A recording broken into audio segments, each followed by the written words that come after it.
This public hearing of the Judson Board of Trustees is hereby called to order at 5:59 p.m. I'm very pleased that you've taken time to join us this evening. I extend to each of you a sincere welcome from the entire school board.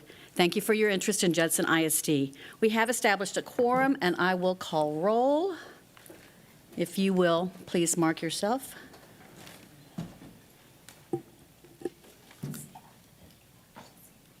Thank you so much. Mr. Macias will join us shortly. He let me know that he has been delayed slightly.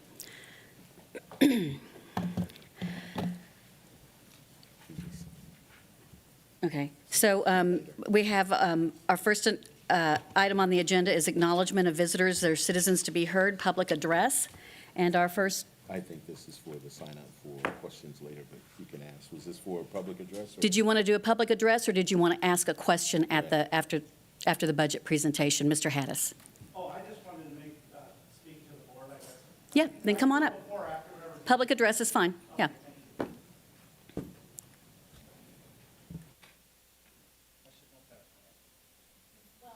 Because we have two different things going, I want to make sure I give you the opportunity. Okay, so I'm Kevin Haddis, and I apologize if I was a little off at the last meeting. I didn't realize this was going to go here, and I appreciate the apology from the staff. All this stuff is in the packet. Any confusion? I'm here tonight to talk about the overall budget and some of the concerns that I have about with the overall budget. Last June, we were at this point, this last meeting, right before the budget was passed, and we passed the budget, and Monica stole Jose's thunder and did the 1.5% pay raise for teachers. And some of the discussion on the dais was, we can't continue to sustain a $13.5 million deficit budget. That was said on the dais by a couple of trustees. Since then, we've continue to rack up a $32 million deficit budget this year, and we're looking at another 30-plus-ish, 24 range $million deficit for next year. And I want to challenge the board to make responsible decisions and responsible cuts, and I know it's hard. Believe me, I'm not saying we need to fire people. Let's get our ratios in order. Let's close the school. And I know back in April or early May, there was some discussion about that. And that discussion, in my mind, has since evaporated. And I put it upon staff and our new CFO, which we're excited about, to come with some suggestions so that we can run this. Running over $11,000 cost per student can't be acceptable to anybody. If we get that down to $8,000 or $85,000 or whatever our neighboring districts are doing, then maybe we can talk about continuing to compensate our employees fairly so they can keep up with inflation or the cost of bread at H-E-B, fuel prices and that kind of stuff. But if we're not going to discuss it at all, or at least have an open debate about cuts that are necessary to keep this district healthy, then our savings is going to evaporate, which it's done. At this point last year, we had $120 million in the bank. I don't know when it's done, 60, 65 million after you pass this budget tonight. So I just want to challenge this board to do that hard work and make those hard decisions. And I know it's uncomfortable. I know it's not fun. But please look into yourselves and ask if that's a responsible thing to do. Also to my neighbor, Ms. Canoyer, congratulations on being board president. Ms. Rodriguez, thank you for your service. I'm going to miss seeing you up in the hill country. Thank you. Thank you. Our next item is presentation of budget for the 2024-2025 fiscal year. Yes, ma'am. Dr. Fields. Thank you so much. We prepared the PowerPoint for the budget hearing. I'm going to ask the entire finance team to come up and be a part of the presentation. Their plan tonight is to go through, talk about the timeline, what we've done thus far, look at where we should end out in our current year budget, and forecast it, and then go into next year's budget before we get into the actual board meeting where we'll ask for the passing. So, Ms. Davis, Larry. Good evening, Madam President, board members, and Dr. Fields. This is a public hearing in regards to the 2024-2025 budget we will be presenting for adoption this evening. Throughout this budget process, we have held 4 budget workshops. The budget workshops have consisted of updates on the compensation plan for 2024-2025, forecasted budgets for this current school year, 23-24, and possible ways to increase revenue and decrease expenses. We will proceed with a short presentation at this time. The budget planning timeline for 24-25 consisted of our first budget workshop held on February 1st, 2024. Another one followed on April 4th, May 9th, and June 25th. Currently, we are conducting our public hearing, which will then be followed by the final 23-24 budget amendments and the final 24-25 compensation plan for the general fund, child nutrition fund, and debt service budgets. We will receive certified values on July 25th and provide our information of the certified value information to TEA in August, and we're expecting to adopt our tax rate in August of this school year as well.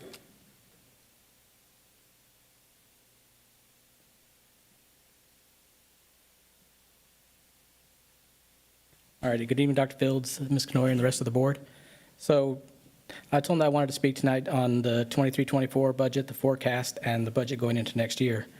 So you can see on the first left column is the 23-24 budget, and that's what's been adopted with amendments to date. The 23-24 forecast on the second column is what we're forecasting at this time for the rest of the year. And this is what we presented on my first day here at the June 6th budget workshop. So you can see at the bottom, we estimate at this time it'll roughly be around a $33.8 million deficit to the budget. And you can see kind of there's some ins and outs of what was going in and out through the budget throughout the year. We try to watch things as soon as I got here to see where we can help save and where we can watch for next year. The 24-25 budget, as you can see, there's a slight decrease in the instructional budget and some increases where we had an increase from different areas. The instructional resources, you can see, went up a little bit, and that's because we had a bunch of librarian and ESSER positions, which we're absorbing into the 199 budget now. So you can see it went up slightly from 33.8, which we estimate for the rest of the year, to 35.9 for next year. We did have the option that we brought at the last workshop on the 6th as well about talking about these disaster pennies, as the governor's labeled Bexar County a disaster area where we can access these pennies to help with the M&O side, because we did have some costs that we incurred as a result of the inclement weather. So you can see if we do access 3.5 disaster pennies, we can lower the deficit. You can see the expenditures remain the same no matter what. They're $272,355,000 for each scenario. But if we do access the 3.5 pennies, it'll go down to about $23.6 million for the deficit.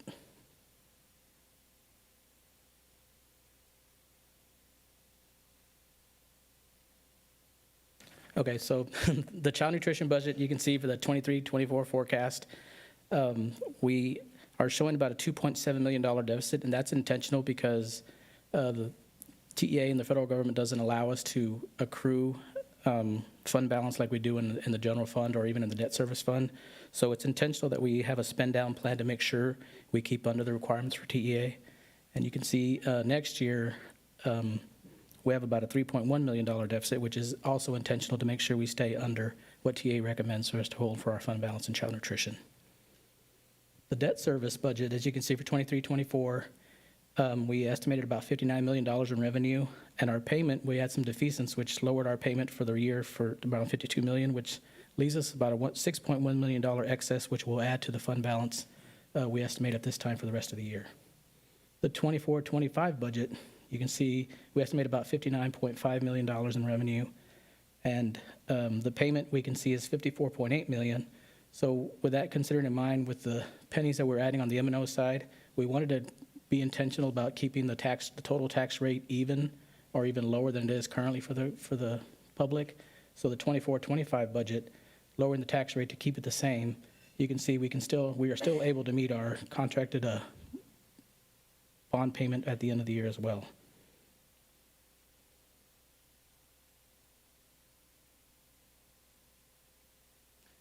In the general fund, this is just a comparison. We had it broken down by function. This is just a salary and non-salary type forecast for y'all as well, but it matches what we showed in the beginning. You can see the $33.8 million deficit on the front side. And then you can see for the 25 base budget, you can see the $35.9 million deficit as well. And with the disaster pennies on the far right, you can see how we lowered it to 23.6. I do want to touch on one thing real quick, if we can go back a couple slides. You see on the 23-24 forecast, where we estimated $33.879 million, this coincides with our final budget amendment that we will bring later tonight as well. The state requires that we have enough in our budget to cover every expense per function. So we have to add a little bit, and we've done this every year. This year was $8.7 million. Last year was over $10 million, and I think it was 13.9 the prior year. And what it is, it's just simply a compliance issue with TEA and with audit to make sure that none of our functions exceed the actual expenditures. So I just wanted to kind of point that out as we go through the slides.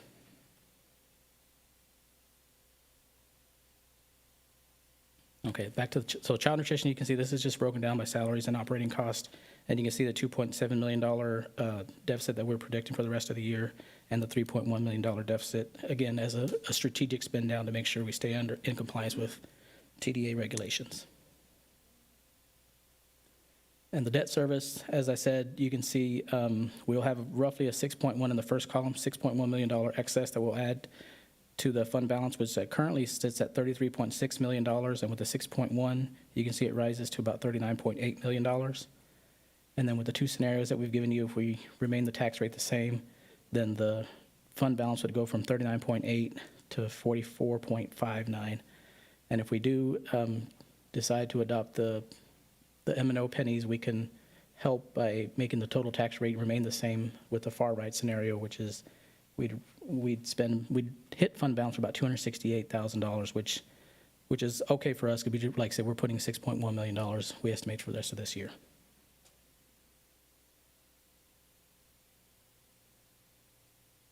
So this evening, we will be bringing to you an action item to adopt the proposed budget for the general fund that you see here, and you will have two options.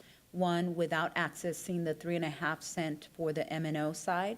You have the child nutrition budget and the debt service budget as well. We will be bringing to you a resolution should the board choose to declare their intent to access the 3.5 pennies for the M&O side.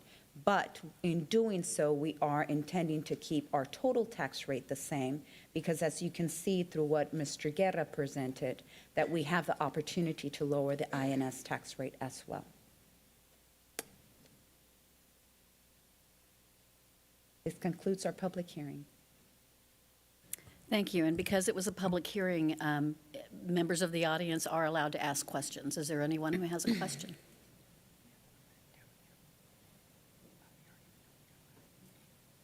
No one? All right. Thank you so much. This budget. Board member questions?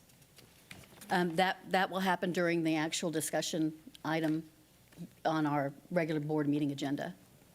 We can There's discuss a it reason then. we can't discuss now, because we have some agenda items coming up before that next thing that are affected by this. Yeah, okay, go ahead.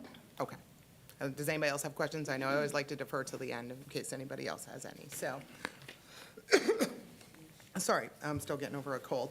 I do have quite a few questions, because if we go back to the first slide that shows the forecast. Yes, that one, thank you. Sorry, this is the first time we're seeing the forecast by function. This was not in the May or the June budget workshop, so that's why I have a lot more questions. I believe it was provided in June, ma'am. No, it wasn't. I asked for it May 7th, and it was not in either the May or the June budget workshops. I have the slides if you need them. So I do have a lot of questions, because I haven't seen this broken down by function. So we've seen some numbers, but it wasn't really clear kind of where those numbers had come from. And I like to look at these things as two separate things. I don't really look at the deficit at the bottom. I take revenue as a revenue line, and I take expenses as an expense line by function, because that's how we approve. We don't approve a deficit. We approve expenses, and we approve revenues, and we approve a budget. So were we able to get an updated, I know y'all were working on that today, from Moat Casey, because I'm wondering if these revenue numbers are forecast for this year, how close that is, because I think those were based off old ADA numbers, and we were waiting for the last 6 weeks ADA to get our final ADA so that they could rerun those numbers. So do we have that, and has Mount Casey rerun that estimate? I know Josh was on vacation, but they did get some feedback from Moat Casey on that. Would you like to speak to it? David, did you receive the information from Moat Casey on that? We did, recently we did, where they incorporated the six weeks. Attended, but it was late this afternoon, so we've just received that. I understand from staff, we're also in the process of applying for a waiver. It's on the Yeah, agenda, I I saw think, that. for tonight, with a couple of low attendance days, so that will impact those numbers also. So it is not a final version, depending on the outcome of those waiver requests and stuff. We have in the 6 weeks, ADA was a little bit lower, so that state revenue amount will decline by somewhat, depending on the outcome of those waiver requests. Okay. Also, question on the local revenue. The tax report from end of April had us already over 99.5 by the end of April with only 95%, but this has our local for this year only at 101. Are we not expecting a little bit higher collections coming in this month that's going to push us over that? Because it seems a little low. We usually do 98.5. And I think we're only at 95. If you remember from previous information, recently during the spring, particularly during the month of April, I believe, there was a high volume of refunds granted through the tax appeals and requests and stuff, and so that has really held down the percentage of collections. Okay. We've not seen a significant turnaround to that. We were kind of hopeful that would kind of turn itself around, but to date, it really hasn't. So Okay. that's part of the reason for the low percentage of collection. Okay. In terms of the forecast, I know you've been adding interest as we've gone, so what does this number include? Does this include like through May, or an estimate for June, or how much in our interest are we thinking might be included in here, that might get added later? We're still estimating right now, since June's not over, that Okay. it's about 5.5 million. Okay, and Earned. you've rolled in a best guess for June Yes, already? in here. Yes. All right. It was about 500,000 Okay. every month since March, so that's where Okay, we got the yeah, estimate. and I haven't seen the rates do anything different than they've been doing pretty much for the last 12 months, so that's probably a pretty safe estimate. Because obviously, I'm always concerned about this forecast being accurate, because we make financial decisions right off this, right? Like, next year's budget is really based on where we end this year, right? In terms of how much money we have left in the savings, and then how much did we spend and take in, and how do we adjust that for next year? So, last year we were off by 5 million. What we briefed at the budget hearing, we ended up bringing in 5 extra million in revenue, which is awesome. But I'm trying to figure out do we think a scenario like that could happen again? Or are we super confident that 230, how confident are we that 236 is going to be that kind of final number? And it's okay if you're not confident, because you're still new. Yeah, I'm still new, you're right. It's okay. We've had conversations, there's the possible sale of some property that the district owns. We get approached all the time. We're a little apprehensive just kind of being in these first few meetings, because I think some outside investors kind of see the district vulnerable because they're in deficits, like, hey, let's buy all this land off you. So we're kind of hesitant to expose some of that land, but we are entertaining things like that to help with the deficit. Absolutely. Okay. And then we don't have another 8.72 in revenue coming in, right? Yeah. Like the budget amendment says, right? This is 242, 236, this is it, right? Yes, ma'am. I would tell you that in the final amendment, we do that to make sure that we're covered in all areas, as we've been doing since, I guess, December of this year. Each month, we started to cut back on departmental budgets. We started to cut back on hiring. We were doing all that we can to reduce the amount of expenditures that have been projected. And I think we did a pretty good job, because there were certain expenditures that came up that we didn't budget for. We didn't budget for having to pay $3.6 million, because for the last 3 years, we haven't met the 55%. We didn't budget for a decrease in the revenue. You guys correct me if I'm wrong on any of this, but a decrease in the revenue of which came in from the state that we didn't anticipate. So when that happened, we started to readjust and do some things to where we could, and make decisions. And then even when we passed the budget last time, as we said, what the budget proposal served, it didn't have the 3 million, it didn't have the 5.4 million that we needed to decrease. And for incentives, we thought that was going to be a lot more, but we were able to decrease that amount by making some changes with ESSER funds. So there's always adjustments. It's an ebb and flow. It's kind of not an exact thing when it comes. Okay, I just wanted to make sure it wasn't 236 plus 8 was what we were expecting to come in. We're expecting 236 to come in. Okay. I want to make sure I didn't misunderstand that. For next year's revenue, obviously, property taxes go up a smidgy, each year. I'm sure it's not as astronomical as it has been, hopefully not as bumpy, in terms of big growth the last couple years. And then probably one of our biggest decreases we're going to see in our revenue next year is going to be that fast growth allotment, right? Significantly decreasing. I saw that TAA published that, so I figured out what number that was.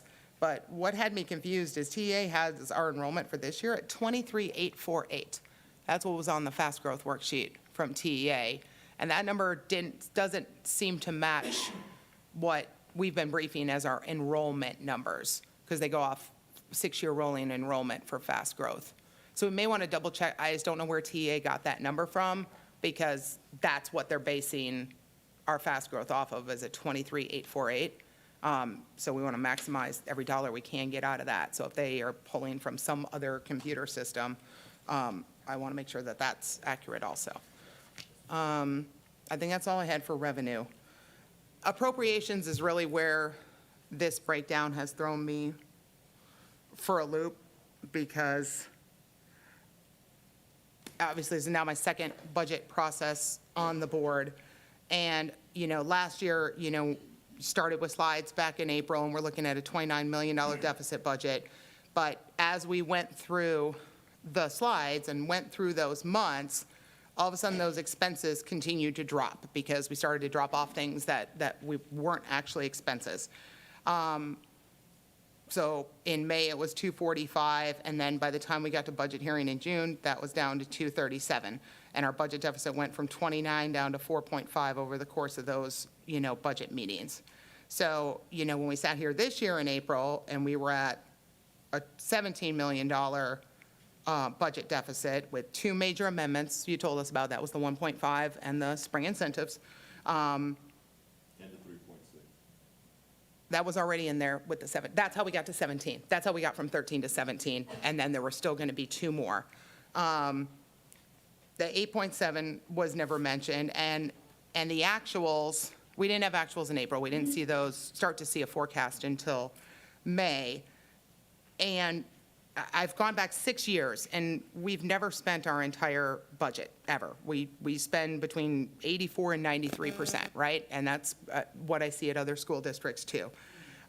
So that when we have a budget, and we see a budget line like 266, which is what we've approved so far, you go look at all of our audits, we always end 10 to 40 million below that in terms of expenses.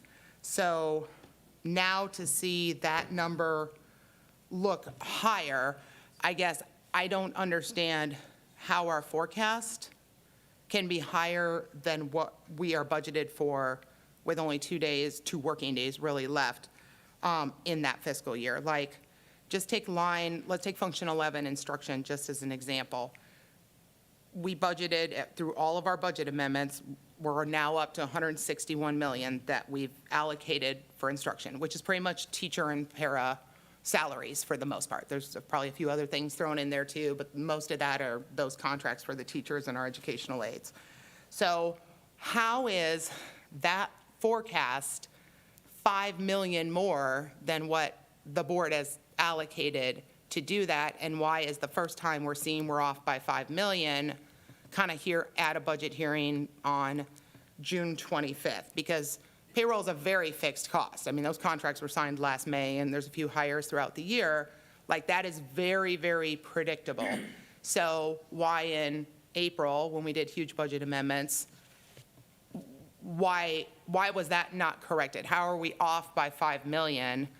And I guess what's the implication of that? And that may need to be a quick closed session with the attorney prior to in terms of, what do we do in that situation? Because right now, it looks like we have spent more money than's in that pot of money. So how do you spend more than you have? If I have $500 in my checking account, I can't write $600 worth of checks. But that's what it looks like we did. So what happens if we don't put another $5 million into that account tonight? Are salaries not getting paid? Are people not getting paychecks in July? Like, what happens? Because we should never assume a board's going to pass anything, right? Like, that's a bad assumption to make. Like, because we never know when people will come and go. All right. I'll start off, and then I will allow you guys to jump in. I tried to track. One of the things I heard is payroll's a very fixed cost. I would say not really. When we start off the year, we may hire a teacher that is first year. And then when that teacher leaves, we may hire a teacher that has 30 years of experience. The amount of money that we're going to expend originally for that FTE versus what we have to expend now with the replacement is not very fixed. I would also say in terms of, we can estimate for what we think is going to be the benefits. But if more people choose to participate in that, then that amount goes up. So it's not as fixed as you would think in terms of salaries and benefits. And then I'll let you guys jump in from after that.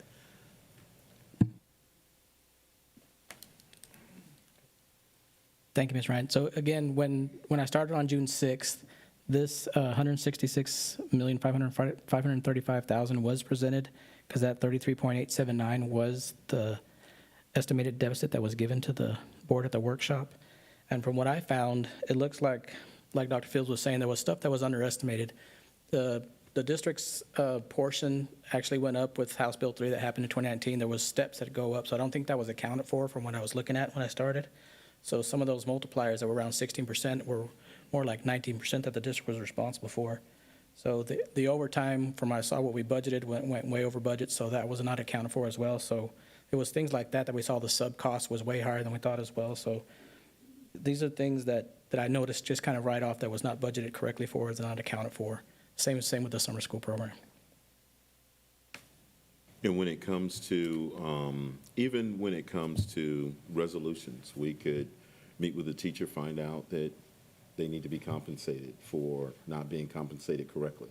We pay that, and we're obligated, Dr. Taganoff, we're obligated to go back and make those corrections up to how far?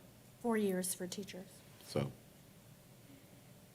It just feels like a lot of this should have been known before April and May, and we've had a lot of budget workshops, and we've done a bazillion budget amendments. So it's not like we approve $62 moving from here to there. So like, when things are identified, it's real easy to come to us because we do budget amendments every single month. So it feels like most of this stuff should have been known, very early in the process, which obviously there's always little things in April, May, and June you have to adjust for, but $5 million is a really big kind of, oops, we didn't put a lot of stuff in, and it just makes the budget process challenging when we don't see those types of numbers until like literally budget approval night, because we're out of shopping days till Christmas now to approve a budget. And I think overall on this, the biggest concern is that these costs are just growing exponentially. When I go back and I look at 6 years of expenses and the cost per student and all of these other things, even when I adjust for things like raises and incentives and I start putting all of that in there, this is not a level of spending that I feel like we can sustain. We can't. Like, we can't spend over $11,200 a student. That's impossible. The fund reserve will run out very, very, very, very quickly at that level. So I feel like I'm left in this budget cycle with the question of, what is the plan? In terms of, we're at 270, which is already, I don't think, an acceptable level for having 24,000 students. That's just way too many expenses for 24,000 students. But yet, next year, we're going to have the same enrollment, and it's even higher now. So at what point do we start making a usable budget that is sustainable for this district? Because, you know, we discussed a few cost reductions, but literally, you know, 500,000 here, 14,000 there, that's not fixing any of this. It has to be much bigger and much bolder, and it's going to be much harder, obviously, because you get used to things, and when those things don't exist anymore, then, you know, that's hard for whoever it affects. But I guess what I'm looking for from my fellow board members is, one, I guess, kind of an acknowledgement that this is not acceptable. Until the six of us that are here now, and Mr. Macias, when he arrives, says, we can't sustain this as a team, like, we're not okay with this, we need to change. And then come up with some goals, because I've watched other districts, and they've told their superintendent, listen, nope, cut 10 million off this, boom, done, figure it out. You know, and that's when you read about all the other districts, that's the type of moves their boards have made and said, listen, this is what the goal is, cut 10 million, cut 15 million, cut whatever we need to cut dollar-wise, and then how do we set up that process to make that happen? You watch other districts. Is that a board efficiency meeting every month? And we look at Dr. Fields and say, all right, bring us at least $1 million a month, right? What are different ways that we can get this budget within control? And I just don't feel like we have gotten to the point, because we've been down in the weeds of a lot of things and can't obviously change the checks we've already written. But going forward, how do we accept this as a problem, set goals as a team, and then follow some sort of process to get this under control? Because I don't like where this is going by the end of next year or the end of the year after that. I think then, and decisions should be deliberate and planned and resourced with our stakeholders. I don't want to be put in a position where we're having to slash things with no notice because all of a sudden there's not enough money. When you do things deliberately, then change is a little bit easier, and this is going to require a lot of change. So that's where I don't feel like I'm at with this next year budget. It's now higher than last year, and I don't see any reductions in pretty much anything. We've just continued to go up on all of our expenses.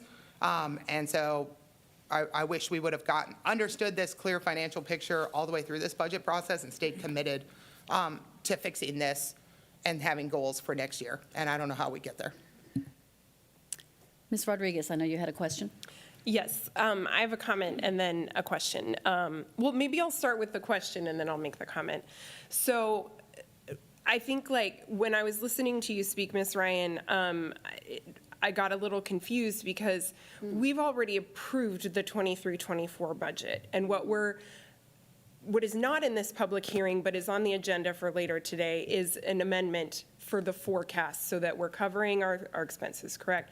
So when we say we're approving the budget and discussing the budget right now, we are only talking about the last two columns on this slide, correct? The 24-25, and we have two choices there for what we're approving, correct? Correct. Okay. I just wanted to separate those things out because, like, to me, it's very different to vote on a budget amendment than it is to vote on a budget. And I want to make sure that I understand where we're going there.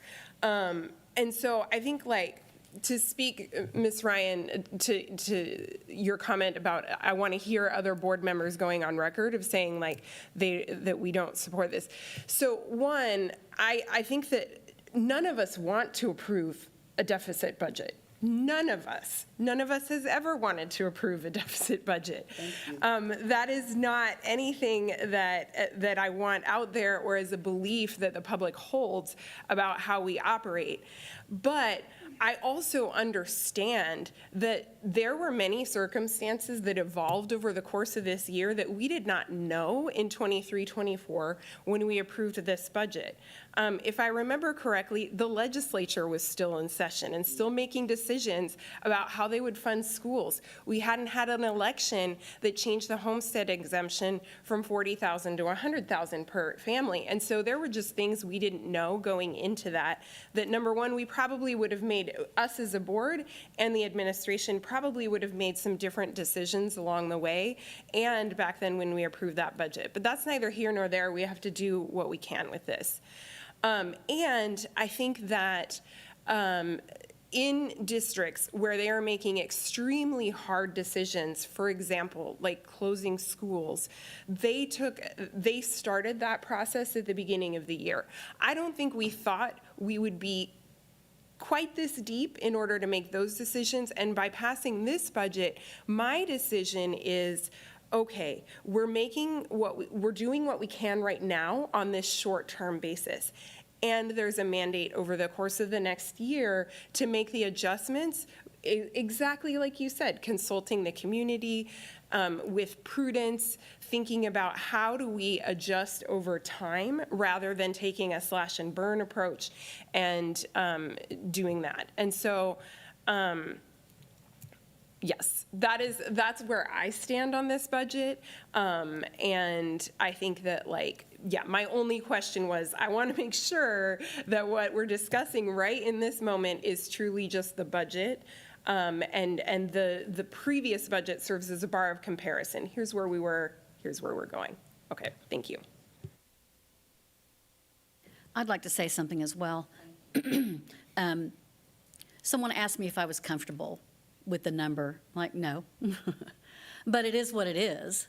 And we have a year now to work on bringing forward some things that we can do not only during the year, but then moving forward for the next budget cycle. I would like us to start a lot earlier. I would like us to think about budget update meetings during the school year where we can brainstorm, bring some ideas that you have, things that we've heard from community, and look at some ways that we can go forward with purpose to perhaps not be in the same position next year. And so we're kind of back against the wall. We have to approve a budget. We have to do it tonight. The budget that we have, I think we can make inroads on during the next year. But we got to approve something, and this is the best information we have right at this moment. Ms. Faulkner? I just want to say thank you to our finance department. Because this was uncovered since you've been here. And that was what day? Can you remind us, please? June 6th. June 6th. So before that, a lot of things that were going on were just treading water. I know y'all were doing the best, but there was so much turnover, and then we uncovered things that just were left undone. So since June 6th, it seems like we're headed in a direction. It's not a perfect direction. It's not even, I could say, a good direction, but at least we have a direction and we have someone leading us. So thank you. Yeah, in answer to the question, am I comfortable with a deficit budget? No, and no household can live that way either. So the district has to find a way to live and work within its own means. I think we all would agree with that. What I would expect going forward is for real close communication from the administration on where we are at any given moment moving through the year with the budget. So any budget amendment needs to show us where does that put us on the fund balance, where does that put us on the deficit, because that's something I didn't have. I didn't understand where we were. Once we got into the winter, I didn't understand. I was surprised at some of the things that we had to take account for. The 1.5% raise that we passed last May, we had to add back in. And I thought it was already in. So I would expect that now that we have a CFO, and we're glad you're here, I would expect that we would be able to have ongoing current information on where we are in the process. And I'm going to expect, and I think the board's in agreement with that, that we're going to be looking for, aggressively for efficiencies and changes to the budget and changes to our spending. Would that be correct? Again, so much I want to unpack on that. I remember distinctly last year sitting here saying these same things. Yep. I said that we are going to have to make some hard decisions next year. In addition, I remember distinctly last year someone saying, I'm hearing 1.5%, 2%, let's go with 1.5, $3 million. I said, that's not part of the budget. We would have to add that in. I also said that we were going to have to add in the $7.5 million for the rest of the incentive. These were all decisions that we talked about last year. I even said we're going to have to make some difficult decisions as we move forward. We brought some decisions, and then it was, you want to get rid of them? You want to get, I don't want to get rid of anyone. I'm just trying to get a handle, and I assure you, going forward on a monthly basis, we will keep the board apprised of every amendment, where that puts us. I will say, though, for point of record, I'm looking at 6 June, at the bottom, projected 32.7 deficit. And we were giving these numbers, and this is not the first time that we've given these to the board. So I'm not trying to be defensive. I'm trying to say that we have been saying some of this stuff. So to say that we didn't know anything, we talked about how this was going to affect us. And we had a deficit budget last year. For the last 3 years, we've had about, how much was it from ESSER? $67 million infused into the district. That's how you were able to make some gains in those areas. We don't have that this year, and we definitely won't have it next year. So what you see is what we're going to get when we make these projections. So they'll be a lot more realistic as we move forward. Did you guys want to add to that? Or? Stop me if I'm saying too much. I'm not trying to get on a soapbox, but I am trying to say that we did talk about some of this stuff. And I promise you, going forward, we've already started. We found the disaster pennies. We've looked at selling some of the land. I mean, some of the land is prized and we really don't want to, but other ones, we can put it up. We can think about that. We talked about a Vader, which was immediately vetoed as well. There's other things that we're talking about with the Growth and Planning Committee in terms of the housing of our students and where it's going to be. We're opening up a new elementary school, a new middle school. We're looking at the efficiencies in that area. So there's certain things that we're doing already in an effort to decrease this budget as we move forward. And I anticipate that Governor Abbott's hearing the cries from every district across the state of Texas.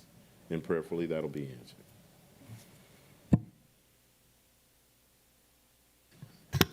Thank you.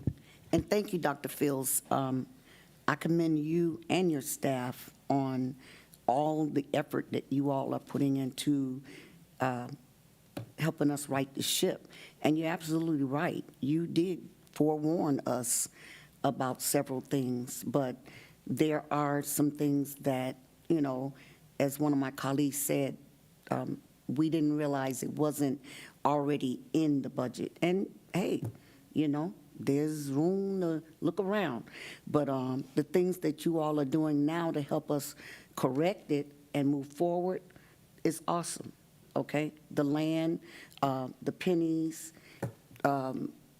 we finally have a CFO that is helping us understand a lot of this, okay? And that's awesome. But thank you all. Thank you, staff. You guys have done a great job. And thank you for getting us headed in the right direction. You guys are doing an awesome job, and we appreciate it. I appreciate it, okay? Because I better understand school finance now. And wow, what a checkbook. I wouldn't want to have to do it as a job, but I'm a part of it right now, so I'm on the team, okay? Thank you. Thank you, guys. Anyone else? All right. This public hearing is adjourned at 6:43. I'm going to move right into our regular meeting. Let Mr. Macias get up here and be seated. Thank you.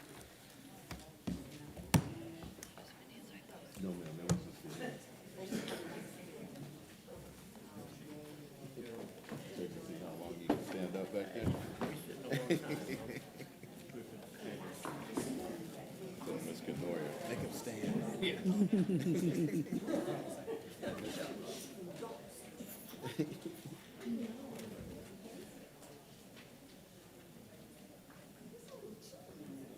Are we good? Okay.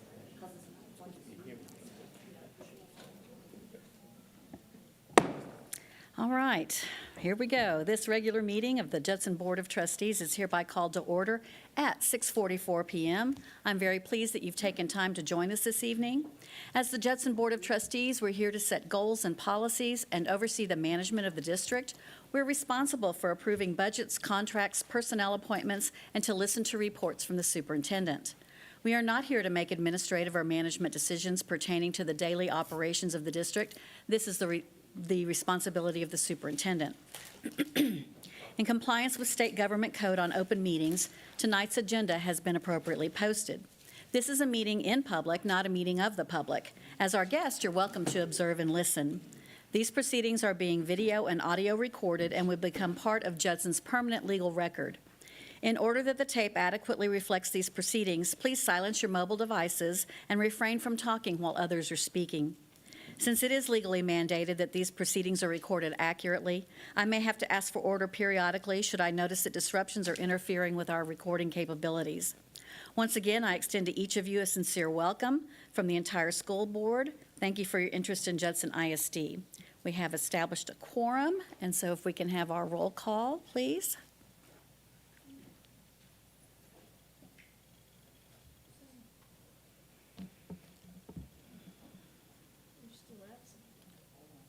Wait. We need you to get us back to roll call, please, Russ.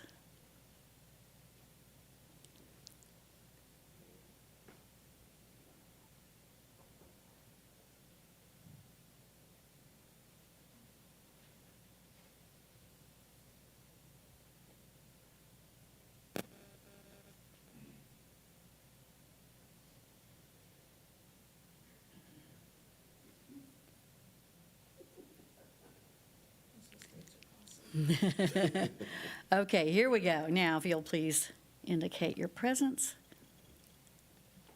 And we do have all 7 members present this evening. Get to my agenda. I got it. All right, would we please, Dr. Fields? Yes, ma'am. If we could all please rise for the invocation. Mr. Brooks, if you could lead us in the invocation and the Pledge of Allegiance, please. Let us pray. Heavenly Father, we gather here today with grateful hearts as we acknowledge the end of another school year. We thank you for the dedication of our teachers, the enthusiasm of our students, and the support of our families. While our students and staff are on summer break, we ask for your continued blessings and protection over them during this time of rest and rejuvenation. We come before you now as this board meeting, seeking your wisdom and guidance. Grant us the clarity to make decisions that will benefit our students, staff, and the greater community. Help us to be mindful stewards of the resources entrusted to us and act with integrity, fairness, and compassion. We pray for unity among us that we may work together harmoniously and with a shared vision for the future of our district. Bless our discussions and deliberations and let our actions reflect the values of service and excellence. We ask for your strength and courage as we navigate the challenges and opportunities ahead. May your grace inspire us to be better leaders and to foster an environment where every student can thrive. In Jesus' name we pray. Amen. Amen. I pledge allegiance to the flag of the United States of America and to the republic for which it stands, one nation, under God, indivisible, with liberty and justice for all. Honor the Texas flag. I pledge allegiance to thee, Texas, one state under God, one and indivisible. Thank you.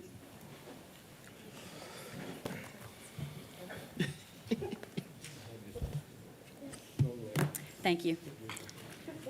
The next item on our agenda is the public comment period. This is the time for citizens, staff, or students to provide their comments to the board. A meeting that is open to the public under the Act is one that the public is entitled to attend. However, the Act does not give the public a right to speak at such public meetings except to address their grievances through the proper channels. As a courtesy to the public, the Judson Independent School District Board of Trustees allows time for public comment. Statements and questions from the audience will not be permitted during other portions of the meeting, so please sign up for public audience when you have comments to present. To have your comments heard tonight, your name and the topic of your comments must be written on the sign-in sheet prior to the start of the meeting, which is located at the rear of the meeting room. Each speaker will be limited to 3 minutes to complete his or her comments. As the presiding officer, I will strictly enforce that time limit. Also, profanity, yelling, inappropriate, uncivil, or discriminatory comments will not be permitted. In accordance with Judson ISD Board Policy BED Local, in the event your comment, in my judgment as the presiding officer, constitutes a complaint or charge against an employee or officer, it will be necessary for me to interrupt you, ask you to stop, and direct you to seek resolution of your complaint through the district's appropriate formal grievance policy, DGBA for employee complaints, FNG for student or parent complaints, or GF for public complaints. By law, the Judson Independent School District Board of Trustees cannot lawfully discuss, deliberate, make comments, or make a decision on any matter raised in the public comment period which is not specifically listed on the board agenda for this meeting. With those cautions in mind, we'll now be glad to hear the general comments. Dr. Cynthia Shoemaker, you are first.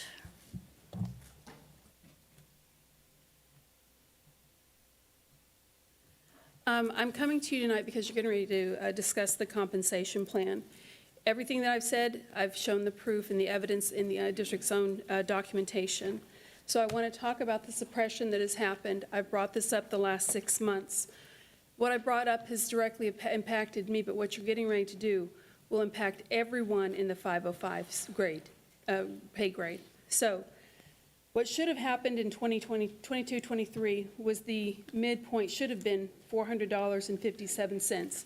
Instead, that midpoint was suppressed to $364.77, meaning we did not get the raise that the board voted on. After the vote for the raise on the next year, what should have happened, the midpoint should have been $412.58. That midpoint should have been used to help guide and establish the midpoint for the 505s using the template or the rubric that's being rolled out. However, what they're proposing is a midpoint of $398.41 that does not meet pre-suppression rates. When the board approved the initial budget, they said they would come back and revisit this. I've heard things like, well, we're not at market value on some of these just yet. What you're getting ready to do is not provide equity to a large population of 505s. Your elementary assistant principals, your academic coaches, all of them. It's not just the pain in the neck shoemaker that's up here saying that what she wants to get done for herself. I've been advocating for myself. You said advocate for those who are not in the room. I'm advocating for the 505s who will now be subject to the suppression that the district has put in place based on the vote you take tonight. You either say, district, you are accountable for ethical and equitable behavior, or you condone a suppression. Thank you, Ms. Shoemaker. Dr. Shoemaker. Next is Priscilla Alfaro, talking about compensation and climate.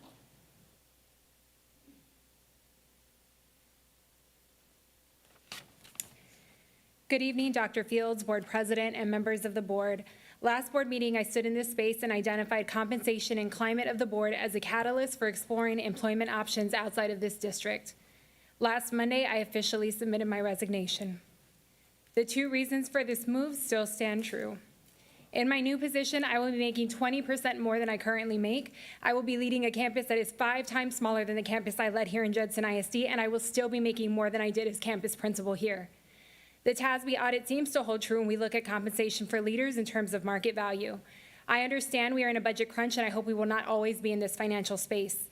When that time comes, please remember that at any time, any campus leader, coordinator, director, or cabinet member can leave this district and be paid market value. Additionally, the notion that we are top-heavy is absurd.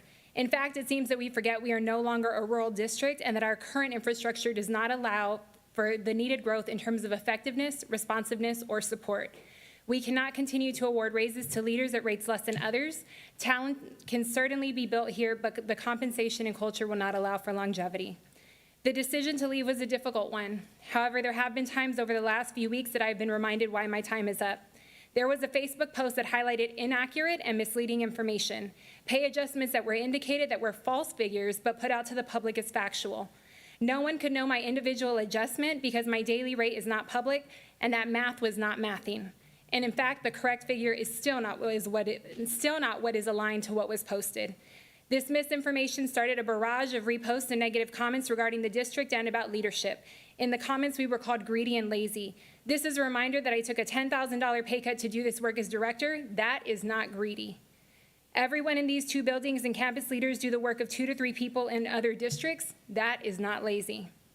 In that moment, I was angry, I was frustrated, and I felt like I was being villainized for doing my work. Thank you to those board members who tried to do damage control. Often, the misleading information looks to be done as a way to sway the thought of a group of people to see a single viewpoint instead of the bigger picture. I ask that you consider your messaging and understand that this is not helping JISD. If you are a member of this board and I could vote for you, I did. Now I would make different choices. This is not a political space, this is an educational space, and at this time we are being counterproductive to the mission. In closing, I want to thank everyone who has poured into me.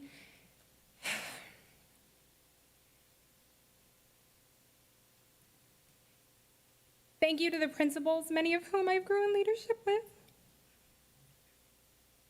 Thank you to my team for allowing me to throw everything at you and handling the challenges with grace. Thank you to the directors and the coordinators who I've collaborated with. You all have literally come to my need at the drop of a hat, and you all are the epitome of teamwork makes the dream work.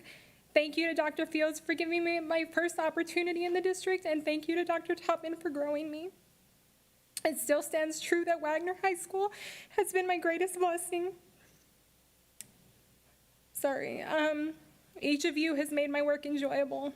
There isn't a day that hasn't gone by that I have not laughed, smiled, or felt loved in this district. Thank you. Thank you, Ms. Alfaro.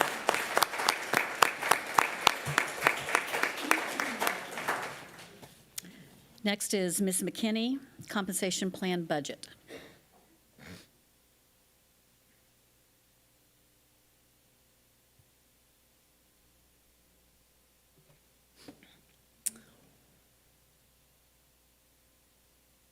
Well, we can blame the governor.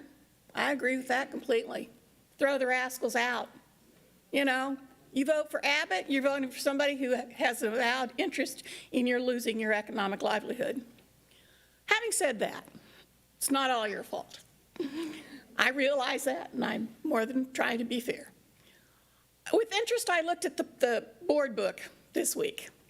You managed to find $8.7 million you could rearrange.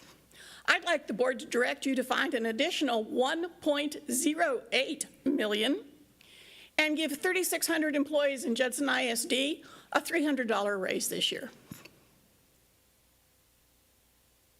Just that simple. That's 0.5%. If you get rid of a BA with no experience and you hire somebody with 30 years experience, you don't pay them at the 30-year rate. You pay them at a 25-year rate. That's pretty standard in all districts. From 0 to 41, that spread is only about $12,000. So it's not quite that dramatic savings he wants you to believe. Maybe you're going to have to pay somebody with 30 years experience $5,000 more. I want to clear that up. I found very interesting that paper with the $8.7 million on it, because some things you have budgeted twice the amount that you've actually spent on it. So my brain, I think outside of the box, you know, what box? It appears to me that you're padding the budget in some places. So that in the future, ladies and gentlemen, is where you need to look to see what they've padded, where you can take money away from. They did it to the tune of $8.7 million this year. And that's what they're telling us about. Something to think about. Thank you. Next, we have Scott Willis, teacher raises.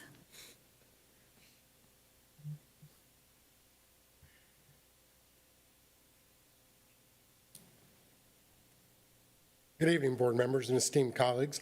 I just wanted to speak, well, maybe a little more calmly here, about some things you could do to show teachers appreciation. I understand with the budget, we're not getting raises, we're not getting bonuses. I understand about Escher and stuff.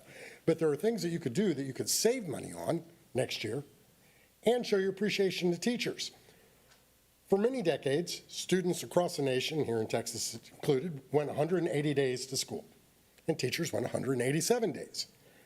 They expanded the day, and now we go 172 days with students. Yet the teachers, with the expanded days, more hours per day, are going 187 days still. Several years ago, the legislature allowed you to lower the minimum contract amount. Folks, I work over 2,000 hours a year.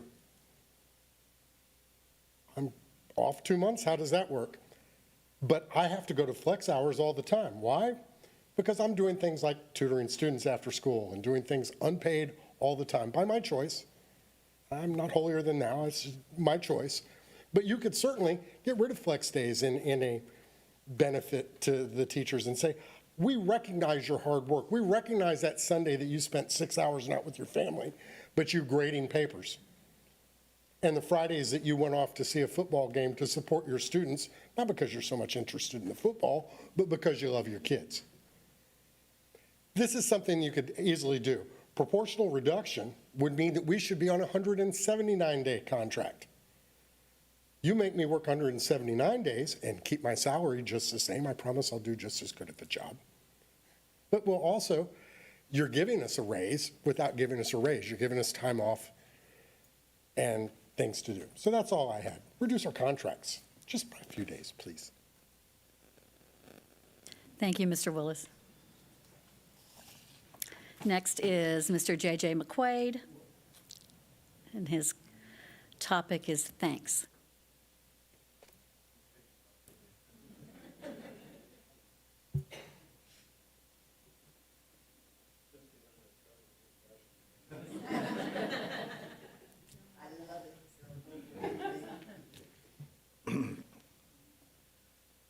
Hey, everybody, how you doing? Good evening. Tonight is my last board meeting. I'm retiring and leaving Judson, and Thursday will be my last day. Before I go, I just want to take a moment to say thank you. Thank you to the board for all you do. Thank you, Dr. Fields. Thank you, my boss, Ceci, for all you've helped us with. The rest of the cabinet, an amazing group of people we have gathered here. People sitting back in the corner, mostly all the principals back there. My whole life, I thought a principal was somebody that just whipped my butt. And let me tell you what, I never knew what a principal completely did, and I still don't know, until I came here. And the extent of what they do and they have to know is incredible. And these are incredible people. The directors that sit back in this area most meetings, same thing. An amazing group of people, and I'm very proud to have worked with them. Thank you all. Thank you all. I was not raised in Judson. I did not go to school in Judson. I don't live in Judson. But from the moment I got here, I felt accepted by the people in Judson. And I want to thank you. It's been a great experience. It's somewhat troubling sometimes to come to these meetings and know how hard all of these people work and the commitment that they have. And people come up here every month and bash them, bash what we do. You know, I have a saying, if I don't like a movie, I get up and walk out. But I'm not walking out because I don't like this movie. I'm walking out because I'm old. If you don't like it, walk out of the movie. If you can't take it, get off the bus. There's plenty of other things to do. Miss Eaton, I'm going to miss your spidey sense. Ms. Rodriguez, good luck to you. Mr. Macias, thank you so much for all those tough questions and that you've hammered us with over the years and your guidance. Ms. Canoyer, I'll miss your hugs. To our newest board members, thank you so much for what you do and all that you contribute. I wish God's blessings on you all. I wish you an amazing future. And above all else, I hear everything that's going on. I know everything that's going on, well, most things. I know where all the bodies are buried. But don't forget the children. We talk about everything, but we don't talk much about the children. Don't forget them. From the bottom of my heart, I wish you all well. Thank you very much. Thank you, JJ.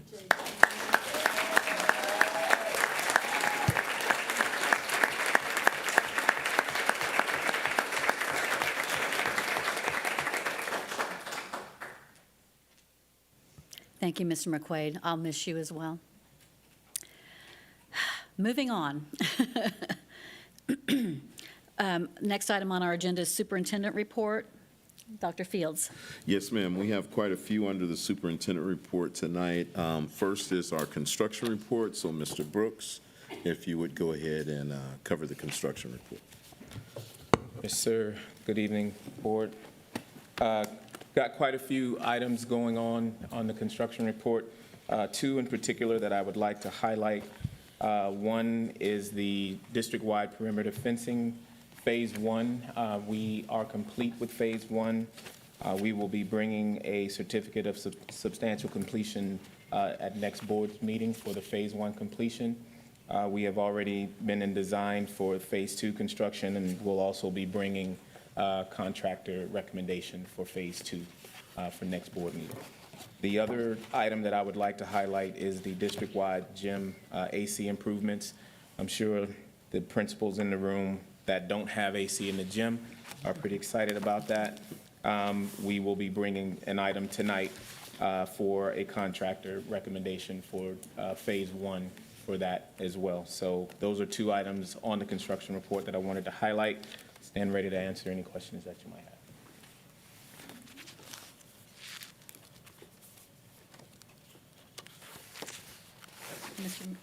Mr. Macias? Just a quick one regarding the Wagner High School field and track improvements.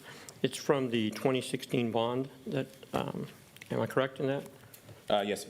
And so that's still an ongoing project?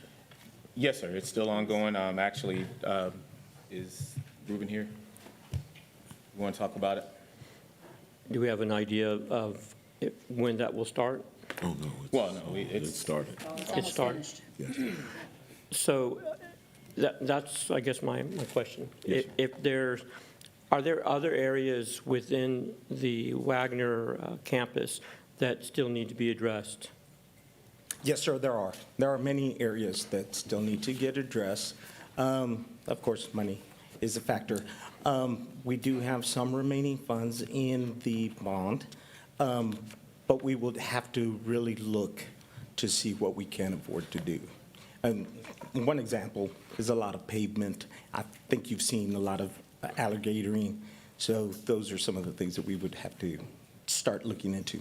Well, and I guess that's my equipment point. as well. I know that we were doing projects, but obviously now it's been affirmed that there's still some areas that need to be potentially addressed with future bonds or whatever the situation may be, not refinancing, but if we finish a project, we might be able to allocate some funds there. Reallocate. Obviously, I'd like all of our facilities to be equitable in terms of what they're able to offer, and I think Wagner is older than Judson, and it's older than Veterans Memorial, and so obviously there'll be some more need at that campus. So I'm obviously interested in hearing what you might have to say in regards to that to make sure that's addressed. But, okay, that's all I have for right now. Thank you. Yes, sir. Thank you. The new Judson. Yes, ma'am. Ms. Ryan? Yeah, sorry, we didn't have bond oversight this month. So normally I get all my questions answered at breakfast. So sorry, I've got a few more than I normally do. So We'll start back in August, man. I know. So for 2 months, you'll be stuck with me asking questions. So in terms of Copperfield, how's Copperfield, both the their primary issue and now their secondary issue, is that all going to get resolved this summer in sufficient time to go back to school?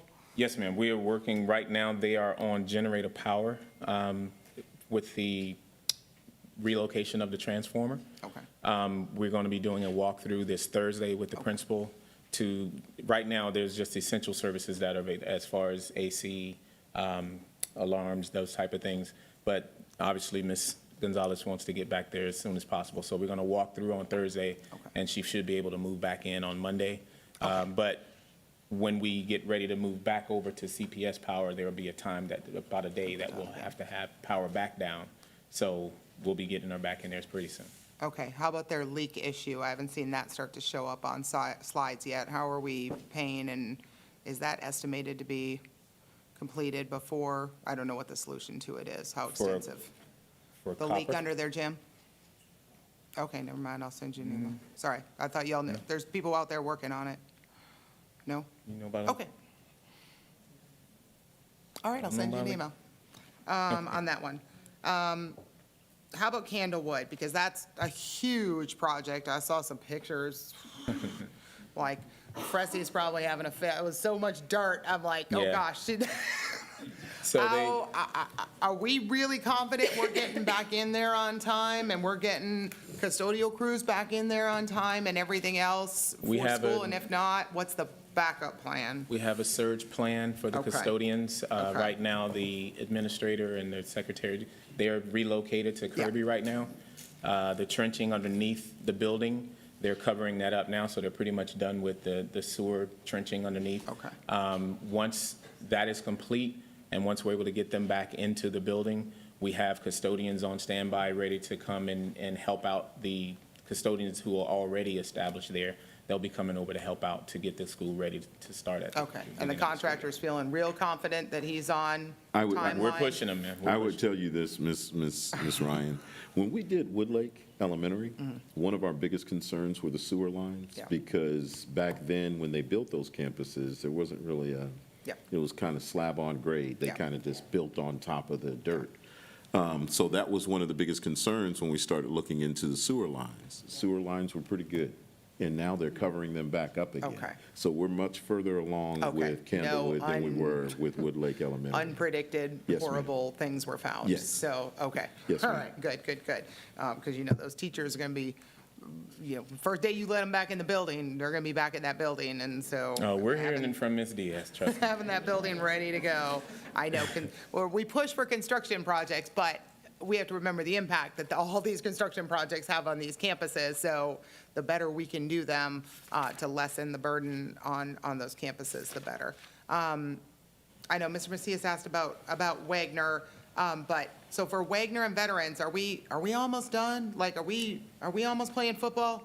Like, football season's coming, like real quick. Like, August is going to be here any minute. Are we going to be playing football? We're very close. We're very close. We're very close to being done. Okay, we think Yes, we're going to be playing football first, ninth grade and JV games are going to be happening on those two campuses? We should be, yes, ma'am. Right. We should Yes, be. sir. All right. I saw the beautiful bleachers at Veterans, so thank you.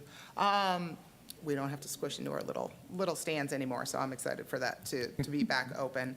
Let's see which other ones I had a question on. I would say, though, we had a lot of rain that came up. Yep. So we could be a little bit behind at those because you can't do the stuff that you're supposed to when it rains like that. Yeah. But we should still be on track to be able to finish prior to the start of the season. Okay, because I'm not sure how much we've been maintaining the backup fields, because we're not going to use them, so I doubt we're spending. I'm sure they're still maintaining all the fields that okay. they have over there, Okay, especially just for in practice case. purposes. Yeah, Yes, because ma'am. like we let the soccer field go dormant during non-soccer season, and then spruce it up right before season. So, then how about playgrounds? How are we doing on playgrounds? So there was a submission to Buy Board for the playgrounds. Okay. And so we're in the process of receiving quotes. Okay. And so that's the process that we're in right now. Okay, awesome. Maybe next month then? Or not? Does Buy Board take longer? I don't know how long Buy Board takes. Maybe August. Maybe Okay. August. Okay. All right, that's all I have. Thank you. Okay, thank you. Anyone else? All right. Next is Yes, Ms. E. Yes, ma'am. MOY to EOY comparison. Correct. We've got, as Dr. Toppin makes her way to the microphone. She has to leave after this. I know. Yes, ma'am, she's not feeling good. You're doing great. Good evening. Thank you, Dr. Fields. Yes, ma'am. Good evening, I'm board here for you. members and board president. We are going to talk really briefly, hopefully, about our MOI to EOI. Just like JJ expressed early, we don't forget about the kids. This is my favorite part. So want to make sure that we're staying focused on student outcomes and what we're going to be doing for that. And I'm hoping to make it through the whole presentation without having to sit down. It's kind of, I can't find a comfortable spot. So we're going to Can you do gonna it work sitting through- down? I can't, no. Can you just sit down? Go ahead. I need to change. Every now and then I need to move like a rotisserie.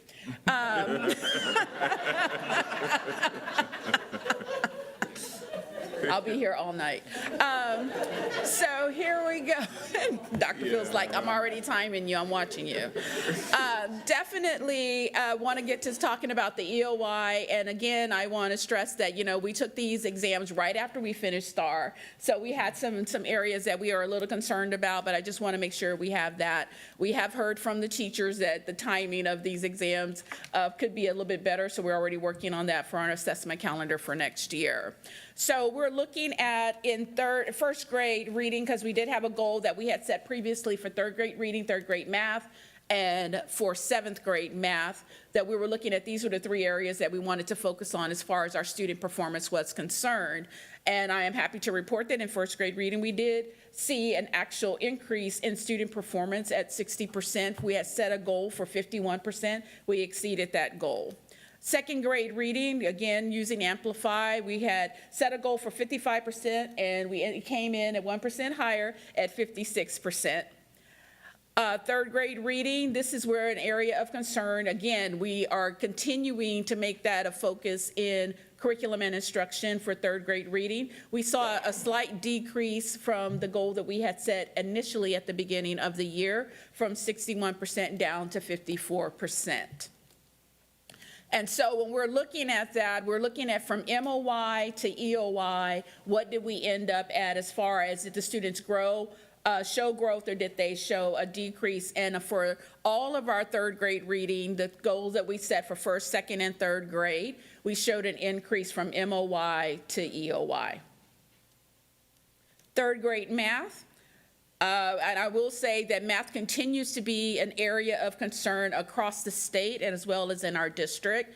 I don't think we're going to ever get to a point where we're going to have to keep our eye, we're going to have to continue to keep our eye on third grade math, because it does seem that kids coming from first and second grade are struggling just a little bit. We're still seeing the impact of COVID on our kiddos that miss those being able to be in school in pre-K, K, and beyond. So in first grade, we saw a little bit of a decrease of 4%. In second grade, we saw a decrease go down to 28%. We did see that we had set the goal at 37. We ended up at 28%, so we didn't quite get there, but we did not totally miss the mark like we were expecting when we were trending at the very beginning of the year and looking at BOI to MOI. And then in third grade math, we set a goal for 40%. We had a slight, came in at 39%, a 1% that we missed it by. And so again, we see in first grade, we had an increase from MOI to EOI. Second grade, we had a 3% decrease from MOI to EOI. And then third grade, a 3% increase from MOI to EOI. Seventh grade. Now I am going to talk about seventh grade. The state has been quite vocal about seventh grade math. And so we are also in the same boat when we're looking at for seventh grade math and what we are expecting to see. We did an aspirational goal for seventh grade when we sat down and made these percentages last year. We did not want to what we call lowballing ourselves. We wanted to push and try to get to that aspirational goal that we had set in. We came in at 27% on EOI for fifth grade math.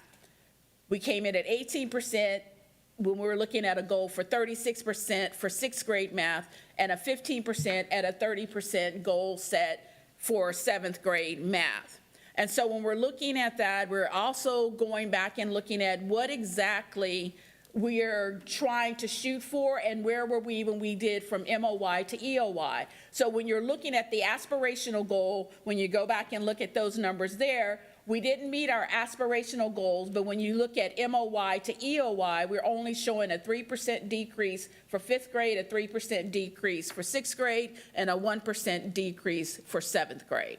So when you're comparing from EOY to MOY to MOY to EOY, then you're looking at smaller percentages where we did not meet the goal that we had set for, the aspirational goal we had set for EOY. Yes, ma'am.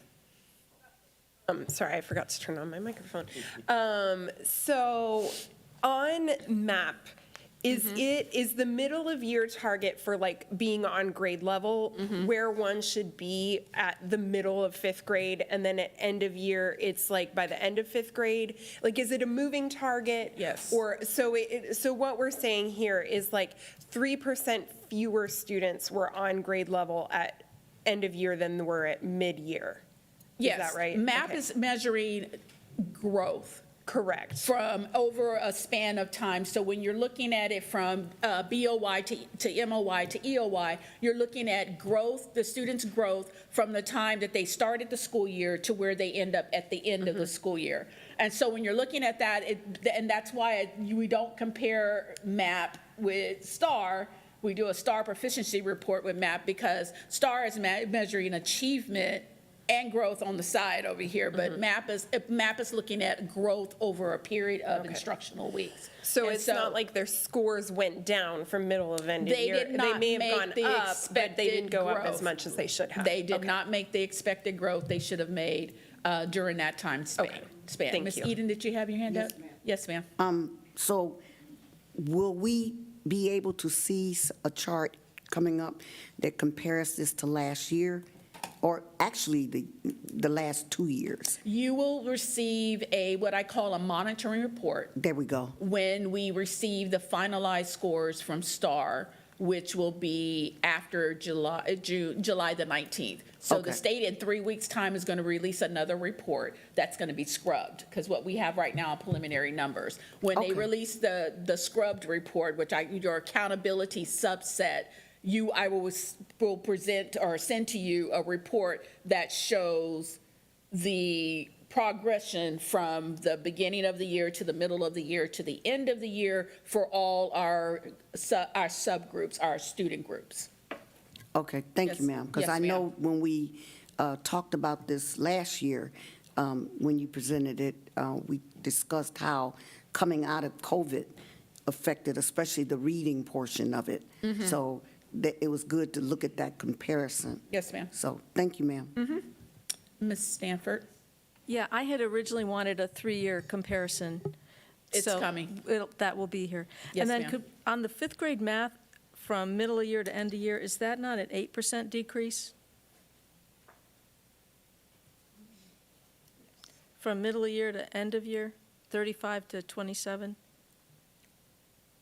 I think so. Who Not a has their 3. I'm not a math person. English major. I have to have other people. Yes, thank you, math. Thank you. 8%. I'm sorry for the typo. I will fix that and send it out again. Okay, that was the only one I saw. And I know that you take the kids that are having trouble. Yes, And ma'am. you apply intervention. Yeah, I'm going to talk You about haven't that in a gotten few to that. minutes. So I'm going to swing back when you get there. Yes, ma'am. Okay. Can I ask a question? Yes, ma'am. I know in our district improvement plan, we had a very specific performance objective related to secondary math. Our goal for that was 5 to 10 percentage points increase.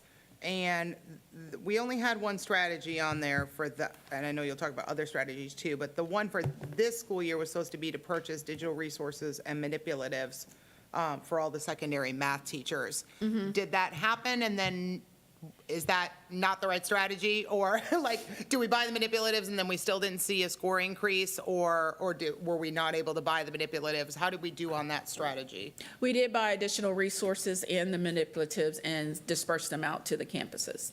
Okay.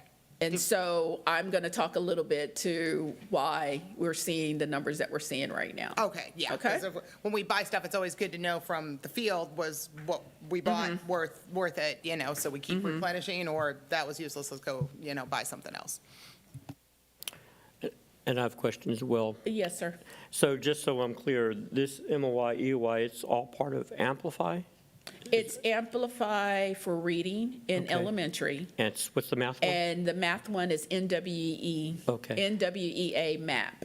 And how does this correlate with STAR? When, with Amplify, Amplify is the HQIM, the highly qualified instructional material that is identified by TEA to be used in classrooms, so it's aligned to the standards for STAR. For NWEA MAP, they do a STAR projected proficiency report, and that's where we get the percentages that we're talking about tonight. Obviously, we had conversations in 2019 regarding grade level attainment in 7th grade math. And of course, then we get hit with COVID, and that just decimates our strategies. And since then, we're going to reevaluate them.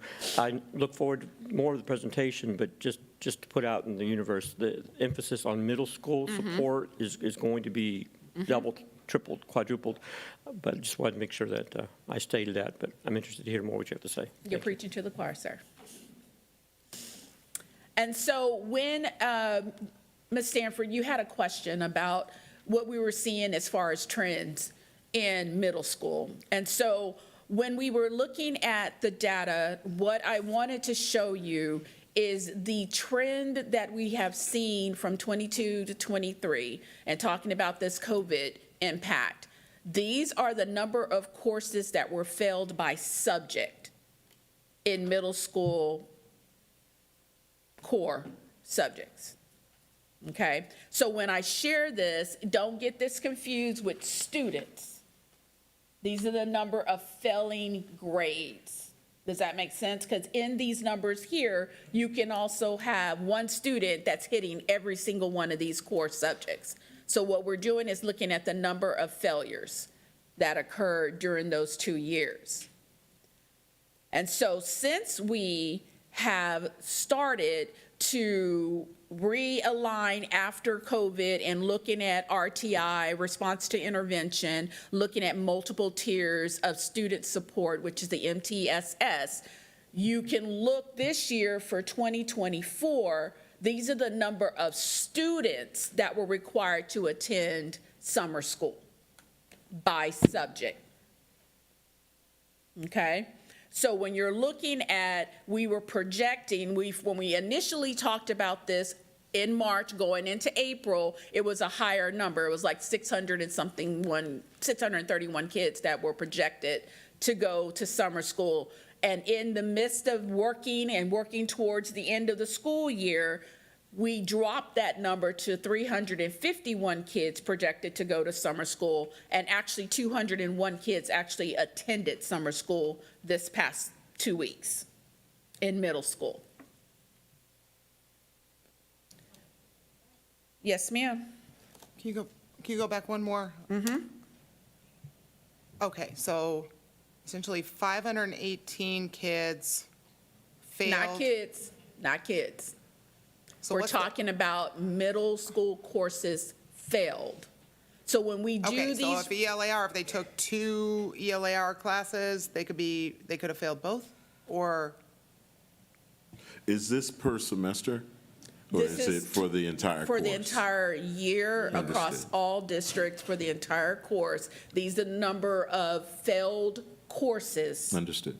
that were logged.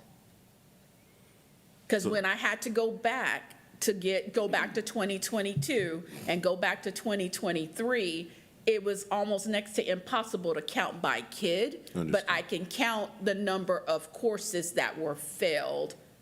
Does that make sense? and so if they took reading, the double block ELAR, did they get 2 grades for that or 1? One. Okay, so this should be 518 students then, because everybody only had 1 ELAR class. Not necessarily, Right. because when we get this data initially to project summer school numbers, we're looking at the number of kids that failed at semester That's why I was asking about and this. the number of kids that failed the third quarter going into the fourth quarter, because each of these count as a 0.5. So I can fail Part A, but pass Part B, but Part A and Part B added together in the third quarter does not equate a 70, which means I'm counting that as a failure. And that's why I was saying, Ms. Ryan, if you were to look at this, the number of students that are being invited back for the middle school are lower than what you see in terms of failures, because if we report it by semester or by 9-week period, then what you'll have is some students don't do well the first semester and then kick it in gear the second and then pass the course. Or don't do well the second semester, but they did so well in the first that their overall average is one that allows them to pass the course. Or if they passed math, they could have failed You're absolutely English, and they correct. just weren't invited to summer school because they were allowed to just fail math, and as long as they Yes. passed ELAR, they were fine, so. And like- under 22 and 23 is when we were under the other policy. And so you have to look at that. Oh, And so this isn't 24, oh, okay. this is not 24. This is, Ms. Stanford asked for 22, 23. Yeah. This was the easiest way for me to pull those numbers without going and looking at every single student and counting by student. Because one student could have had Part A and Part B of English, Part A, Part B of math, but only Part B of social studies and Part B of science. Yeah, because, well, we know our secondary kids are struggling in math. It's still pretty significant, the number that are still struggling in ELAR. And I guess I'm concerned if we had this many challenges in ELAR with double block, what are these numbers going to look like taking away double block now? So many of these kids will only be in one English class, not two. They're going to get half as many English minutes next year. Are we going to see, what's the outcome of that going to be? I can tell you that we're taking away double block, which means the kids were in class for 90 minutes at a time. Yeah. What we found was that wasn't conducive to middle school. And so what we have done is ELAR is going to be 52 minutes in most of our middle schools, and any student that struggled this year, students that are in this group right here, students that fell STAR, students that did not pass during the school year, they're getting what we call a reading lab or a math lab class added to that gen ed English, gen ed math. And so they're getting what we call extended support during the school year. And we're offering that in both semesters. And those students are already been identified for our campuses, because in some cases, they're going to have to be hand scheduled into those math lab and reading lab classes to ensure that they're going to get They'll essentially get the same amount of minutes of ELAR as they Yes, have ma'am. in a different Yes, ma'am. format. But Because only what- the students all that the are struggling struggling ones, before, yes. even GT students were double blocked in there. Now we're Yes. saying, Yeah, Which is helpful to get more kids into the master's category, but that's a whole I other. understand. absolutely. That's always the goal. Yes. And so when you start talking about the trends that we're seeing, and then in talking with our teachers and talking with our principals about what is going on as far as academic performance in those classes, is that we're seeing that there's a significant gap in the understanding of math concepts and procedures. And so when you're looking at math, and I'm looking at Dr. Johnson because former math teacher, there's some things about understanding concepts and how those concepts build on top of each other, and then procedural, like how to solve a problem, computation skills. It is not enough for our students now to just know how to solve the problem. They got to figure out how those concepts connect with other concepts so they can build on their learning. So we're seeing that still as an impact from COVID, and it's still as an impact from the students that we're seeing right now, that gap in understanding of concepts and procedures is still impacting our overall performance in math. There's also an increased demand for our students to have to engage in more abstract thinking in all of our core subjects. So they're talking about, people keep talking about STAR 2.0. STAR 2.0 is abstract. thinking in the abstract and making connections that are not always visible, where we used to be able to go in and take a test and just pull the answer right out of the text. It's not like that anymore. You've got to be able to make and connect ideas in order for them to respond to questions. The introduction of complex texts and concepts in our core subjects. Written expression, before we used to only test writing in 4th grade, 7th grade, in English 1 and English 2. Now writing is tested from 3rd grade all the way up in every subject with the exception of math. So that also is having an impact on our student performance and where their level of understanding and the rigor that has been updated. And then the final thing is, again, when you're talking about 12-year-olds, 13-year-olds, and 14-year-olds, about planning. And writing down your lessons and writing down your notes and meeting your deadlines for homework assignments and so forth. And so what we're seeing is that there's a more increased need to provide those soft skills in our core subject classes, because some kids are just failing because they fail to turn in their homework sometimes. Yeah, So- can I ask a question about that? Because really, when you talk to middle school teachers, that's really and middle school parents, that's the crux of where the problem seems to be, which is they're sitting in a class for 52 minutes, and there's not 52 minutes of learning going on. They're on their phones, they're screwing around on their Chromebooks, they're going to the bathroom for 10 minutes, and how are we instilling essentially a new level of discipline and expectations at that middle school level, and how are we empowering those middle school teachers to enforce that? Because what we've gotten to middle school is not okay. There's not no turning in your homework. There's not being on your phone refusing to do your work. We're not raising good adults that way. Not only are they not learning how to read, they're just not going to be great, awesome, follow the rules type adults when they grow up. So, and that, I don't think there's an easy answer. No, So, it's you're right, not easy. but It's not easy. How do we get better at that? I can tell you what we plan to do for next year is this. We sat and talked about this, and it's not just at middle school. The biggest apathy is at middle school, but it's at elementary and high school as well. So our plan when we bring in the administrators this summer is to talk about what does it look like that first week when we come back to school. Because oftentimes what we'll do is we'll throw the teachers in there and they open up the lesson plans and we start teaching day one.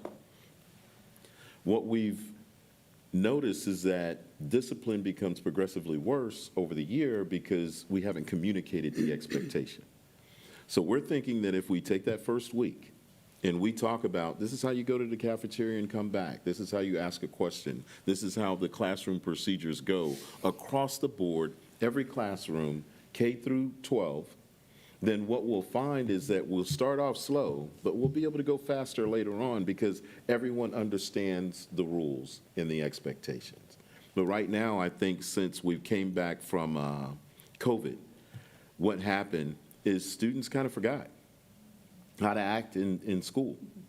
So we have to re-educate and let them know this is the expectation. And when students know better, they do better.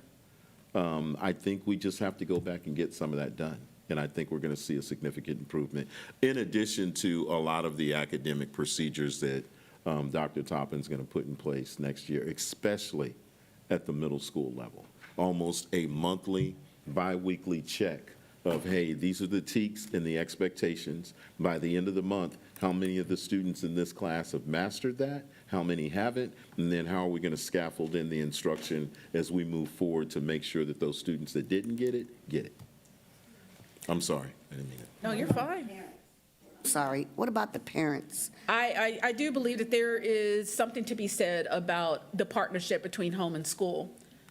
A lot of the things that we're struggling with, and if I had an answer to how we could address some of the concerns that you brought, I wouldn't be standing here, I'd be rich. So, because every school district is struggling with this across the country. There's a lot of discussion going on in a lot of different places about cell phones, about social media, about the Chromebooks and whatnot. And so, you know, some districts have gone to where they have jammers on their campus where they jam the cell phone. You can't use it during the school day. Some of them are picking them up next year and putting them in a bag, and you have to turn them in, and you get them back at the end of the day. People realize that we are up against some serious resistance in that, but I do believe in the power of talking with parents and letting parents know the impact of this is happening. A lot of it, you can't even hold a conversation. I have a 20-year-old and a 22-year-old who can't hold a conversation because their head is down and inside that phone. And so definitely making sure that we really develop the relationship with the parents to talk about the impact that social media, cell phones, and all of that have on classroom performance, because it is telling. I will say that I've been in classrooms all year this year, and teachers are working their tails off. They are trying to do whatever they need to do in order to get the students engaged and whatnot, but it's a struggle every single day. So I'm going to get off my soapbox. I see Dr. Phil's looking at his watch. And so what we do when students are struggling, you know, I believe in the response to intervention, making a strategic plan, and we are spending some time this year. I do want to thank, you know, Dr. Phil's in the cabinet as well as the board for really believing in the plan and putting the money where our mouth is and increasing the number of RTI teachers that we have at the middle school level, because it will give us an opportunity to really address the students that do need that extra support during the school day. Also, in addition to that, one of the things that COVID has done to our students is we see a lot of students right now with a lot of social and emotional problems. And so that whole multi-tiered system of supports, not just talking about on the academic side, but also on the behavior side, also on the mental side, also on the psychological side, making sure that we're putting interventions in place and developing those plans with parents to ensure that we are meeting the needs of the whole child and not just really focusing on just the academics. And so when we are talking about what we're doing in the RTI, on the RTI side of things and on the MTSS side of things, and what we're doing in curriculum and instruction, is making sure that we're talking about academics, but also talking about the whole child with mental, social, emotional levels, but also progress monitoring. It doesn't do any good to put an intervention in place if you don't have a way to monitor whether or not the child is responding to the intervention. And so on the academic sides, we do have suites that we're using for RTI and for MTSS, paperwork that we're using to track students' progress. We have a serious database that we're also using in order to make sure that kids are making progress academically where they need to be. Eureka comes with module assessments so we can see where kids are at the beginning of the year, where they are at the middle of the year, and at the end of the year. And then on the social emotional side of the things, our counselors are tracking students' progress through our Health Masters program, where they're logging each time they are working with the child, counseling a student. Anytime they're bringing them into small groups, we have students that are getting counseling for anger management, students are getting counseling for divorce, for death in the families, and those type of things. Again, whole child. You can't just focus on the academics. So starting next year, what we're focusing on for the curriculum and instruction department, again, we're having an audit that we are bringing in the TASA group to come in and to audit our curriculum guides and resources, and making sure that we do have that perfect alignment between curriculum, what is taught, what is written, and what is assessed. We're also looking at the redesign of our support classes. Again, that's adding those additional teachers so we can service all the kids that fall into that category. We started this year, starting in the second semester, with unit launches where we're bringing teachers in and kind of pre-teaching before you get into the unit, and making sure we're answering any questions that teachers may have and clearing up any misconceptions of the materials that they are going to be doing. We also redesigned our Judson ISD instructional coaching model that we trained all of our academic trainers, all of our academic leaders. We trained them in that last year, and then this year is launching again the instructional model and making sure that we have ways to monitor that. And then also additional training for our campus leaders on professional learning communities, what that means and how we are going to monitor that, as well as how do you take a target that you have and make a data-driven plan in order to meet the goals that you have set for those targets. Any questions? So is this a new plan from what you've done previously, or is this a continuation? Some of it's a continuation, some of it is something we launched this year, and we are refining it and fine-tuning it, and that we're going to continue it. I will say that the audit is something that we're bringing in new. We haven't had an audit on our curriculum in quite some time, so we're bringing that in, that's new. Also, the PLC, redefining the PLC model for our academic leaders on the campus, as well as our campus administration, is something that we have been doing, but we're just going to tighten it up a little bit. Okay, so I would assume you're tracking the intervention results. Always. And do you have a sense of success rates yet on how it's working, the RTI and the MTSS?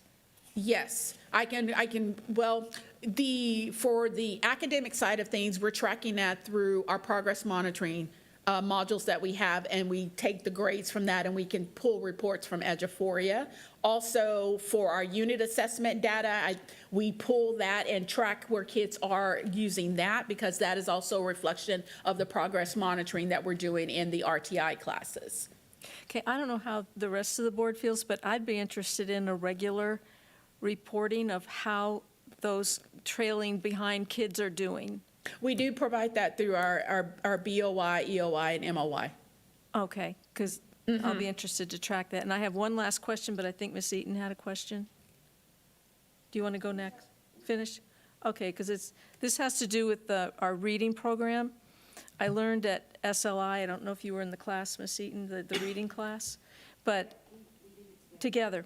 So the state passed the HB3 and HB 1605 rule that we are no longer allowed to use the reading techniques that we've used for the past 20 years, which they call 3Qing. Right. Okay. So where are we in moving away from that and into the science of reading approach that the state wants? All of our teachers that are teaching any grades from K through 3 have to go through the science of reading training. You cannot teach in Judson ISD without going through that.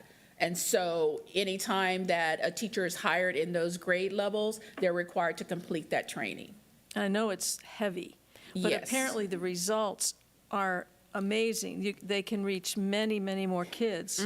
So how long have we been doing that? I think this is year 2, going into year 3. So we don't have any 3Qing? No, ma'am. Okay. Anytime that we get a mandate from the state, we have to respond. And because it was part of House Bill 3, we had to respond. So have you seen results from it yourself since we made that move? I think that when you look at our data in 3rd grade reading, 4th grade reading, and 5th grade reading, you're going to see some improvement overall from that. But again, we're still training teachers as we're going through this, because every year we get a new influx in. We just started a group this week, about 40 teachers that are going through the science of reading training with our reading coach. We have 2 reading coaches, and they each have a cohort that they're running every year, all year. Well, I learned a shocking statistic at SLI, and that is that if someone hasn't learned to read by the time they're in 3rd grade or out of Yes. 3rd grade, their chances of being a prison inmate Yes. are drastically increased. So much so that prisons forecast their future prison on those numbers. That has been around for quite some time. How cynical is that? But just horrific. So I'm glad we're working hard on that. I am almost done. I am going. Wait. Yes, ma'am. I'm so sorry, Ms. Eden. Yeah, I have to tell you, sitting through that class, when they stood there and said that, third grade reading results dictate how many prisons they build in a state, it blew my socks off. And Laura and I just looked at each other like, from third grade? Yes, ma'am. But yeah, that science of reading, very interesting. I did a deep dive on it once we finished with that class, with the information we were provided. But one of the things I wanted to ask you about is discipline. Wow. You know, I was visiting middle school and just kind of chilling in a class, and a student she just was having an off day, I guess, and she called her teacher a not so nice name. And so I got up and left the room because I was getting ready to get in big trouble, real big trouble, okay? So I got up and I left the room, and I went and got the principal because I was just like, wow. And as soon as I said the student's name, she just looked at me and said, yeah, I know exactly who you're talking about. What what can we do? What We do all kinds of things, Ms. Eaton. Because There's a lot of things that we can do. There's consequences for doing those type of things. You know, we have ISS, OSS. they don't seem to care about that. Well, and that's one of the things, that's why we have to do the whole child, which is the SEL, because sometimes there's things going on that we don't know about that is causing that behavior in the classroom. And we have a lot of conversations. I'm not looking at my principals, right? But we do have a lot of conversations about it. Once you've been suspending, and it's not having the desired effect, then there's something else you have to do. You got to get down to the core. I call it getting behind the mask, because you can see just what's being presented to you, but you got to find out what's causing that behavior to occur and then try to figure out a solution to it. But what can we do to help our teachers? Because, I mean, you got a classroom, you got 21, 22 kids, and you have this one having a temper tantrum or a meltdown. Yeah, so now, you know. Our principals are working really hard to support our teachers in the classroom and making sure that when you press the buzzer, that somebody's responding.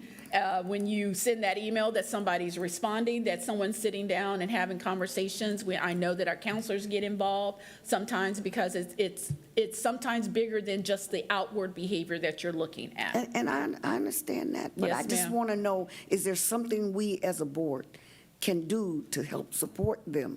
Because, or do we need to hire some people that maybe float between different schools? If we know there's a problem at one particular school? We do have that, because sometimes we do have to bring in specialized individuals from different companies that we contract with, because some of that behavior is exhibited by students that have other disabilities. And so we do bring people in that are specifically geared towards addressing behavior like that. And we have done some things in terms of adding to the RTI. Yes. Because there is a section of response to intervention that deals with behavior. Just behavior. So we have done that too. And if they bring us other things, we absolutely will talk about it. And we also have a behavior specialist that does travel from campus to work with kids. But when I say we're living in challenging times, I'm not lying. We're up against some things right now. But if you don't mind, let's go ahead and move on with our STAR data and get back on track here. So before we get started, I want to say once again, it is preliminary. Thank you. Please say that again. It's preliminary. Thank you. And so this means that the data that we're going to be looking at tonight is unscrubbed numbers, which means that the state has sent data out that includes all kids. When we're talking about accountability, the accountability includes the June, December, and April testing windows that we have, and you get numbers when all of those numbers are combined together, and that data comes out later on in the summertime after July the 19th. Also, the data that you're looking at tonight only includes the spring testing. So we're not talking about kids that may have in the EOC tested in December. They're not in this data yet. That data will come out on after July the 19th, and we will have what I call scrubbed numbers. That is the accountability subset. Okay? Y'all gonna see preliminary on every slide. But we wanted to move forward with letting the board know about this, because we got it. We want to share it with the community. We just want to be careful to note that this is all preliminary data. It's subject to change. It's just us trying to get it out there in front of the community as quickly as we possibly can. Thank you, ma'am. Preliminary. So STAR EOC preliminary data that we're looking at, Algebra 1 in that first column there, English 2, English 1, English 2, Biology, and U.S. History. Again, I'm not sharing comparisons right now because, again, this is preliminary data. 6 through 8, 6th grade math, 7th grade math, 8th grade math. And you can tell just by looking at it, we have some work to do in 7th grade math.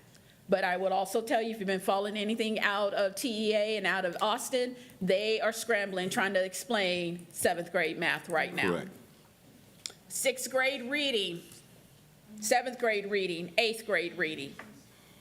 This was the new test too, right? Yes, ma'am. This is only our second foray into this STAR 2.0. Okay. 8th grade science, 8th grade social studies. 3 through 5.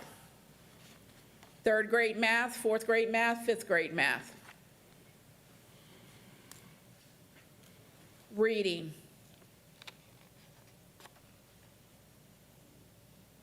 Science. 5th grade. Now, when we're looking at all grades, I wanted to show this to you. This is 3rd grade math all the way through Algebra 1. What I am interested in and what we're talking about with my team right now is what's happening in 5th, 6th, and 7th. That's a trend that we have seen repeated over and over again, not only in our data, but also the state data. So again, looking forward to what this audit is going to reveal to us in September about what we're doing with our curriculum in those grade levels. We do have 5th grade is now using Eureka Math. So we're hoping to see, because that is considered an HQIM, that we're hoping to see some difference in the data there. But there is something going on between 5th, 6th, and 7th. So we are talking among our elementary math coordinator, also with our middle school math coordinator and our high school coordinator, and looking at that vertical alignment between those, what we call readiness teaks, and what's going on that we're not capturing the results that we're looking for going up the grade level. This is language arts. This is reading from 3rd grade all the way to English 2, which is in 10th grade. Again, we're seeing a trend in 6th and 7th grade. 6th and 7th grade. A lot of what we're seeing right now is that writing component that was not on anything but in 4th grade, 7th grade, and English 1 and English 2, and now it's on 3rd grade all the way up. Science, 5th, 8th, and biology. And then U.S. history, which is only in 8th grade. And 8th grade, U.S. history starts in 8th grade and it completes the second half of U.S. history in 11th grade. Interesting. Yeah. I wonder what would happen if we do 8th grade and then the U.S. history in 9th grade. Just things I think about at night.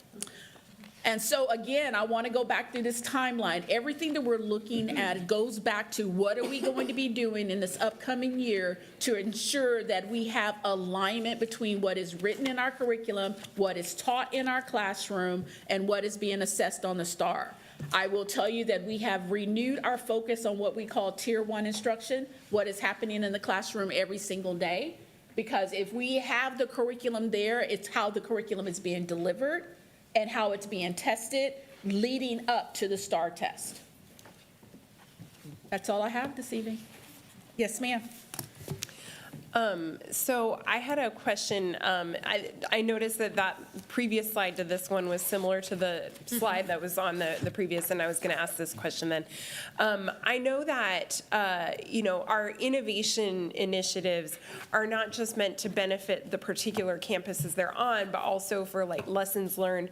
So I'm curious, what are some of the lessons learned that we've gotten from our innovation campuses that we hope to implement district-wide or, in maybe not district-wide, but in larger cohorts outside of the innovation campuses?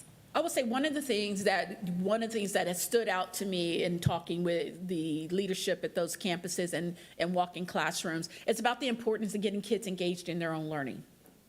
And so that blended learning approach, that having stations and modules and learning centers is something that elementary does really well, but we seem to kind of lose that momentum in middle school and high school. But there's something to be said that kids are not sitting in the classroom and doing what I'm calling a sit and get. And it's putting the ownership of their learning into their hands and doing more of an inquiry-based approach. And so that is one of the things that I know that I have taken away from the innovative campuses, and also having kids track their growth.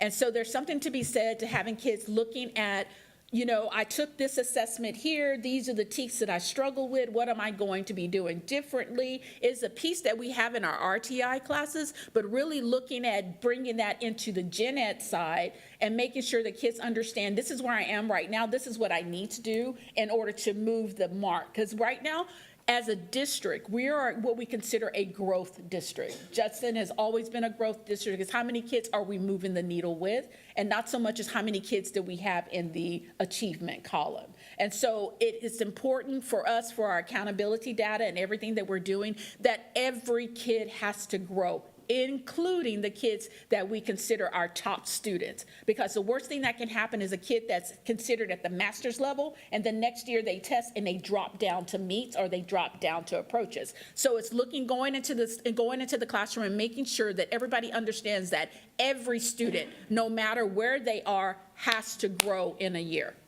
And so what we're doing with MAP, what we're doing with Amplify, is tracking that growth. And if a kid is not growing at the speed that we need them to grow, intervening, put them into intervention groups, put them in intervention classes, and making sure that they are going to grow in a year's time. Because if kids don't grow, they won't be successful. Yes, ma'am. I think, first, could we get a copy of these slides? I think we got different formatted stuff when you guys sent it to us. I don't Yes, think the I board has changed these, it. but if we could send those in Friday notes, no worries. Okay, No worries, gotcha. Friday notes are Okay. fine. No, I just No, don't- preliminary, unscrubbed. Oh, no, we have preliminary, we just don't have it in this format. Okay, I just So- don't want it to get out in the community, because this won't be the end result. Oh, yeah, That's you why already we're sent just us trying. this whole thing, so we Yes, already ma'am. we have this in a different format, but, yeah, I guess, you know, my big concerns looking at all of the data, you know, is, you know, that third grade star reading meets, you know, we had a goal of 55 this year, and there's no amount of data scrubbing that's going to turn that 38 into a 55, you know, so to have that, that's a pretty big gap. Third grade meets. Are you talking about this PowerPoint or the other one? I have the one in front of, the one y'all sent us had third grade math at, am I looking at the right one? Oh, no, I'm on math. Hold on, reading. ELAR, sorry. Reading. Third grade reading, we were, I'm sorry. About the MOY data or the No, STAR, sorry, STAR. That's why she wanted to know which. Well, you're talking about meets and not approaches. Meets, correct, because our board goal for third grade Was at the reading is meets. meets, and that for And that- 24 was supposed to be 55%. So Right. obviously, that's an area with lots of attention to figure out, you know, how we missed that mark. And then we may be within the margin of error on data scrubbing for the math, because if we were 32 and it was 37, we might be close. Are you looking at the monitoring report from I was looking earlier at my this board year? goals. Your board goals? Yeah, just the board goals. What the growth progress measures were for this year. And then that seventh grade math, you know, we're trying to get to 45, and we're down at 26, and so. And yes, your GPMs are set based on Amplify and MAP. Your board goal that was set 2 years ago, that board goal is based on STAR. So we're looking at two different measures. So when you're talking about GPMs for growth progress measures, that is Amplify data and MAP data. The goal that is in front of you, the goal is set on STAR. Yeah, the board also approved STAR results for each year Yes, too they in did. August of 20. So I'm going off the board set yearly goals for STAR data. So those are what the STAR goals Right. were. And we were being aspirational, as Mr. Macias likes to say. Yeah. We were being aspirational when we set those goals, and we did set them for the meets, because meets equals grade level. Yeah. Whereas approaches is below grade level. Yes. They're approaching the level versus on grade level. Yeah, and we had made a lot of progress, so like it was time to step it up, a notch. yes. Well, I think type thing. I think that was happening across the state, and then didn't they change the STAR exam? So we're talking about a different test. We're talking about apples and oranges So we're talking about right apples and now. oranges in terms of comparison. Right. Oh, yeah, and no, and that's why I always look at the state and the region data too. I look to see what they did. If we're keeping up with the Joneses, then we're good, right? If the state's making, if they're gaining by 10 and we're losing by 2, and, it's all about closing that gap with the state averages. We got to get closer to them, closer to the region, and then start outpacing them is really where we're trying to, just stick with the middle. Don't lose ground. Try and gain ground and shorten that gap with them. So, Yes, ma'am. but what other resources is there anything else you need from the board?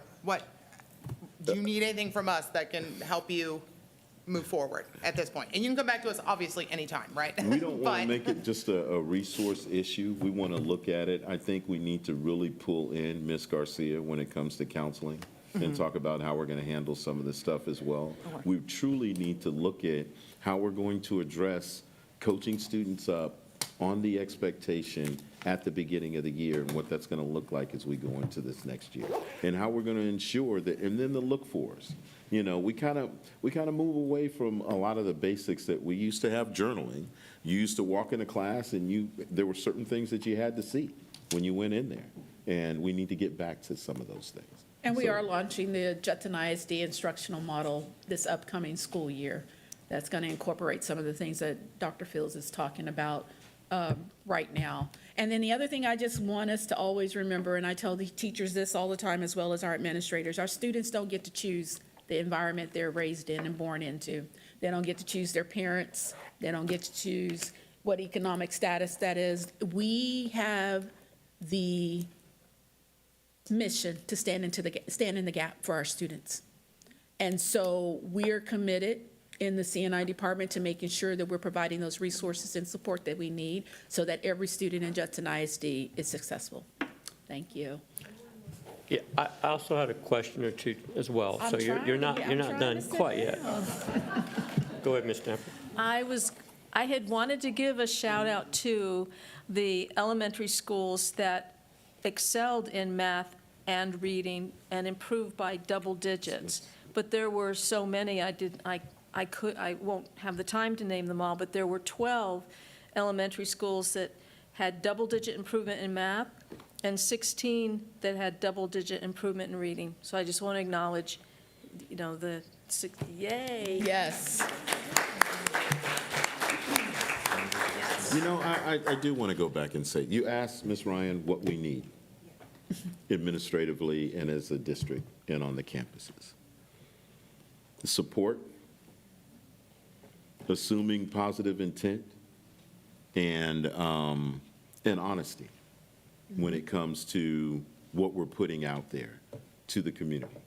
Because not just the administration, but the teachers, they're doing their very best. They're working hard. And we just need to make sure that from the board level, through cabinet, to the campuses, teachers, everybody, that we're putting ourselves in the best light when it comes to talking about what we're doing to improve instruction across the district. I think that would help. Those things would help.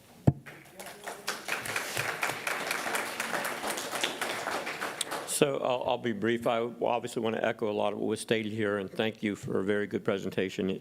It seems refreshing. I don't think we've talked about this in a little while. Since October. Yeah, it's been a minute. But again, the idea is obviously giving more support to our students and to our staff and our teachers in the classroom.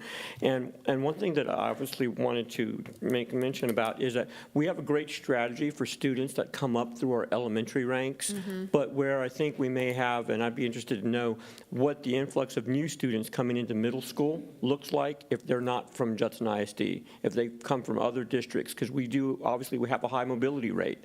And so the students are going to be behind in grade level, in my opinion, coming from other areas of Texas. So being innovative.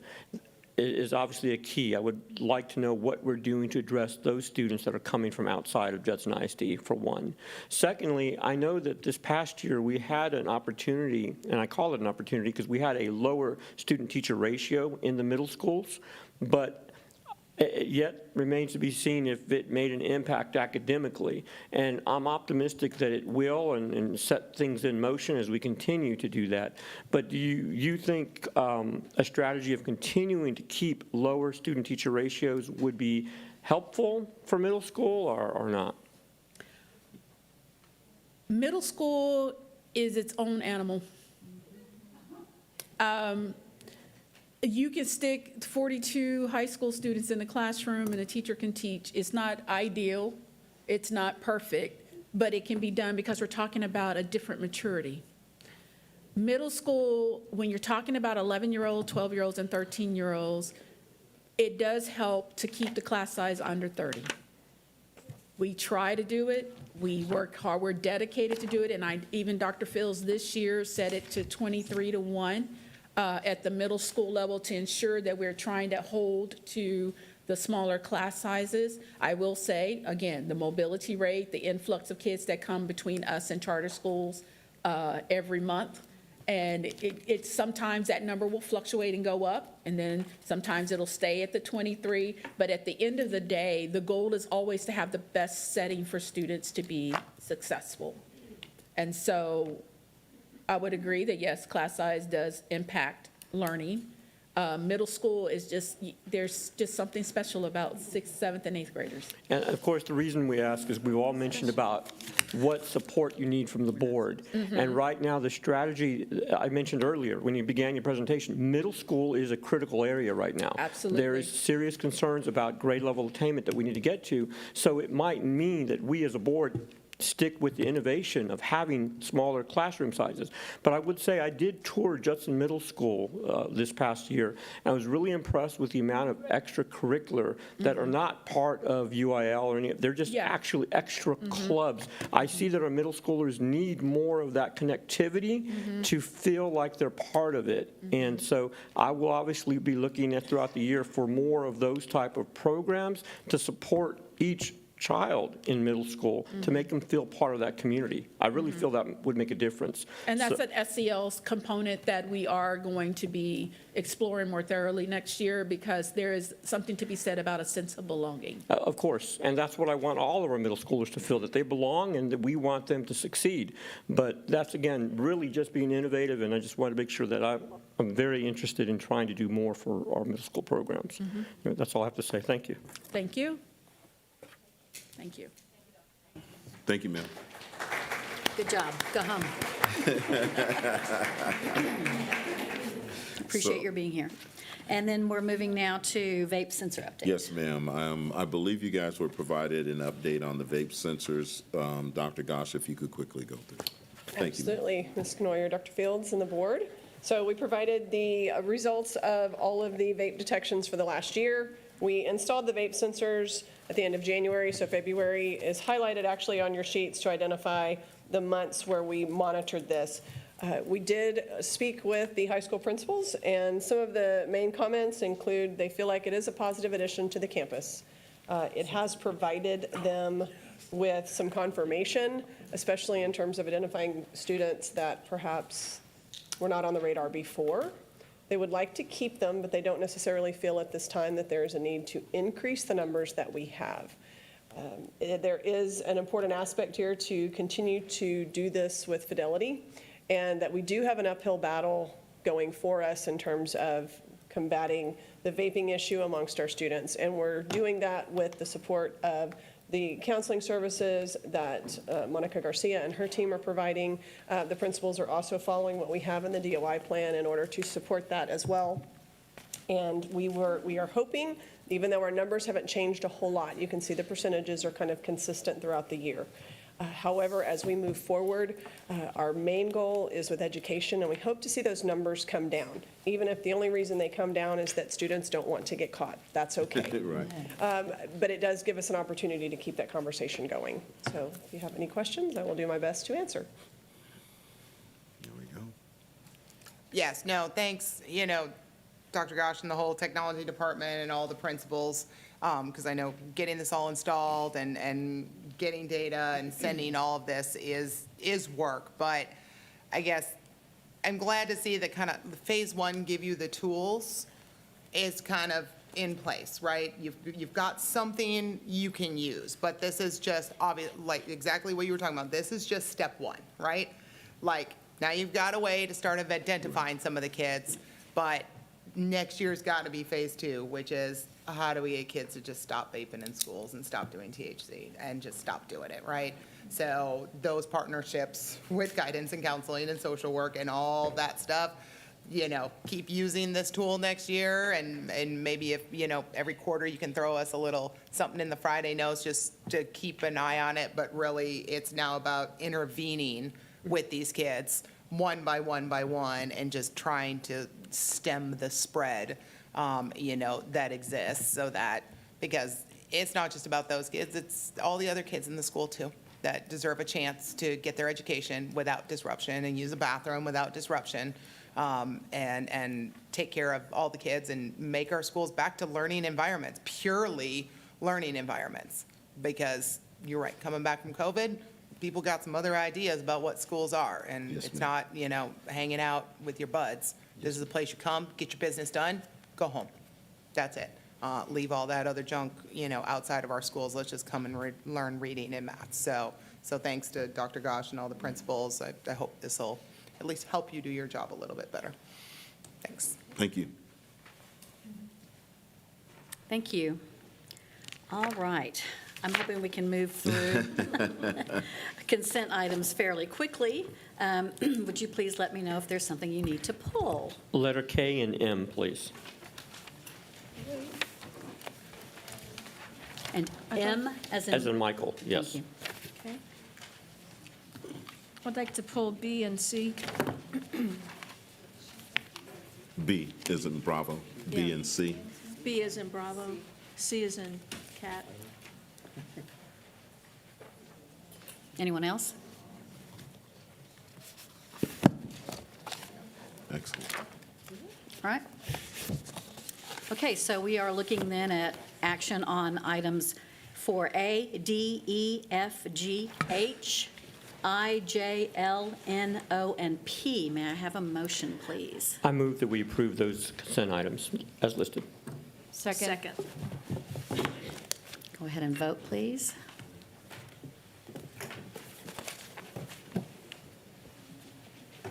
And the motion passes 7-0. Let's go back and look at item B, consider and take action regarding approving the attached amendments to the budget for the 2024 fiscal year. Yeah. So this amendment, could you explain it to us? How this, what was that? Wasn't me. You ready? Tell them to come up. This amendment is an end-of-year final amendment, and it is a TA requirement to ensure that the districts do not exceed the budgeted amount. And so what you have here is the end-of-year final amendment. This is very typical of districts, and this isn't the first one. Last year, our final end-of-year budget amendment was to the tune of $10.1 million. In fiscal year '22, there was an end-of-year budget amendment for $13.9 million. In the year 2021, there was an end-of-year amendment of $10.9 million. And in 2020 fiscal year, there was an amendment of $9.7 million. So I just wanted to share that history to demonstrate the practice of ensuring that we don't bust a function, as they say. That's Mr. Guerra's wording, and I'm going to have Mr. Guerra add more to that. Thank you, Ms. Davis. Yes, that's exactly right. It's two sets of things. This is a regulation that we have to have with TEA. They want us, like we said earlier, not to exceed any expenditures through budgeted functions, and it's something that the auditors look at right away. So again, when I started June 6th and we presented this to you, we presented that $33.879 million deficit. This budget amendment covers that, but we don't expect any new revenue or any additional expenses. This is just simply to cover a TEA requirement and an audit requirement. to satisfy their regulations with the districts. And every district does this in the state. I've done this with every district I've been in prior, and I think Mr. Anderson here, he's done it for 38 years straight. So it's not nothing new, it's not nothing unique to Judson. It's done statewide, and it's a requirement that we do this final budget amendment at the end of the year and submit it to TA as well. So how do you come to the numbers? What's it comprise? Because they varied every year. So how do we build to the number? So again, June 6th, when we presented the $33.8 million deficit, it's based on those numbers. So what we do is, because there'll be adjusting entries for the next several months going on with audit as the books close for the year. So we just put an extra, like Ms. Ryan called it, extra padding in there to make sure that these functions, no matter what the accruals will be or no matter what the adjusting entries will be, there's enough in each function to cover the TA requirement. So is there a percentage of padding that you use, or does it vary per category? No, it varies per category. Obviously, 11 is the largest. It's a little over 60.5% of the budget. So there can be the biggest fluctuation in function 11. So that's why we adjusted that more than the rest of the functions. Oh. Okay, I'll step aside for other questions.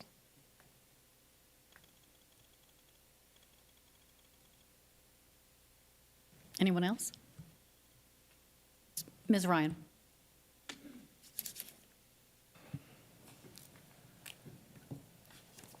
Okay, so I don't understand why there's anything on revenue for this line, because we normally don't adjust revenue we don't always adjust revenue unless it's going down, and we adjust it down. So I'm sorry, I don't understand why this would show another 8.7 in revenue that we've already confirmed. There's for sure not another 8.7 in revenue coming in. So why did we adjust that line? That's something I wanted to do just for a compliance issue. Whenever there's a debit, there's got to be a credit. So we didn't want to have any one-sided entries with a deficit budget. We wanted to show as an even entry. So it's something that we do for audit. Like I said, it's just an accounting thing. It's nothing that we expect more revenue. We don't expect $8.7 million of revenue, and we don't expect anything more than the $33.8 million deficit. It's just an accounting thing we do with GAAP that we don't want to We've comply never with. done that before. And by the way, welcome to Judson. So we've already talked a few times, so he's ready for me, and we're still friends, and welcome. So he knows that he's going to get a barrage of questions for me, and that's okay. Because when we add expenses, we don't always add a corresponding random revenue that doesn't exist. So to me, this is, this does not reflect the current, what we think is going to happen. So I don't understand that part at all. And I guess the biggest concern with this is there's padding and there's actual expenses. So I get the padding part, right?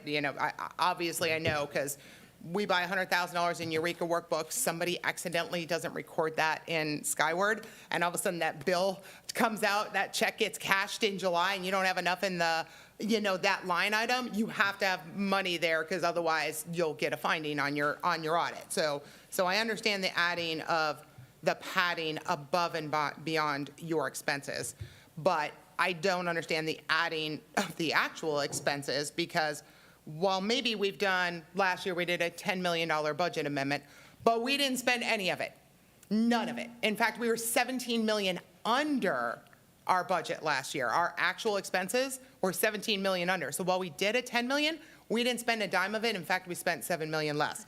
So that was kind of the point I was making before, is that this is the first year where actual expenses are going to exceed what's actually in our budget. That has not been commonplace for 6 years in Judson ISD. All of our audits show that our actual expenses have been well under our budgeted amount, even when you take the padding out.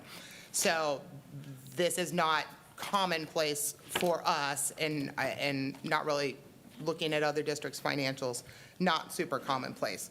I have a few more questions on this, but Madam President, they are legal questions regarding implications if this is approved or not approved. So I recommend a quick executive session to ask those questions there, unless you want me to ask them in public. May I add a clarifying statement, Dr. Fields? Yes, please. As far as the final budget amendments, as I mentioned earlier before Mr. Brooks, before Mr. Guerra approached the podium, the end-of-year amendments are typical practice. One of the things that we do in accounting and education is we have to add, if we're going to add a credit, we have to add that same amount of debit, which is why it appears that we are having an additional 8.7 million. It is an accounting practice within our educational finance. But in addition to that, regarding what we have adopted as far as budgets, we have adopted deficit budgets over the last several years. One of the differences that we had over the last 3 years is the influx of ESSER. For ESSER 1, we received a little bit over $1 million. For ESSER 2, we received about 19 million, and then for ESSER 3, we received about 43 million. Some of the expenses that we have incurred with that have been recurring expenses, such as our raises. Those raises, unlike a one-time incentive, are recurring. So we can expect that, and we're seeing that come again in the 24-25 budget. So as far as why it is that this year we're ending up in a deficit, whereas we might have previously, it had been different, a lot of that has to do with the influx of ESSER and how we chose to use that within our compensation. Correct. Mr. Macias. Let me go ahead and have Mr. Macias ask his questions. Yes, I'd say that this is not uncommon. I remember in the Ball administration, we've had $13 million deficit budgets. And so we're regularly seeing this.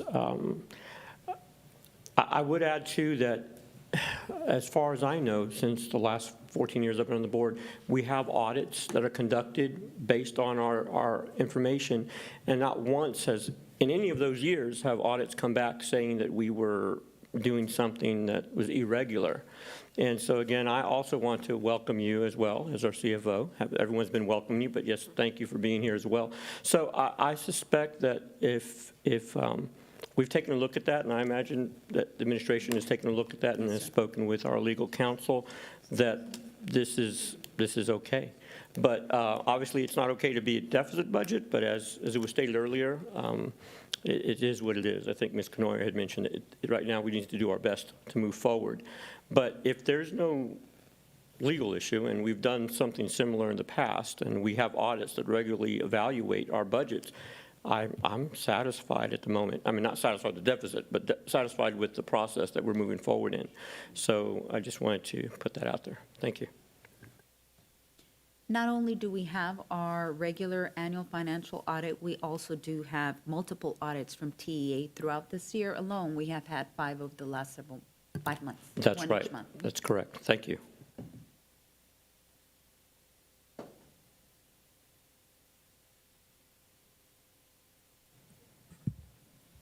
So we need a motion. I requested to go into executive session to discuss about the rest of my questions with the attorney, unless you want me to ask him out in public.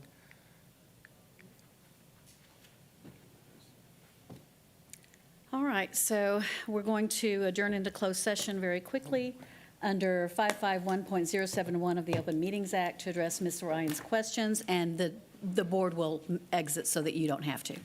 You guys stay.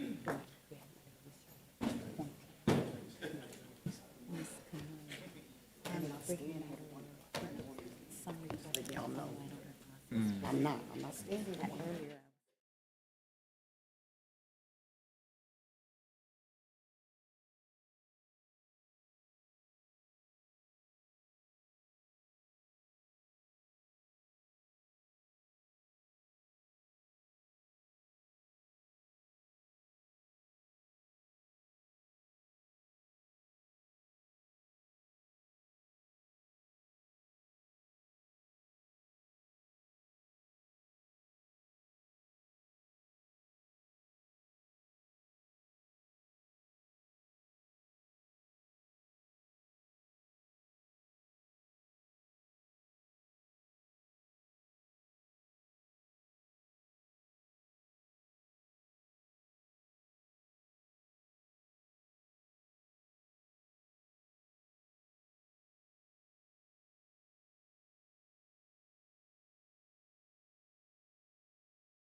Thank you for your patience.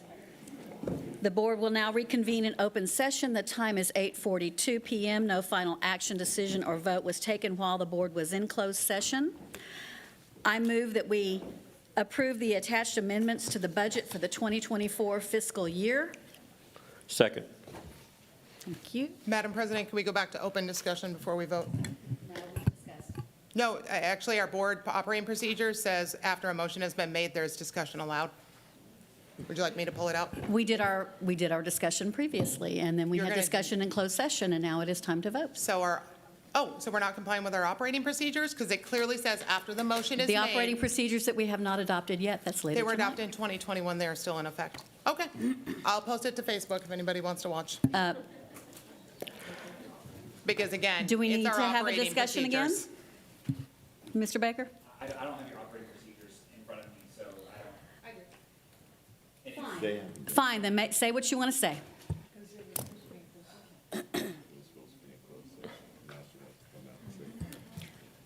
Yes, we can, the discussion was not in closed session, there was a legal question, and then it goes back out into open session. That's when discussions occur on public motions of public things. So I know the board is upset that I've asked questions about this. There are people on this board that are upset about that I've asked questions.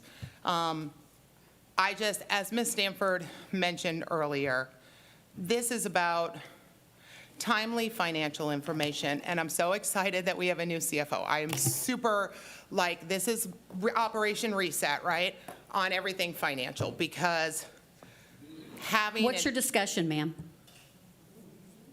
Okay. Having up-to-date financial information at all times, to have a clear picture when we are making decisions is so important. Because had we known certain things, maybe I wouldn't have advocated for vape detectors. Maybe there's other things we would have done differently. So to get an amendment 2 days before the end of the fiscal year that involves the paychecks of $5.1 million, that is teachers' pay that has to be paid, so we have to pass it because we got to pay you guys type thing. I hope in the future that this doesn't come 2 days before the end of the fiscal year. I hope we are doing this very routinely as we go through. Again, we've turned down a finance committee multiple times, so we have to do this in the boardroom. But I hope that while I have to vote yes on this so everybody gets their paychecks, I hope that next year we do this in a super timely manner and don't get our hands tied at the end of the year. Thank you, Madam President. Please proceed to vote.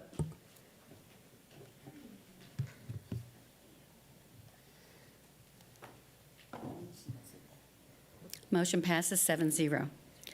Ms. Stanford, consider and take action regarding approving expenditures equal to or greater than $50,000. You had questions? Yes, ma'am. The total of all the items in this agenda item come to about $621,000. The bulk of it is from child nutrition. So we're buying a new walk-in freezer for $115,000, and we're buying 4 Ford box trucks and 2 transit low-roof cargo vans. And I'll just go ahead and publicly ask what those vehicles are for.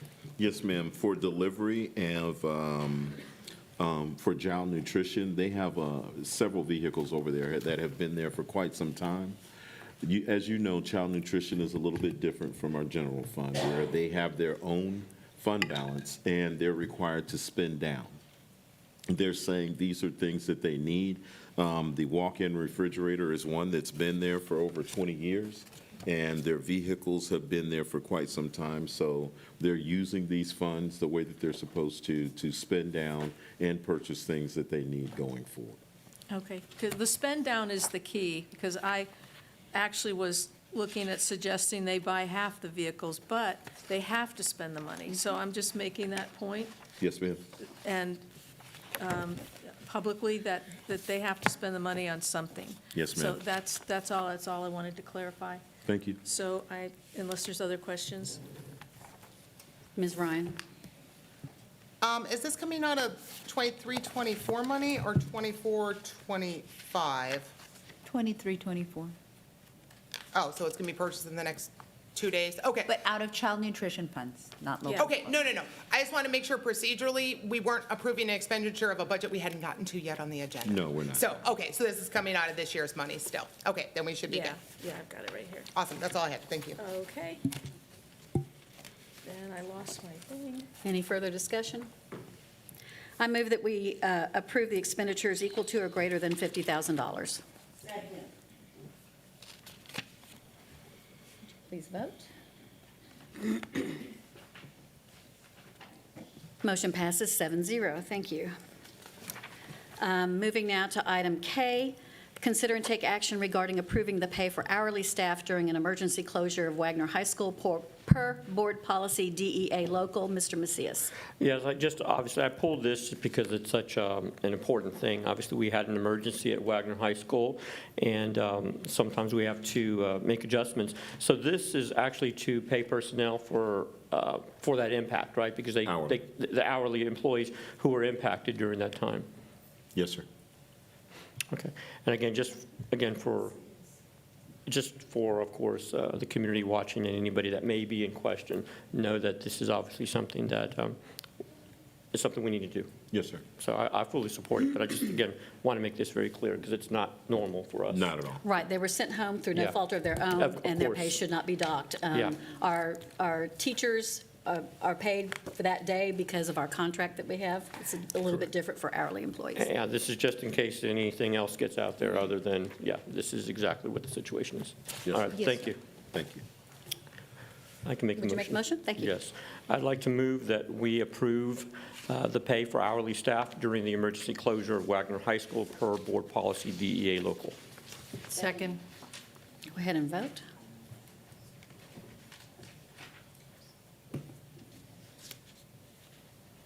Motion passes 7-0. Item M, consider and take action regarding approving adjustments to the 2024-2025 instructional calendar. This is your item also, Mr. Macias. Yes, I just had a quick question regarding the adjustment from aligning ourselves with Northeast Lakeview. Was it the same last year, or is this the first time we're going to adjust it? We've, in the past, have had spring break different from Northeast Lakeview. It presented a big problem because we still had to have transportation come in and pick up the students and take them home throughout the day. So what we did this year was we planned our spring break kind of around, and the teachers voted on having it the same time as Northeast Lakeview. They then moved their spring break. So Dr. Toppin went out and did another one and said, hey, this is what happened. And overwhelmingly, I think we got over 1,000 responses, and all of them said that we should then move our spring break this time to when Northeast Lakeview moved theirs to. That way, all of our students are out at the same time. Okay, and that's what my next question was, try to determine if this was going to impact teachers, because we've always had it opposite. Well, not always, but for the most time, we've always had it opposite.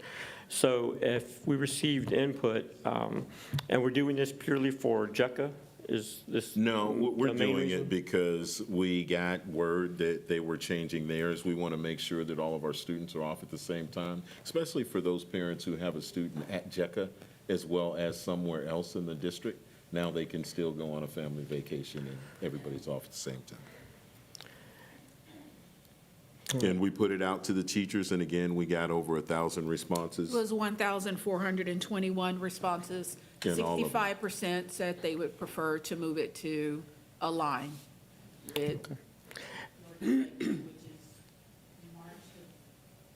Correct. All right, thank you. Ms. Ryan? Yeah, I'll just say this is one of those no-win situations because there were obviously a lot of people reached out, and I had reached out to you months ago because it wasn't lined up with the other school districts. But then we approved it and it is what it is. But then we have parents who went out and now have booked their vacations based on what we published. So, this changing it's going to help a bunch of people and, was the majority rule, but it's also going to have an impact on some other people too. So, when we do this in the future, let's make sure we point out a lot of little things too to, teachers like, hey, this does or doesn't line up with all the other surrounding school districts. And really, I know we usually put this on consent, but we've made changes over the last years, not just this year, like years and years and years. We do a lot of calendar changes, and I hope we can get to one kind of final calendar and really try and stick to that and make sure, so that we're not impacting people who may have bought plane tickets somewhere as soon as we publish the calendar. So, but the majority definitely wanted it moved to what the surrounding districts were, because we have a lot of people who attend kids in other surrounding districts, so. I'm not, I mean, I'm not a big traveler, but I don't think that you can buy tickets a year away to fly around. If you can, I didn't know. I don't want to, I'm just saying. Do not tell his wife. Don't tell my wife, but I'm just saying, usually they make you wait closer to the time to get the tickets. But point of clarification, Dr. Fields, if I may, we did discuss this with our teacher task force. We discussed this with ESAC and some of the other groups, the SAC group, the student group. We discussed it with several people. We brought in what other districts were doing at that time, and our teachers still voted to go the 17th through the 21st. And we did listen to the feedback, because a lot of our teachers work in Church-Cibolo. They live in Church-Cibolo, work in our district, and theirs was the 17th through the 21st. They've now contacted me and asked what we are doing about this, because this change for Alamo colleges is affecting every college that's connected with Alamo colleges. And so there are several districts, because it was split half and half. Half of the Region 20 was going with the 10th through the 14th. The other half was going with the 17th through the 21st. Now that Alamo College has changed theirs, a lot of districts are taking it back to their board and changing the date, because it will cause an issue with families that are going to be split with different spring breaks. And so there was a lot of thought put into it before we brought it to the board for approval the first time around. Again, another round of surveys, and most of our teachers and employees felt like it should have been, we should align it so that all of our schools are off at the same time and not have two different spring breaks going on at the same time. Thank you. All right. I'll make the motion. Thank you. I move that we approve the adjustments to the 2024-25 instructional calendar. Second. Go ahead and vote, please. Motion passes 7-0. All right. Now, we're moving on to some action items here. 5A, discussion and possible action regarding approval of the proposed budget and final compensation plan for the 2024-2025 fiscal year. Dr. Fields. Yes, ma'am. As we put forth the proposed budget in the budget hearing, the only thing that I would say is, do you have any other updates for the compensation plan, Ms. Davis? The board has been presented one last time with the final compensation plan, and it reflects all of the changes that we have done throughout this process, throughout the whole 24-25 budget workshop process, and so it's been posted for the board to review.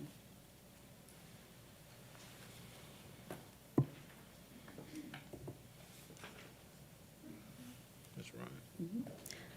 Ryan. Yeah, Ms. Ryan? Regarding the compensation plan, I mentioned this at the last budget workshop, but I hadn't pulled together a list yet. There were a number of reclassifications that TASB had recommended, and we did some of those at the last meeting, but there's a few that were not acted on. Well, there was a couple that were intentionally, I know, not acted on, like CODAs and PTAs and that kind of stuff, but there were some that were not acted on that I don't think we had talked about, and I just want to make sure we do our due diligence and make sure if we're creating all this equity in the 100s through 500s, let's make sure we didn't forget somebody, in the thing. So I found 4 of them that didn't somehow make it through when we did approve the reclasses. 2 of those are on the 400 series. There's a special systems administrator and a systems administrator on the 404. TASB had recommended moving that up to a 405. And the reason for that was, I went and checked their market pay to see if that was one of those like weird ones they shouldn't have recommended. And the market pay for a system administrator right now in our market is $88,000. Well, the midpoint pay at a 404, even with the pay adjustment, is only 73,000. So they are pretty much the lowest listed on that chart in the TASB pay thing, that they are like 24% below market value or something ridiculous like that. So I don't know if that was just an oversight, because both those positions show that market is at or even above where our 405 midpoint is. So I'd like to look at trying to correct those two positions. And then there were two more in the 501s, the coordinator of purchasing and dietitian.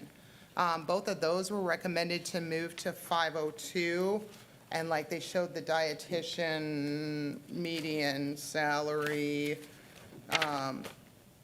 as 65,000, and ours is, we're only at 54.8. So they recommended moving that up to 502 to bring that position at least a little bit closer to what the market median is for that, along with the coordinator of purchasing. So I'd like to see about if there's any reason why we can't reclass those 4 positions. But they were the only big ones I saw that were passed over from the TASB ones that I don't remember us. So all of these were discussed in the closed session meeting that you left, and one of the decisions that we made was to not do the reclassifications because of the large budget deficit for this year. And then we brought a bunch of them back, because position classifications in the compensation manual is an open session discussion. So it should have been out in the open. Yes, That please, should never feel have free. been enclosed. So if we can now have the open discussion of that, because certain positions were reclassified. It wasn't that we did no reclassifications. We approved a bunch of reclassifications of a bunch of jobs. So is there a reason these 4 were deemed, I guess, not valuable enough to the district to put them up at market median? Please. Like to leave them 24% below? No, ma'am. Stop that. Ma'am, it That's was, inappropriate. There's a bunch. No, I found 4. No, there's more. There's a lot Okay. more. We had that discussion. Ms. Okay. Davis, There would you were- please respond? yes, ma'am. There was a vote for no reclassifications in the May meeting. After that, we didn't reclassify anything, so this wasn't an oversight. They were purposely left where they were because the vote from the board was no reclassifications at the time. Then on June 6th, we brought back as a district, the ones that we had previously heard from the board. In particular, Spades. the spec aids had been something that, since the beginning of the year, was a concern. We had adopted the incentive for hard-to-fills, particularly spec aids, had been discussed at length. So that was one that we brought up. It wasn't an oversight. There was the fact also that a the- secretary as Well, yeah, there were a that- number of secretaries, there There- was. but no, there was the a police sec- chief. The- a It was sec- 2. So the secretary that was serving, that is serving the director of bilingual was the only secretary that was completely out of place, whereas every other secretary serving directors was in a certain pay grade. This one was completely out Serving a of that pay director, grade. 2 grades lower. So that one was brought back. We had previously discussed the strength and conditioning coordinators as well, and had approved that to be moved. In So the teaching one- positions with no teaching certification. Correct. So the strength and conditioning coordinators were at 226 days, as teachers didn't actually have rostered students. And so, and then the police chief. And so those are the ones that we brought back specifically. There were other positions that were discussed, but when the vote was made for no reclassifications, we didn't reclassify. Okay, I guess if the board is fine with some employees being paid 23,000 below market, because that's what it shows. That's what TASB says. A system administrator in our market gets paid 88, and our current salary is 65. So I guess when we get to the motion portion, I'm going to motion that those 4 be reclassified, and I guess if I don't get a second, I'll be used to it. But you know, I'm trying to be equal to all of our employees. So if the whole goal was to get everybody to market median as much as we could, and we complied with 90% of the TASB reclassifications in terms of those, then I just think we're doing a disservice to our employees if we exclude a few of them, so. Mr. Macias. Yes, I do have several, but I did have reclassification on here, and I just want for the record to reflect that all of our employees are valuable. And at this point, it's been very difficult to do some of the work based on our discussion, as Ms. Knoyer had mentioned, that we've come out and say we're going to limit our reclassifications. My question was simply, when would we look to evaluate perhaps making the adjustment? Is that something that we could look at perhaps as we look at next year? Because obviously enrollment is going to be very vital on what our finance position looks like at the beginning of the year. So what is the strategy? Because that has been identified. Yes, sir. And so the strategy is that we were going to use the TASB survey for what we could do right now. And the recommendation from the board was to make the adjustments. So that's what we took. And then the strategy was to even use the, what's the name of the company again? That did Moss Adams. Moss Adams. And come back and try and implement some of those things. And we've already started decreasing FTEs in some areas and stuff like that.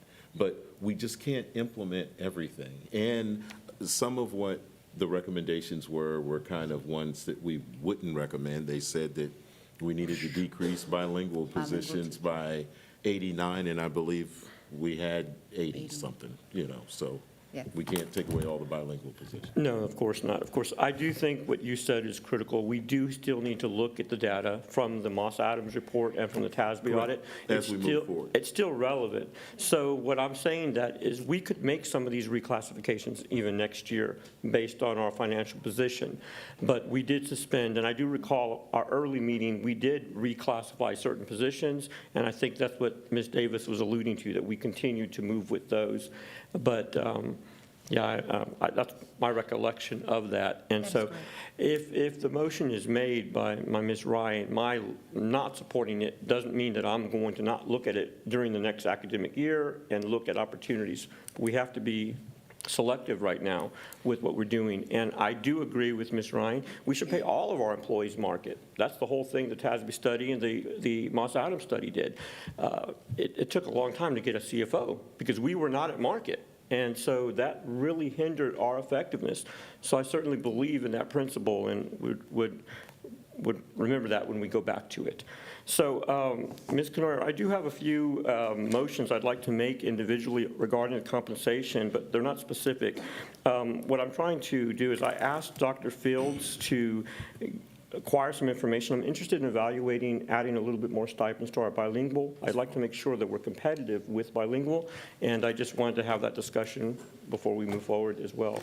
So I don't know what the numbers would look like, but I think at this point, I know, based on talking to some of my other colleagues, the bilingual teachers are being targeted, and so I want to make sure that we're competitive. So the first question would be, are we competitive, and would an additional stipend help in recruitment as well as retention, and what that potentially could cost? Yes, sir. Yes, sir. TASB had identified that we were a little bit below on the stipend for bilinguals. If we were to add an additional $500 to their current stipend, it would be at a cost of $48,400, and that already includes the whole cost for an additional $500 to bilingual teachers.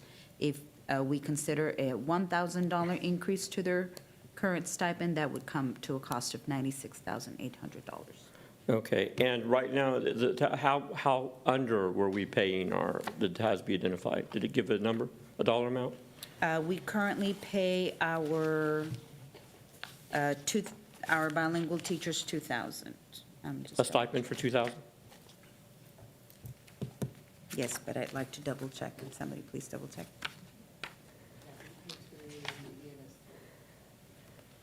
Yes, sir. Okay. And right now, before we end up losing, since there are some districts that are paying a little more now in compensation, I still want to remain competitive, and it was hard to fill. And am I correct? Is bilingual a hard-to-fill area?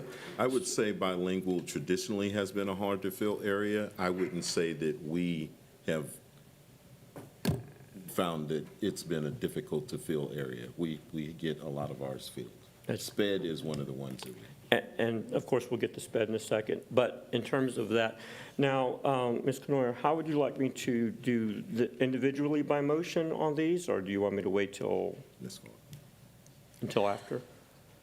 It's your, It makes sense to do them individually, and then we Okay. can vote on the whole compensation package. I'm comfortable with that, but I wanted to give some input from that.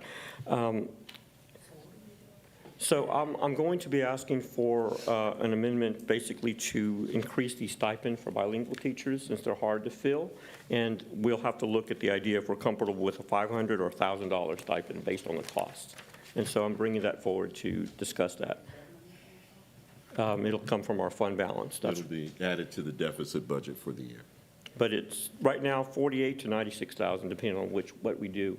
But the way I see it is that the positions are difficult to fill, and so we need to do something to ensure that we don't have a loss in that area. So it's a critical area. But right now, we've been good because we've been competitive with our salary.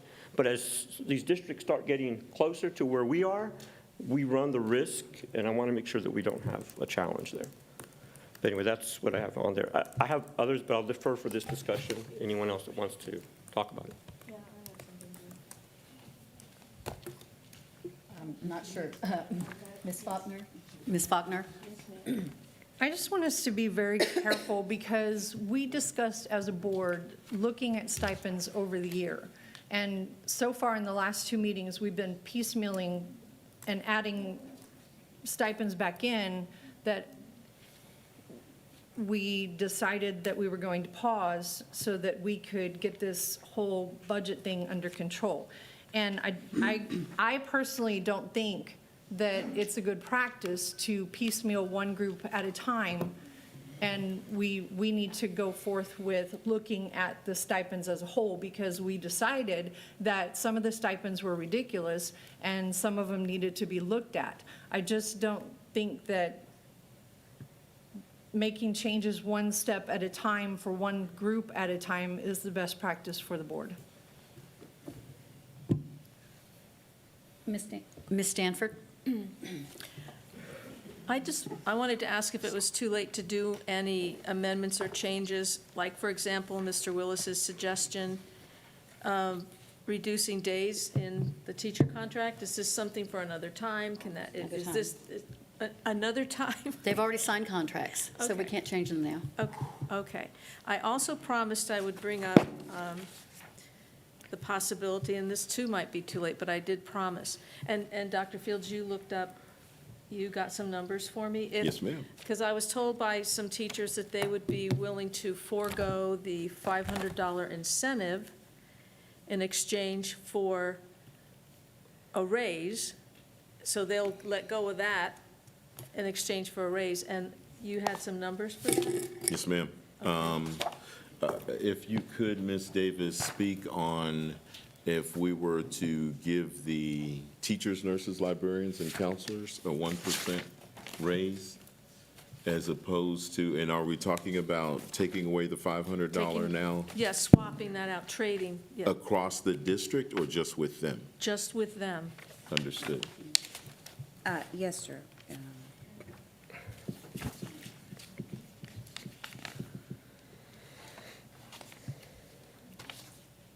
I believe this relates to your earlier question, Ms. Stanford, about a 1% increase For teachers, nurses, to librarians, teachers, and counselors, nurses, and librarians, including benefits, would be $1,374,362. And I'm looking at my finance team just to verify these numbers that we had presented earlier.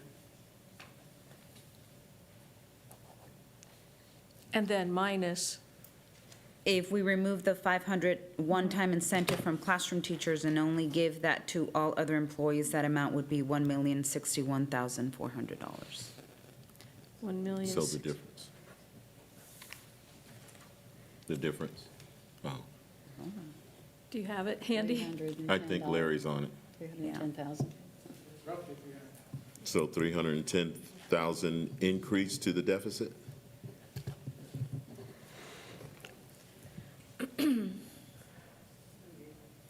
Ma'am? 388.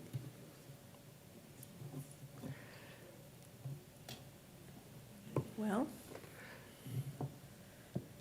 I know we're not in a mood for increasing things right now, but I did promised to put that before the board, and I'd like your feedback on that.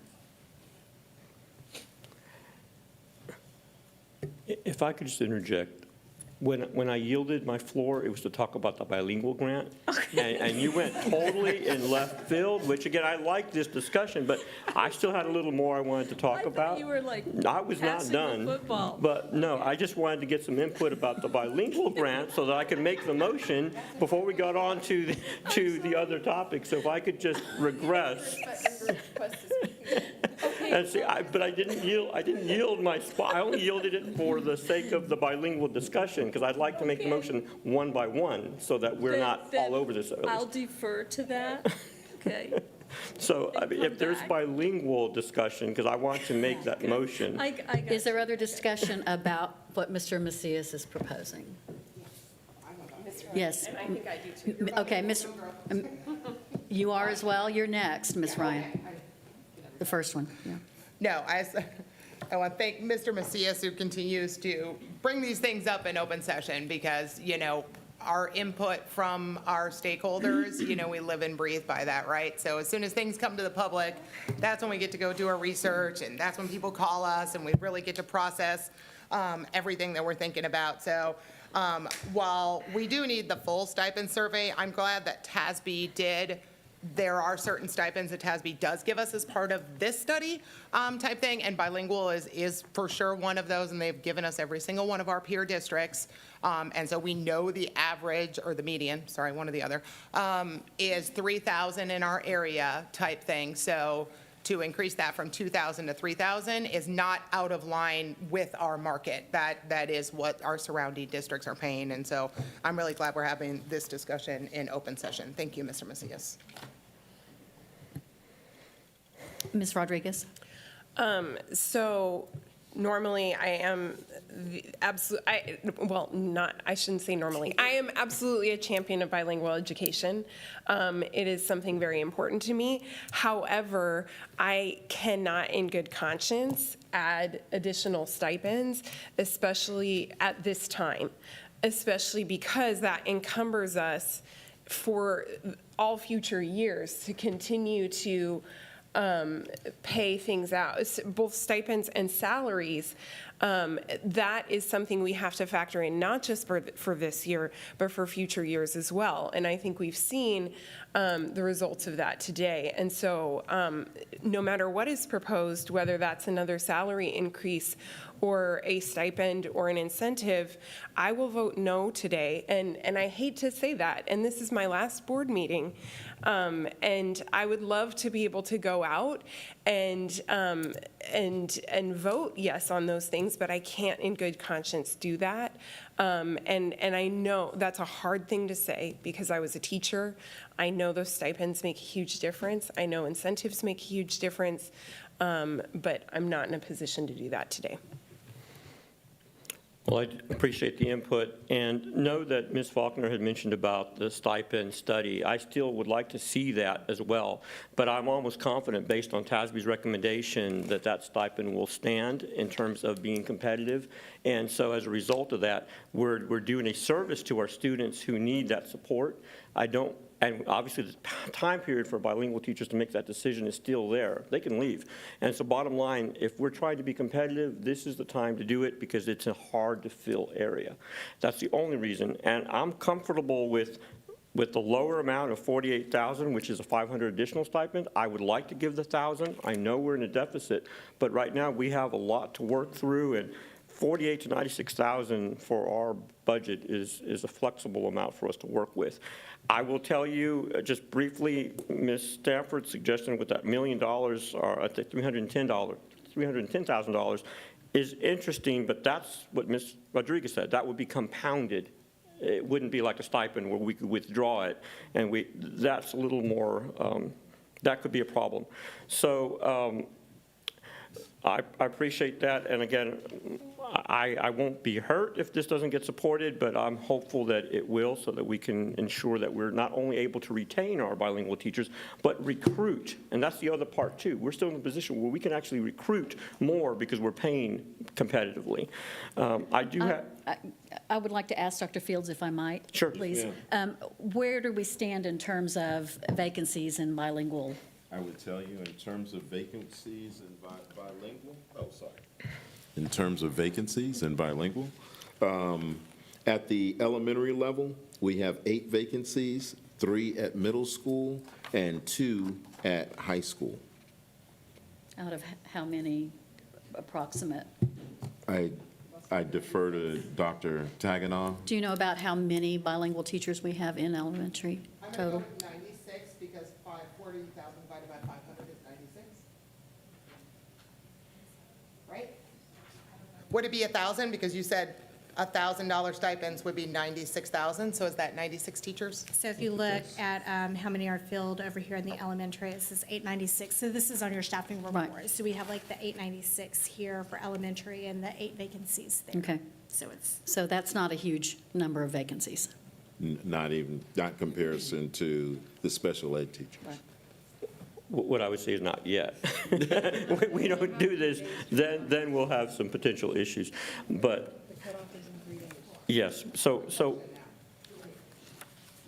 Can I ask a question? Hold on, that math doesn't work. We can't have 896 Right. bilingual teachers, and if we pay them all $1,000, that's not 96,000. Anybody Right. else catching that math, Mr. Willis? Okay, thanks, math guys. Right? We don't have 896 bilinguals, right?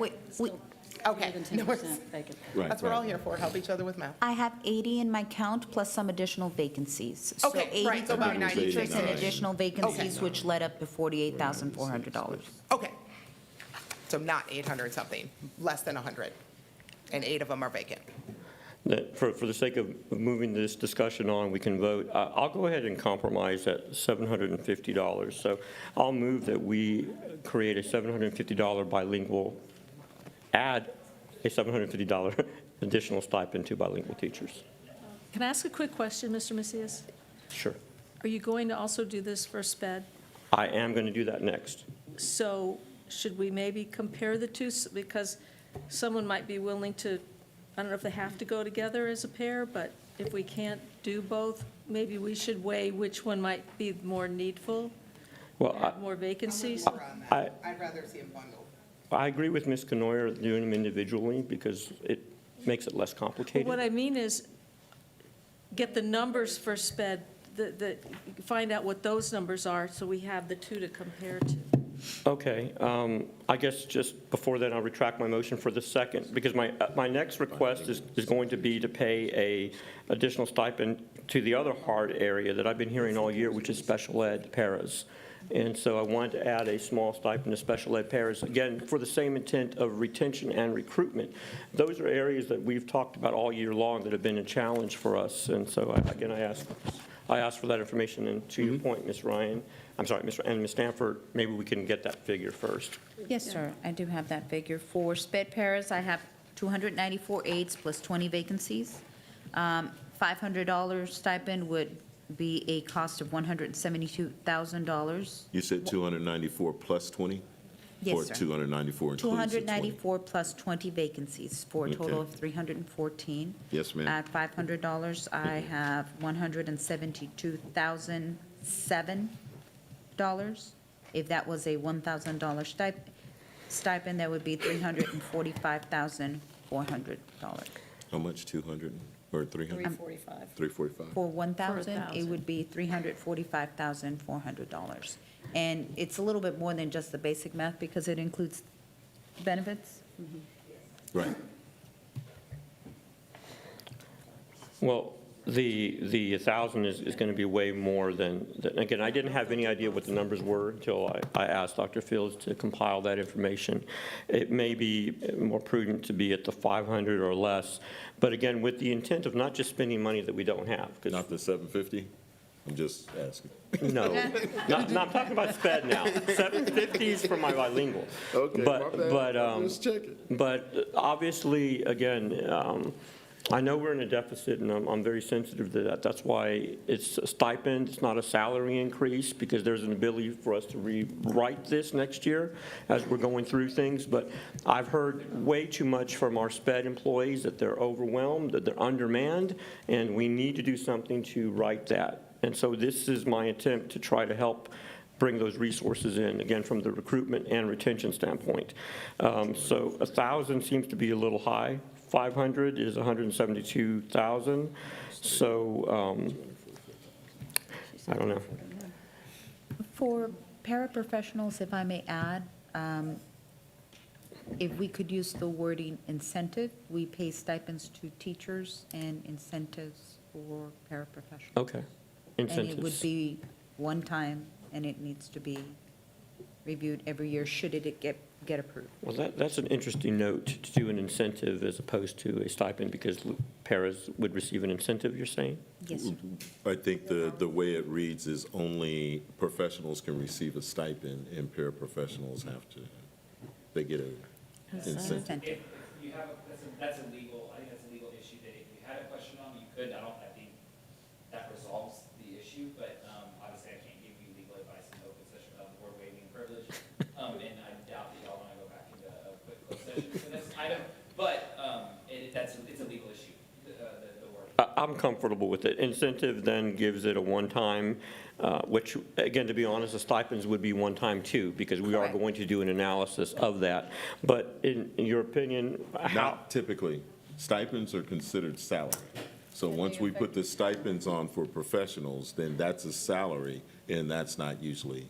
It is, Change. but stipends, as stated in Any the stipend can be compensation plan, should be Yeah. relooked at every year, and Yes. it can be changed. We have the flexibility to eliminate stipends if necessary. Yes. So, okay, so, Ms. Canoyer, I only have one more after this one, then I'm done, just in case you're keeping notes. So if I may ask my colleagues for input regarding the special ed stipend, incentive, that would be helpful for this motion and discussion. So, Looks like Ms. Ryan has chimed in. I am staying on topic. So I had actually been looking up some SPED information, and I would like to put this in perspective of kind of where we're at with the district. Back in 2019, 2020, so three school years ago, we had 3,088 SPED students. Just 3 years later, 22, 23, so the end of last year, we were up to 3,998, an increase of over 900 students. You know what the TAPER report showed for teachers? Back in 2019-20, we had 257 SPED teachers. Do you know how many we had with 900 more SPED students? 262. We're servicing 900 more students with 5 more teachers than we were in 2019-2020. And if I go back to the BOI, MOI, EOI data that was just briefed, and you go look at the lowest bars on that, on every single one of those charts, it is our special education students. And those kids can be on grade level. Those kids are amazing. I've had all 9 kids pass their STAR, get masters, they're amazing, but only if you have enough teachers teaching those kids. Those kids are getting their minutes, and we have the best special education teachers working with the best classroom teachers to do integrated instruction. Like, this is, you know, what they talk about the low-hanging fruit. Like, where can you apply some resources and get your biggest bang for your buck?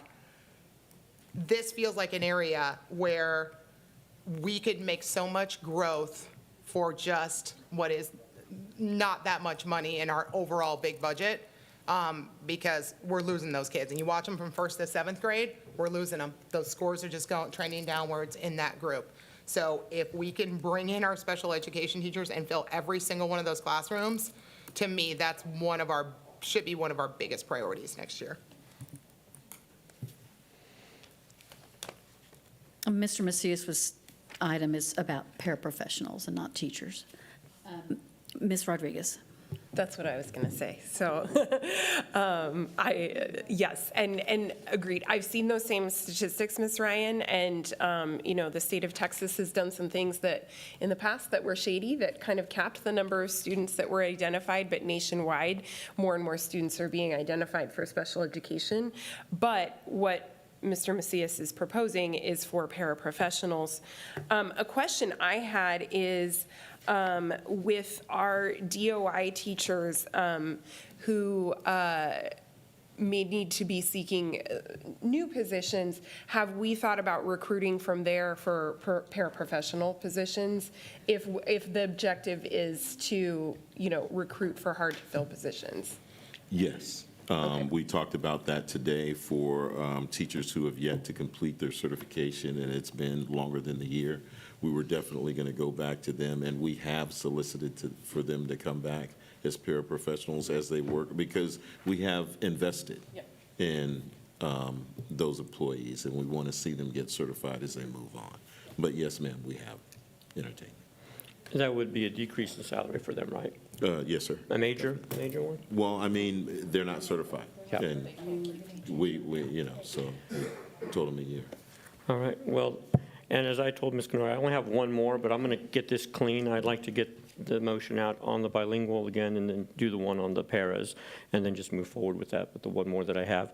So, again, I move that we approve an increase in $750 for a stipend for bilingual teachers. Second. So we have a motion and a second. Go ahead and vote.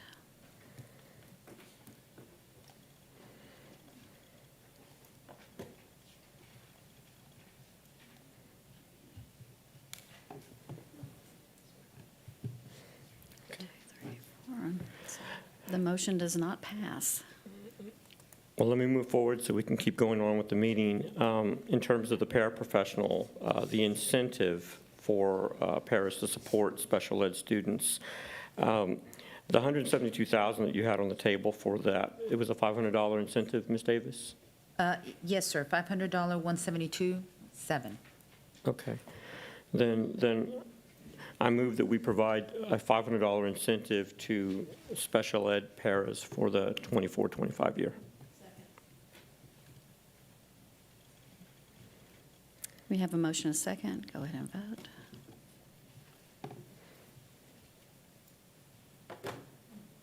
And that motion fails as well. All right, and I got one more, Ms. Knoyer, All right. then I'll yield. I'm not sure. This is a tough crowd today. But I will say that we recently had to make the decision to sever our relationship with communities and schools. And I'd like to revisit that. I think, maybe addressing some of the campuses that could help. And I think there was an opportunity. So I wanted to kind of have that discussed a little bit. Based on your concern on that, we did contact communities and schools. They came in, had a meeting with myself and Ms. Garcia, and they stated that their original contract was for more than $500,000 for 10 schools. They came back and we talked about 4 schools that were really impacted by their performance, and they said that they could perform on those 4 campuses for how much? 4 campuses for $160,680, and they would include Wagner on top of the 4 campuses. So that's 5 campuses. Yes. Okay, and that's a better proposition than we had prior with them, right? We had 10 campuses for almost $600,000. Now we have That's correct. $160,000 for 5 campuses. Okay.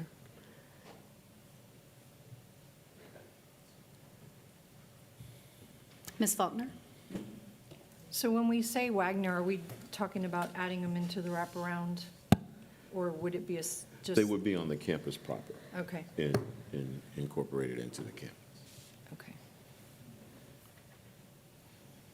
Ms. Rodriguez? I have more of a question around, like, a procedural question here. My understanding is if we've already voted on something, Yes, ma'am. doesn't somebody have to, like, don't two board members have to bring that back to the agenda? And I understand that there's like a loose connection to budget here, but this feels like a standalone budget, or sorry, a standalone item to be voted on rather than directly related to the budget and the compensation plan, because this would involve an MOU that we would need to see and things like that. Yes, ma'am. I'm just asking procedurally if that's something that we can include here. And I would want more time to think about it. You don't have any more time. I know, that's kind of a moot point, so that's why I kind of said I don't remember. My opinion is that we eliminated under our budget discussion, so it's still something that's under our budget. And if Dr. Fields and Ms. Davis have talked with communities and schools, and they've come to another agreement, there's in principle a loose understanding of what that would look like. So it's already sort of in play. It's just a matter if the board is willing to expend those dollars to bring communities and schools back to the district at a much better price point. It just makes sense. So because it's tied to the budget and we eliminated it in the budget, I think we're okay to bring it back. Then I think my follow-up question would be, I think this would fall under the counseling and student services line item. Do they feel like they would be able to cover that 100,000 with the budget that we're currently allocating to them, or is this asking for another $100,000? They would be for that? asking for another Okay. $160,000. And for the record, it was, what, 575,000 that we were Yes, sir. spending before that we eliminated? Okay.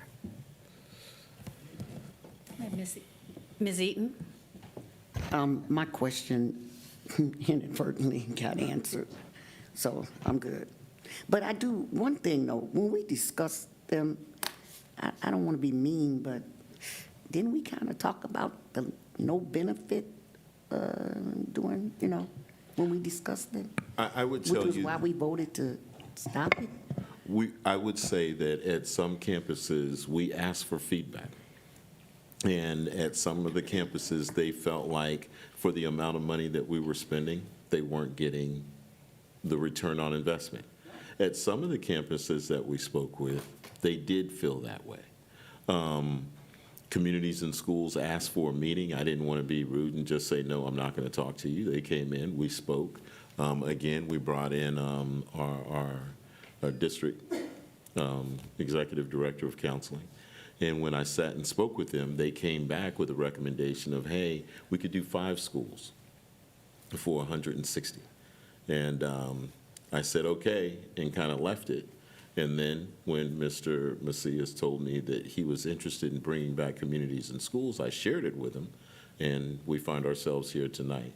To Ms. Rodriguez's point, this isn't in the comp plan. And I guess it would be an amendment to the budget to add to the counseling budget.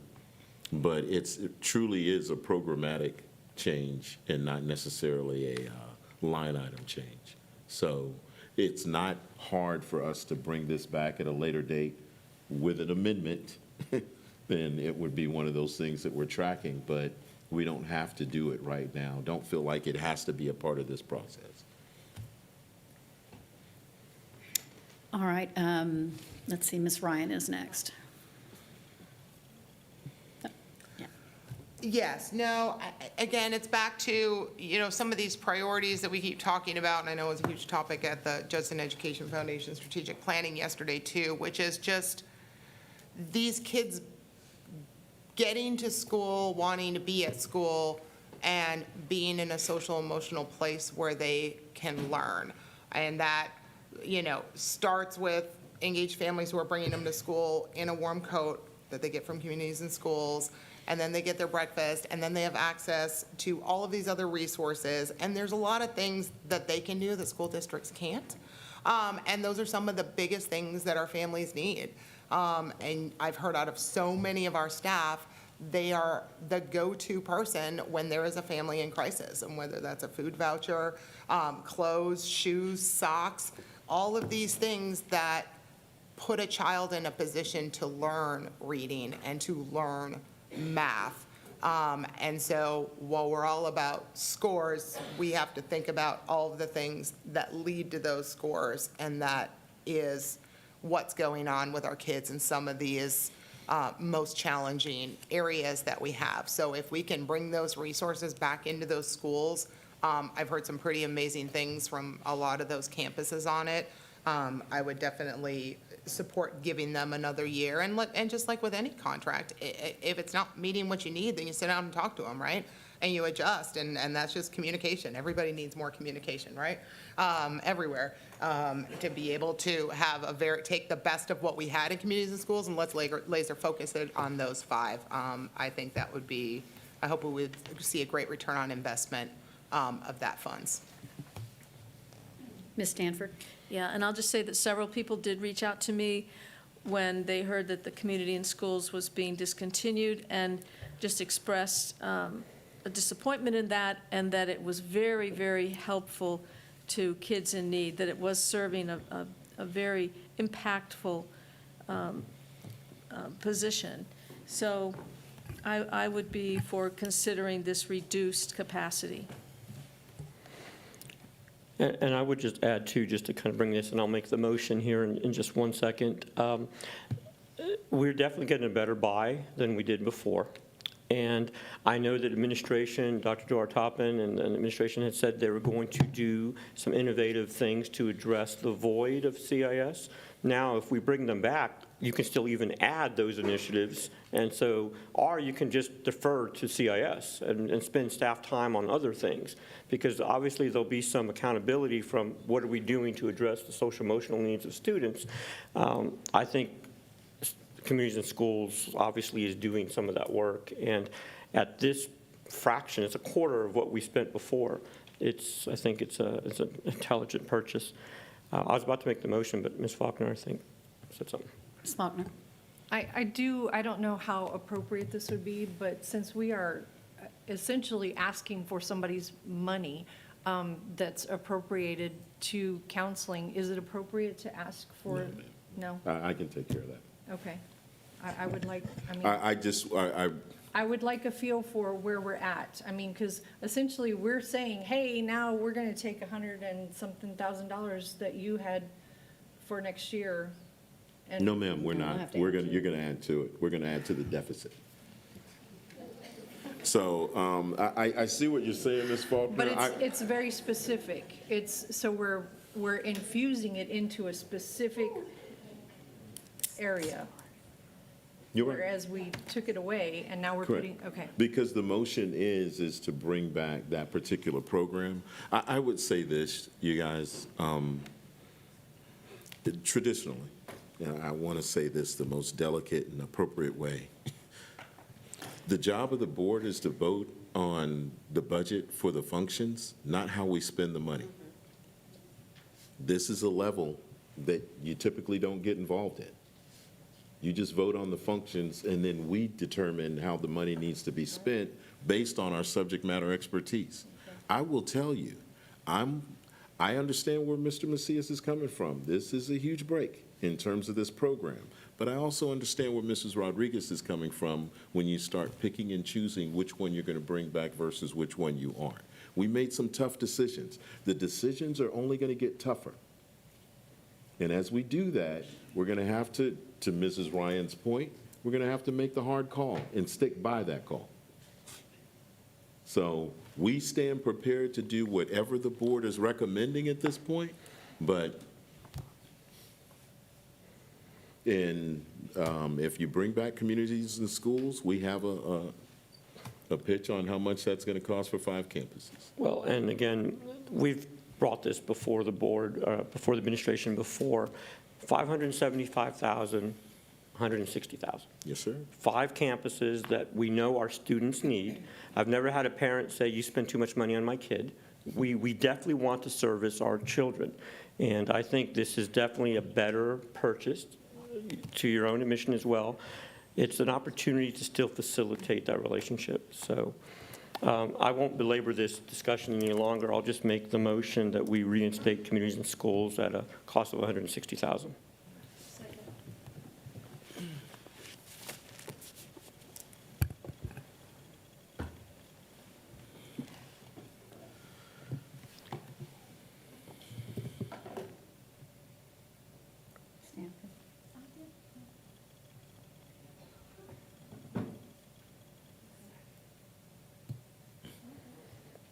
Okay, the motion passes.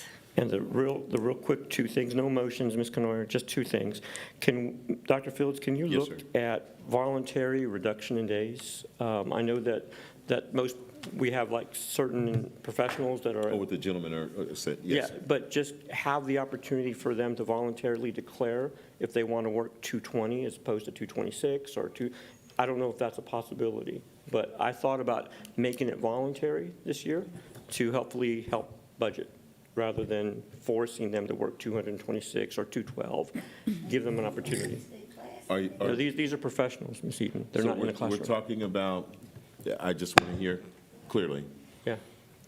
You're asking if I would go back to the professionals who are on a 226-day contract. For next year. And ask them if they're willing to forego 6 days' pay and go down to 220 days. Yes, and voluntarily. They're not mandated. We're not Understood. doing that right now. We still have to study things for next year. I have no problem putting that But out. just a voluntary, I think there will be some that will say, hey, I want a week extra off during the summer. They would do that, not mandating it. Just you as administration, go ask. Yes, sir. Yeah, go ask and see if there's any volunteers that would like to do that. And then the last thing is subs. We talked about adding more subs to campuses, because one of the things that I've heard is that, teachers can't even take a break to go to the restroom.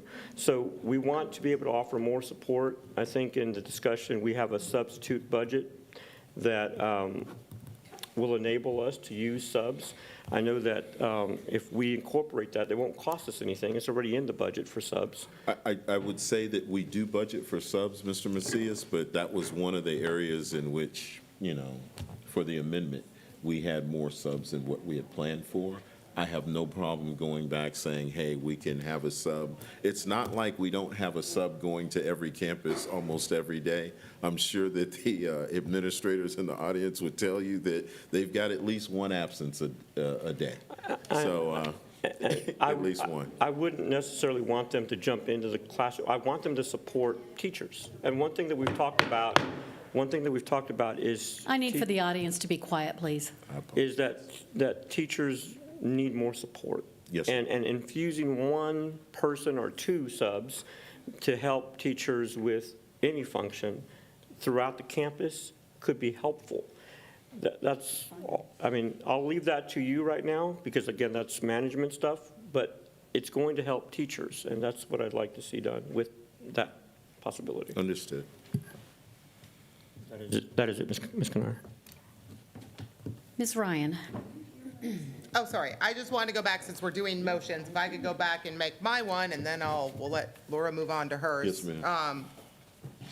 We try and keep everything moving. So I move that we follow the TASB pay study recommendations and move the special system administrator and system administrator positions that are currently paid $23,000 below market value from 404 to 405, and the dietitian and purchasing coordinator positions that are currently $10,000 below market value from 501 to 502 in accordance with the TASB recommendations.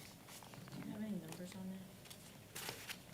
that? Do we have more than one person in each of those jobs? I have no idea. I don't even know who these people are.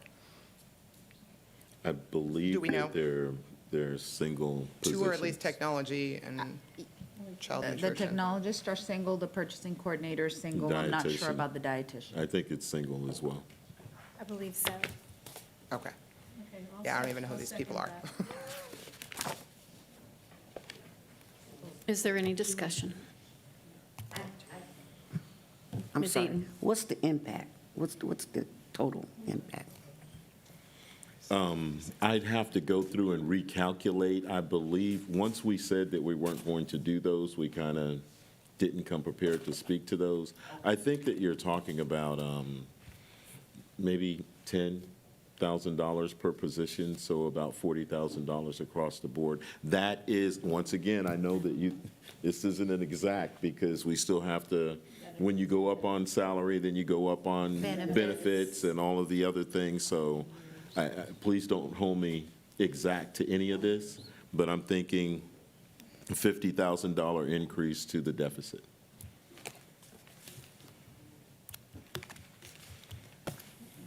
All All right, with no further discussion, go ahead and vote.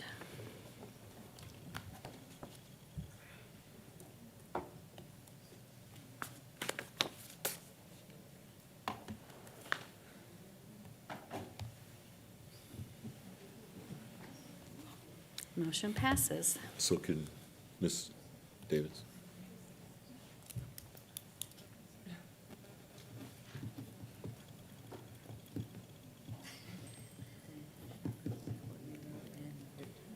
Do we have any other discussion? About budget, compensation plan.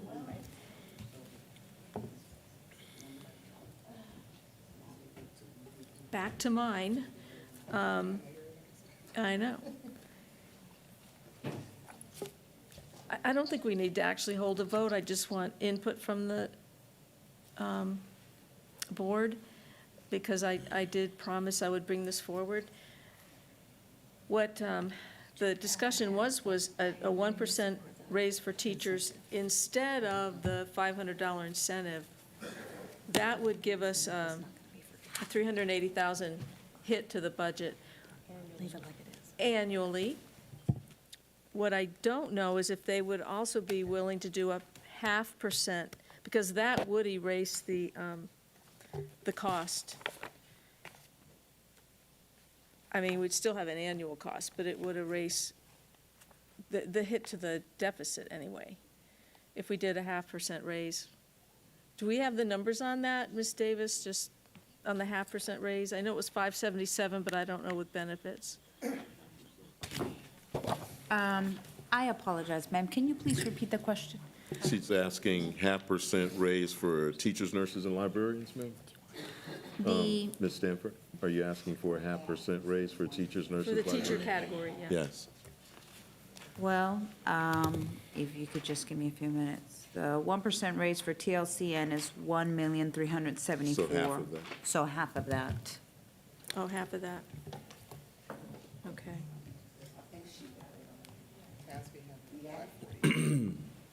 That's without benefits. What is it? So it's 687. 75, roughly? 687,181. Yeah. If we were to do that, I hate to jump in on this too. Correct. Because the $500 is going to be more than that increase. And the increase would be But to their salary. And The fi- it's recurring. I and know, it'll but be the back in. 500 is for everybody. But we're talking about if we were to remove it for teachers, nurses, librarians, and counselors, the $500 incentive. And give them, And then give them the 0.5% increase, it would be less than the incentive. But we're encumbered from now until eternity. Yes, ma'am. Okay. Not eternity. Well, I mean, Until they perpetuity. retire.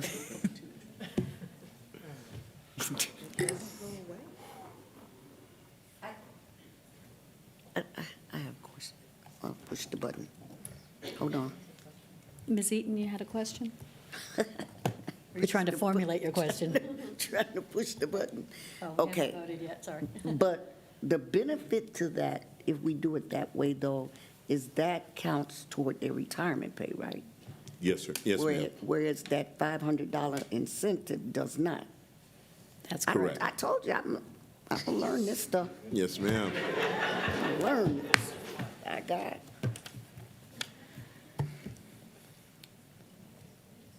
Well. All right, make a motion. Okay. Oh, Mr. Macias. Yeah, I just wanted to echo, since I lost round 1 and 2, I'll support this particular motion. I think it's wise. The only thing that I need to be clear about is, are you proposing 1%, or will you be, or is it going to 0.5? Because the concern that Dr. Fields brought forward is if we do half, it'll be less than the $500 incentive that they're getting now. So either they get the increase of a 0.5, which is going to be, I don't know, 300 or whatever that might be, or they get the $500 incentive next year.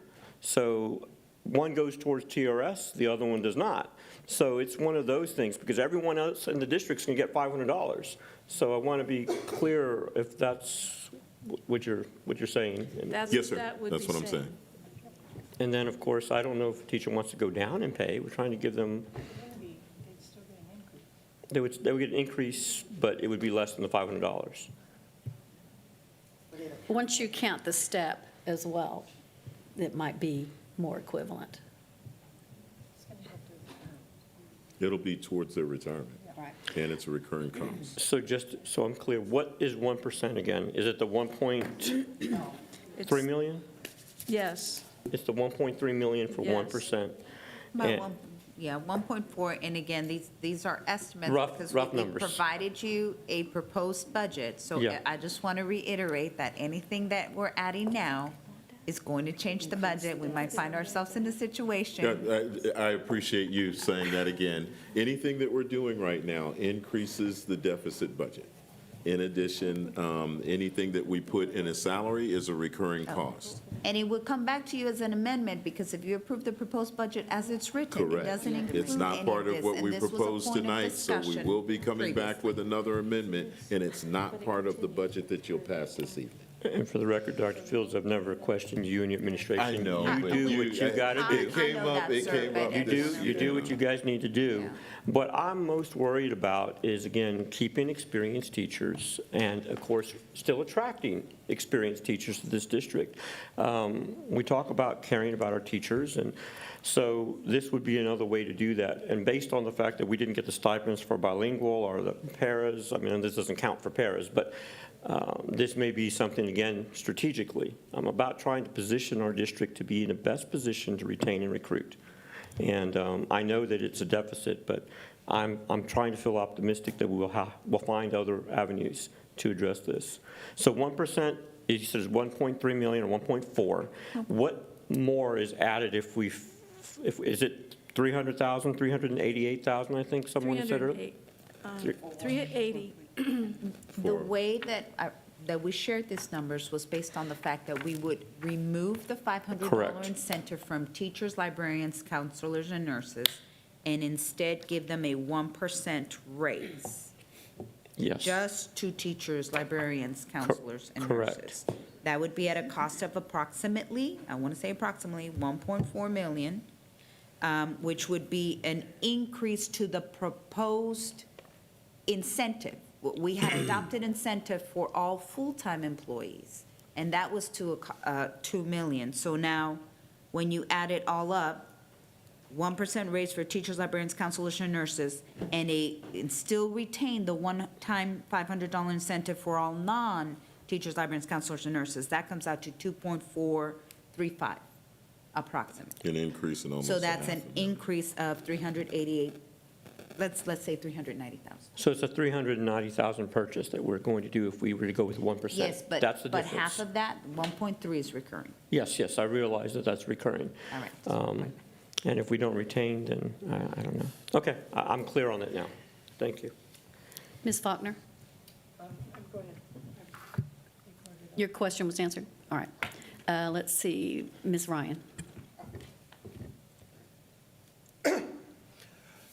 No, I just think that, I know I'm committed to doing the work over the next year, and I think everybody else sitting up here, except Jenny, who's leaving, but is committed to, doing the work, because we can be a really efficient district. Like, other districts get the same amount of money as us, and they're paying what we're paying, which means we just got to nug down and figure out how to do this as efficiently or more efficiently than they're doing. And there's ways to do this. We know we're a little overstaffed, we're a little out of ratio, we're a little this, we're a little that, and that little bits add up. But if we can all commit to finding all of those places where there's just like air leaking out, right? And just plug all those holes and have the most efficient machine running, because again, and Dr. Saunders, who's not here, will tell you that our human capital in the classrooms, Tier 1 high fidelity instruction is the #1 key to every single thing in this district. So when we're looking at these massive resources of 270, millions of dollars, if there's money we can put toward what we have said is the most important thing, Tier 1 instruction by a teacher and keeping those teachers here, and we'll find other places to find the money. But let's give them something and show them, I know we value them, but sometimes you gotta show you value them, right? Show how hard they're working. And 1% isn't anything, it's really not, but it's more symbolic than anything else. It's everybody else is doing 2 and 3 and 4 around, the entire region. We can only do 1, but if it's the best we can do, then let's do it, right? Because it's better than nothing at this point. That's how much we value you, and that means we're going to have to put a bunch of work in over the next year to go figure out how that was going to get paid for. I'm willing to do the work because that's how much you all mean to me, and I know you mean that much to the rest of the board too. Again, very delicately, deja vu, we were here last year, and we find ourselves here again. When we say that 1% is nothing, I disagree. 1% would take a new teacher from 60,300 to 60,900, which would probably be second in the city again. I believe the top now is Southwest at 61,000, and this is 100,000 less than that.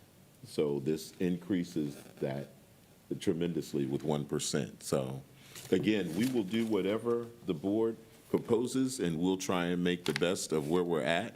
I would say everything that we're coming up with right now has to be paid out in about 12 days, 13, or by the 15th of July. So now we have to go back to our offices and start recalculating this to make sure that we get these appropriate amounts to everybody by the 15th. So, We have a CFO now, though.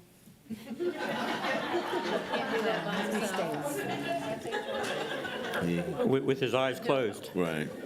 But I just want, and then we also have to come back and make amendments. So I remember all the things that happened throughout the course of this year. I'm trying to make sure that we get all that on record right now. So when we bring back these amendments later on, and you see the deficit start to rise from where it was supposed to be 33 to now it's up to 35, this is where it came from. This is where it came from. I need to have that out there. It's 23, I thought, now. No, it's 23 with the pennies. Yes, Right. ma'am. Right. But when it goes up to 25 with the pennies, then that's how we got here. And may I add that the pennies are just a 1 year, Correct. I'm sorry, I'll be quiet. I appreciate all it. out there. No, the pennies would be 1 year unless we go forward with the Vader, and I'll be asking for that as well. Well, I'll make the motion that we pass a 1% raise for the teachers, all the teachers, the teacher pay class, in lieu of, or instead of the $500 incentive. So we'll take that away from them in exchange for the 1% raise. Second.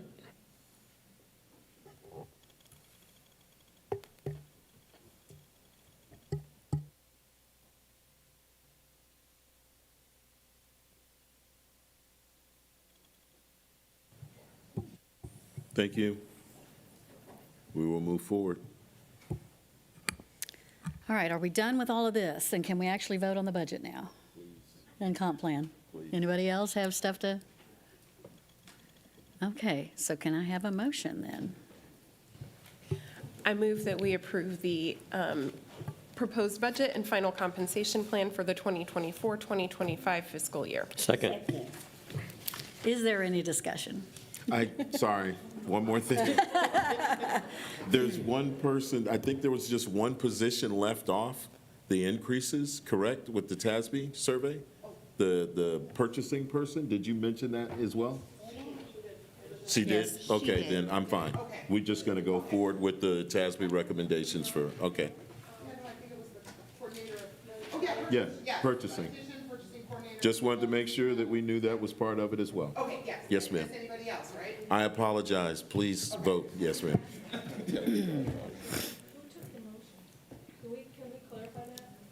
I gave the motion, and both Ms. Eaton and Mr. Macias seconded it. Yes, because all I had was system administrator and dietitian. Oh, no, I said Oh, took Monica's motion. There were 3. Okay, all right. All right, please vote.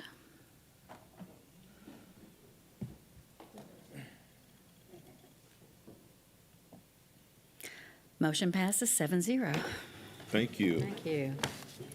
All right, next item, discussion and possible action regarding approval of a resolution for disaster pennies. Dr. Fields. Yes, ma'am. As you know, and if I could have Larry and David come up, or unless Ms. Davis is going to speak to it. But basically, we were informed by Moat Casey that we could move forward with the 3.5 pennies to our M&O, which would increase the amount of money coming into our M&O side by a minimum of $12 million, which would then decrease that deficit budget from the 30s down to the 23, or 34 down to 23. This would only be for 1 year, and our plan is to bring a tax amendment for the INS side to decrease that in the future.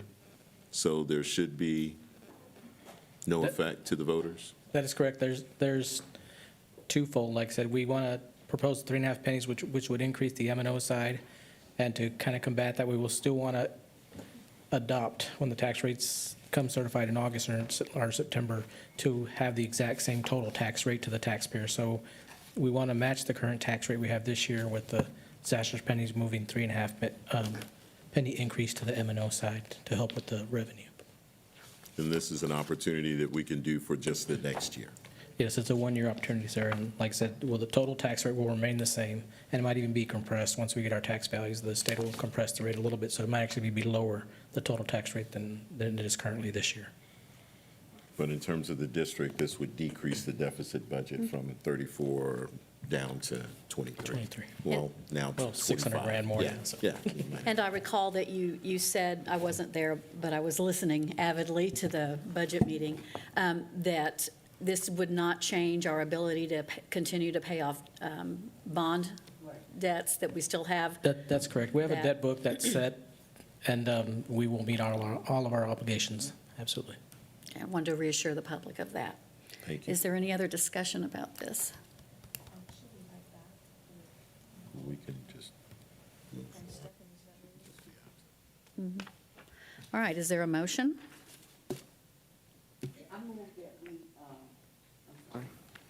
I move that, per our discussion, take action regarding the approval of the resolution for disaster pennies. I will second that. If you'll go ahead and vote, please.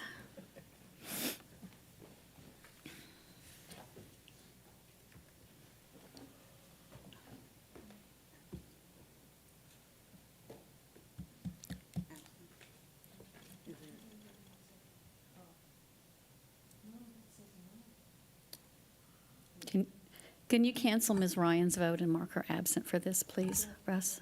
Thank you.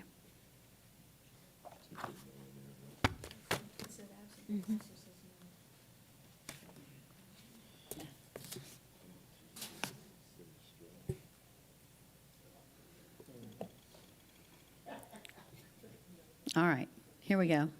Vote again, please.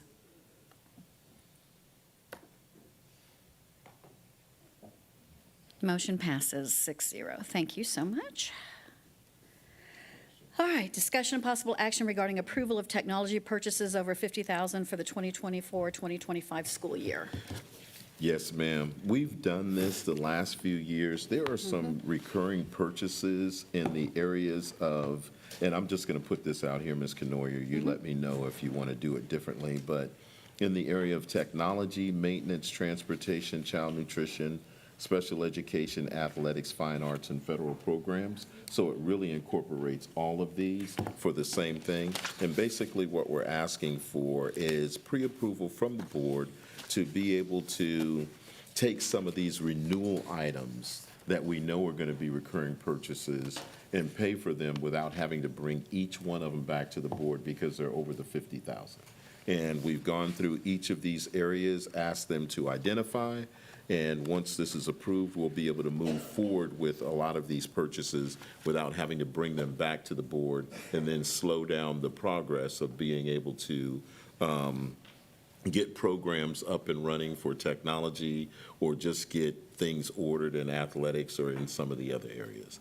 So if we could get an approval on this, then in each of these areas, it's in your board book what we're asking for, we would be able to go ahead and move forward. Ms. Rodriguez? This is kind of a blanket question for all of them, not specifically ma'am. about the technology one. Do we have any lessons learned from doing this? Like expenses that we're saying, like, I don't want to get into a place where we're bundling more expenses into this blanket thing. So is it pretty much the same expenses that we've had before that are these large recurring things, or is it fluctuating year over year? I'd say it's getting lower because what we're doing is sharpening our pencil and saying, no, this belongs here, this doesn't. So now we've gotten this narrowed down to just renewal items that are going to come back every year, and this is an effort to make us a little bit more efficient. Because just with some of the stuff that we use, we would have to wait a month before it came before the board. On some of these, if we wait a month on the renewal, then they cut off services and then it leaves it. So we're getting better. Let's see, who's next? Ms. Faulkner, please. Yes, ma'am. Is it possible to have our CFO come and explain it? Because the way you explained it in agenda review really made sense, and I think it would clarify a lot. Understood, Mr. Yes, ma'am. So the board policy says if there's any single purchase, regardless of how it was procured, whether it was through a cooperative or where we did the bid ourselves, we have to bring that single purchase of over $50K to the board for approval. So what this does, like I said, especially with technology, they have a lot of, like what Dr. Fields was saying, they have a lot of items that if they don't renew right away, then we have to wait till the next board meeting. They'll cut off service with us. So this allows, and that's why we listed them by vendor to say, hey, this vendor we know, like our finance software Skyward, is a certain price. So we're able to give you that price and tell you this is what the renewal is for the year. So we did condense it down a lot. It used to be a lot of vendors, but we narrowed it down as much as we could in all the non-technology departments. But like I said, it would just kind of helps us to move forward without having to wait till the next board meeting for a month before service or items can get cut off. Thank you. Yes, ma'am. Ms. Eaton? But actually, Dr. Gosh kind of answered my question, but I know, like, especially with the technology piece, the licensing and all those licensing that have to get renewed yearly. So, yeah, this will definitely help out. These, all the way down to I, Yes, ma'am. is the same situation, right? All the way down to J. To J? Yes, ma'am. Oh, yeah, Same okay. situation. Same situation, okay. And we're going to vote on each one? Okay, just checking, okay, thank you.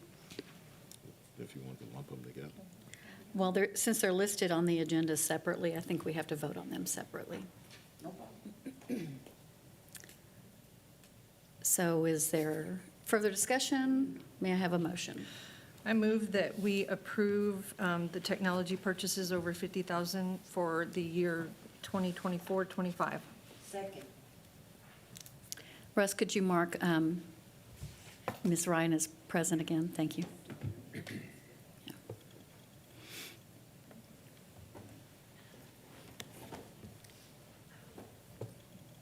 All right, go ahead and vote, please. Motion passes 7-0. Item D, discussion and possible action regarding approval of the Maintenance Department purchases over $50,000 for the 2024-2025 fiscal year. I assume this is the same situation. Yes, ma'am. Is there any discussion on this item? Yeah. Oh, yes. I noticed in the Moss Adams, they talked about at least looking into if farming out more of the landscaping as a contracted service versus in-house people. Can we just take a look at, you put that on the things to look into this year, maybe things to see if there is any cost savings there, you know, as Oh, there'd be a huge cost savings. if we attrit our, I mean, if our landscapers attrit out and we slowly transition stuff over, Yes, ma'am. that might be an, Well, but there'd be a Interesting. cost savings if we did the same thing with child nutrition and custodial services and everything else. well, we have some of them. Yeah. Just look, I mean, are we happy with the job some of our contractors are doing compared to our in-house guys? We already Yeah. contract out a lot A of our bunch of it, right? campuses. Yeah. But we keep a handful of maintenance team or grounds crew. Yeah. Individuals in the district to where if we have to do something, they can go take care of that. Okay, but that's for us. just a little We're- amount then. And we're It's not like down it's to that amount, 50/50 or correct. 75/25, it's Right. just a little hand, okay. No, Correct. that might not be anything to look into then. Yes, ma'am. No, thank you. I move that we approve the maintenance department purchases over $50,000 for the school year 24-25, for the fiscal year 24-25. Second.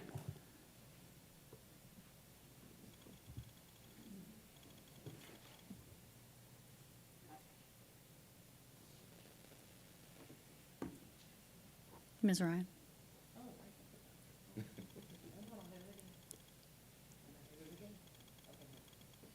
Motion passes 7-0. Item 5E, discussion and possible action regarding approval of the Transportation Department purchases over $50,000 for the 2024-25 school year. Any discussion? I just have a quick question. I know we purchased new buses, right? Did we sell the old buses, or did they give us money, recycle, something? Sometimes they do trade-ins on the buses, but right now, we're just purchasing new buses to add on. Oh, we And then if don't find- have any we getting rid of? We do. We'll get with the purchasing office, they'll set up a sale, and then people usually say that, hey, we want to buy it, and then we do that way. But it's not like you go to a car dealership and, here's my old bus, I need a new bus, and then they give you Yeah. a trade-in value. Okay. So, yes, ma'am. All right, thank you. Yes, ma'am. I move that we approve the transportation department purchases over $50,000 for the school year 24-25.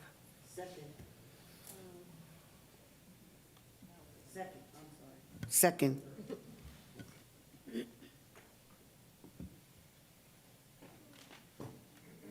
Motion passes 7-0. Item 5F, discussion and possible action regarding child nutrition purchases over $50,000 for the 2024-2025 school year. Discussion? How about a motion? I move that we approve the child nutrition purchases over $50,000 for the 24-25 school year. Second.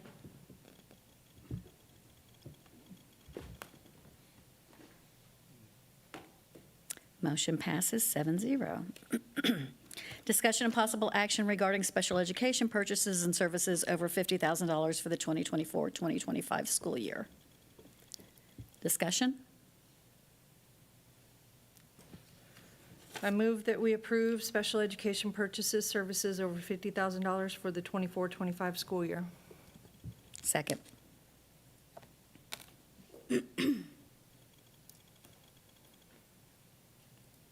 Motion passes 7-0.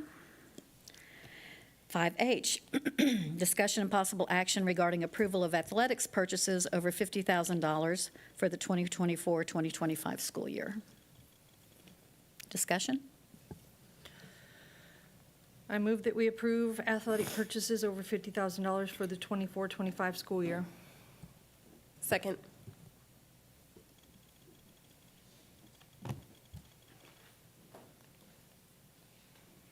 Motion passes 7-0. Item 5I, discussion and possible action regarding approval of fine arts purchases over $50,000 for the 2024-2025 school year. Discussion? I move that we approve the fine arts purchases over $50,000 for the 24-25 school year. Second.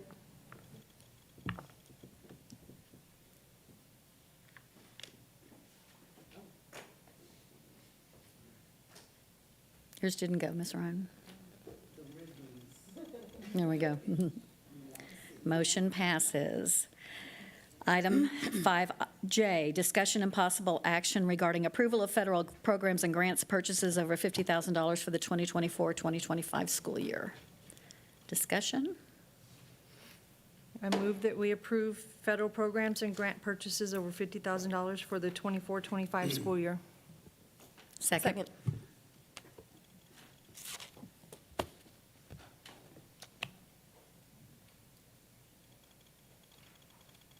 Motion passes 7-0.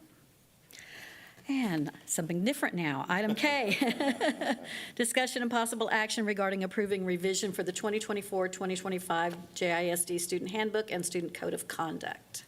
Yes, ma'am. This is just the revisions that we've submitted to the Student Code of Conduct. We wanted to get those approved so we could get started with printing these out in preparation for the next school year. Any questions?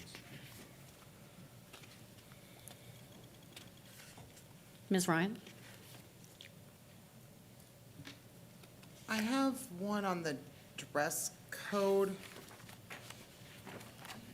How are we defining pajamas versus jogger pants? And can we have some sort of, do we have sufficient wording to identify? Because the issue is it based, if it's plaid, it's not allowed? Is it a tag? Is it, I know, I have high school girls, so, which are not gonna like this if I vote yes, but she'll get over it.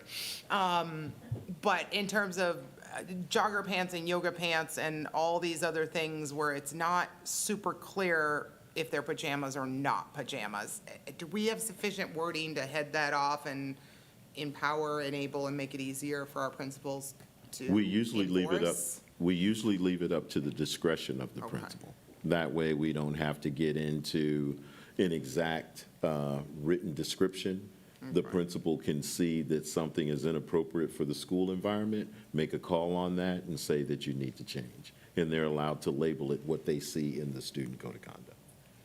Okay, because the real big change in here, it looks like, is if you're wearing leggings, now the shirt has to come all the way over the bum. That's a change? A little bit. When we got I'm to. not objecting. Right. So when we got to some of the campuses, the young ladies were wearing the leggings and then kind of like crop your top. Yeah. I know. your midriff open, and yeah, it was just. Yes, I do not disagree. I'll have to Becomes do a it again at distraction. home, but I do not, I drop off at Veterans, and I know exactly what you're talking about. So let's make sure that gets communicated real early to parents before they go school shopping That's why we're trying to. for Yes, clothing. ma'am. Like, let's make that big poster out on Facebook and be like, hey, flash, don't Yes, go out ma'am. and buy a bunch of crop tops Yes, ma'am. when you're school shopping. You're absolutely Because correct. otherwise the parents will potentially complain that they were bought inappropriate clothes. So I think that was all I had on this one. Ms. Stanford? Yeah, I got you. just I have a separate thing, but just a follow-up point to what Ms. Ryan was bringing forward.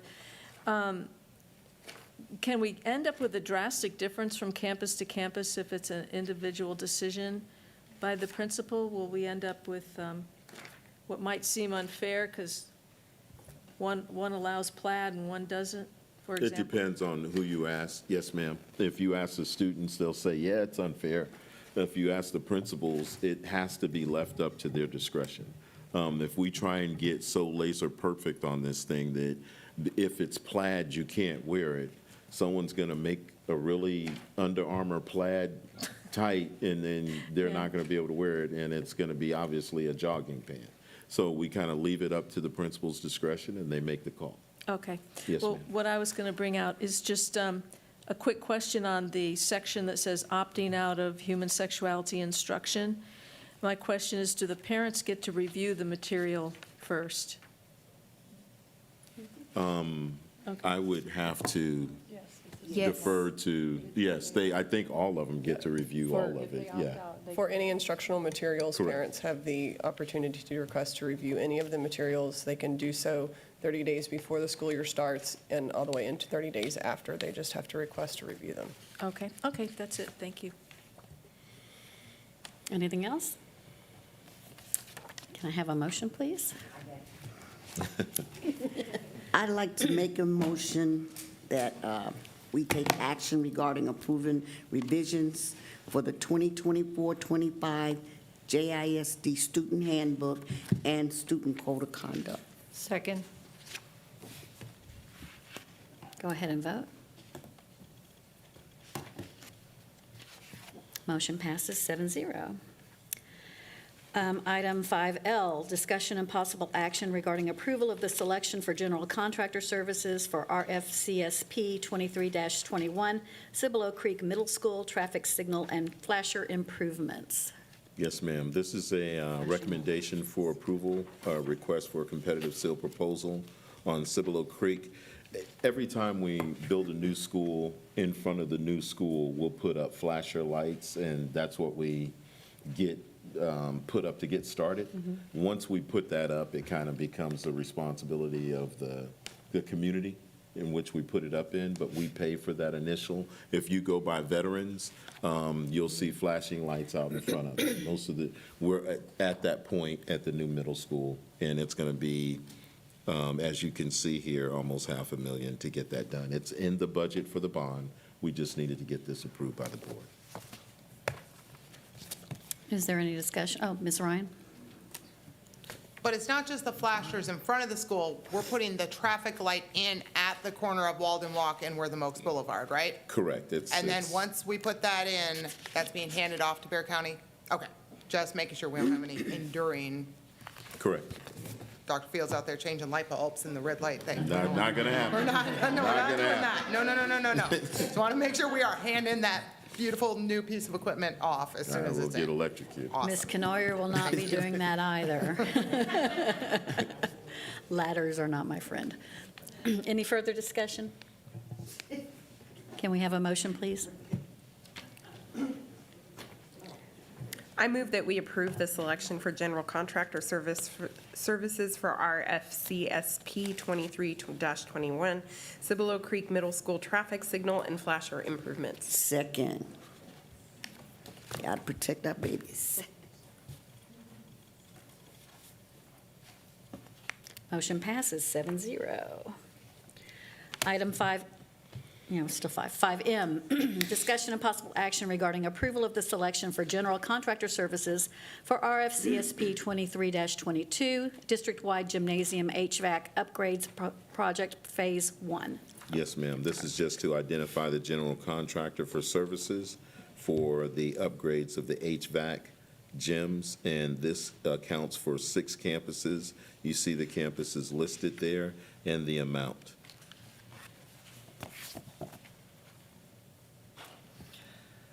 I move that we approve the selection of general contractor services for RFCP SP 2322 district-wide gymnasium HVAC upgrades project Phase 1.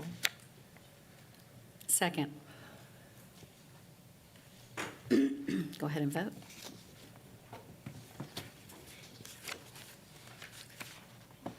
Motion passes 7-0. Item N, discussion and possible action regarding the approval of employee and staff device lease program. Yes, ma'am. This is us requesting from the Board of Trustees the ability to go through a lease program for the staff laptops.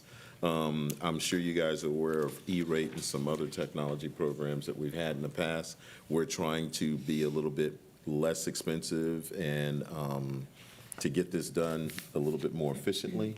And this program allows us to do that without having to purchase all of the items and then repurchase them again later. So this allows us to rotate the devices out on a regular basis and Yes, through ma'am. the Through a renewal, lease program. the lease program, so like on a 3-year Right, cycle? so this would be based on a 4-year program. Okay. So what we would do is we would replace every laptop in the district this year. Okay. Now, granted. For teachers, not right, not for- Chromebooks, Not right. for students. This is for teachers, office staff. Right. Yeah, all of our employees would receive new devices this year.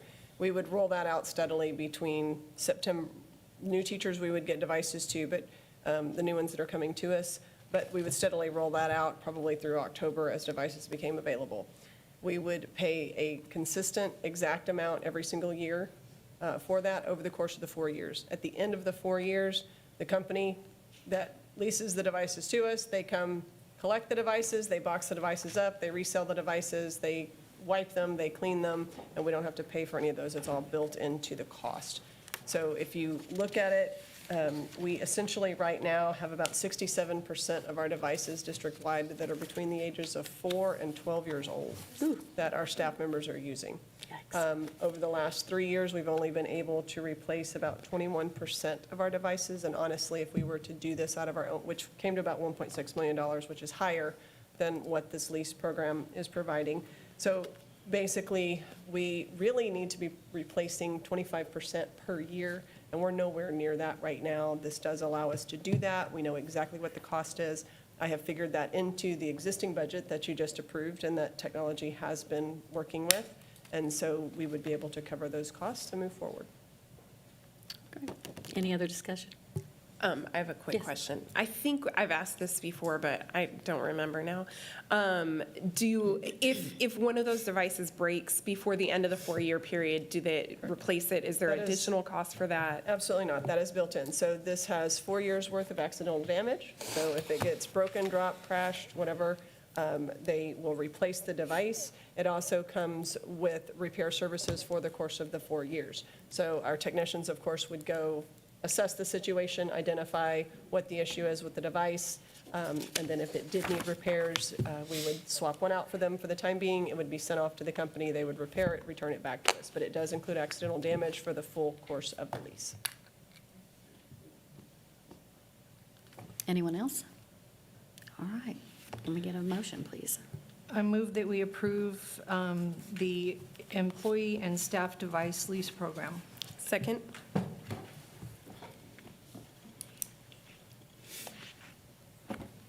Motion passes 7-0. The next item is discussion and possible action regarding approval of the Good Governance Handbook.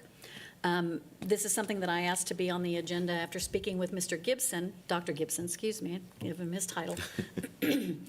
Next month, we'll be meeting with him to go over the new scorecard, and he's recommended that we have our manual in place with information to support that.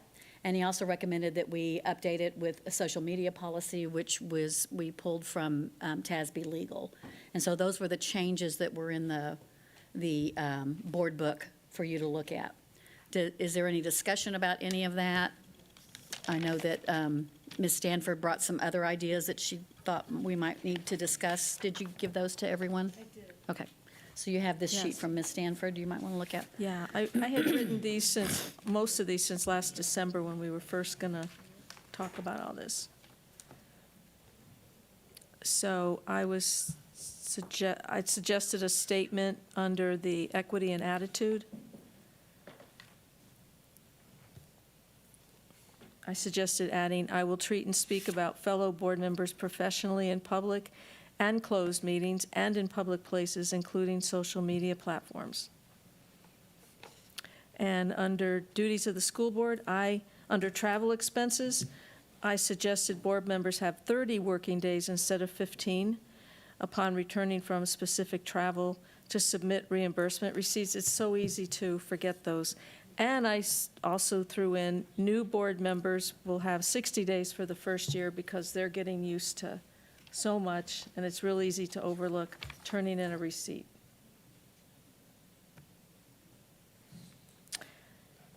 And I added under Part 5, dealing with complaints and grievances and general communications, because we've run into this before, and we were talking about posting the Texas Education Code.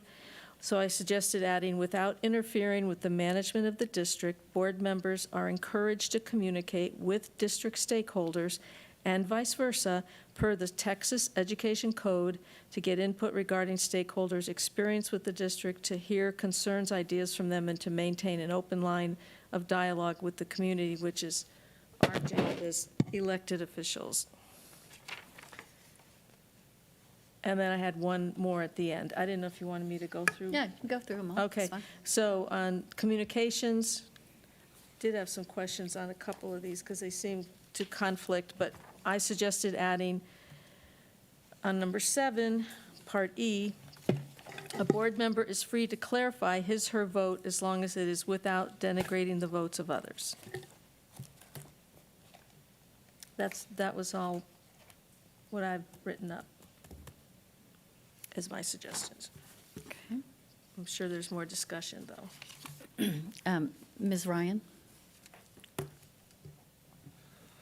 Yeah, I thought we were going to try and put a work group together or do this as part of a workshop.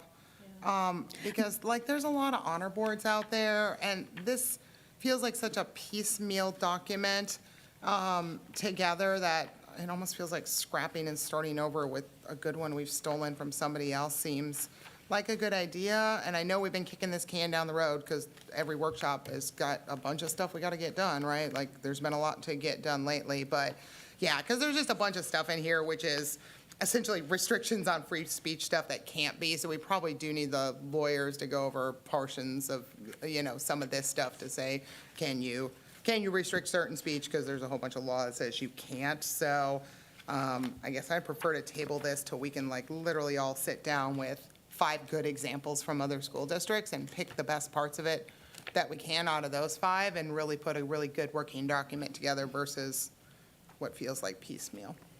That was my intention to start out with. However, Dr. Gibson suggested that we go ahead and move forward, and my intent was that during this year, we could put together a working group to modify, create, and do whatever, but we do need something in place. This is old. We don't have all our current board members signed off on it. It's actually is something that should be updated every year. But I would prefer that we not wait, that we go ahead and vote and have something in place and then work on it during the next year. Does anyone else have any comment? Did we want to discuss Ms. Stanford's suggested changes? Does anybody agree, disagree?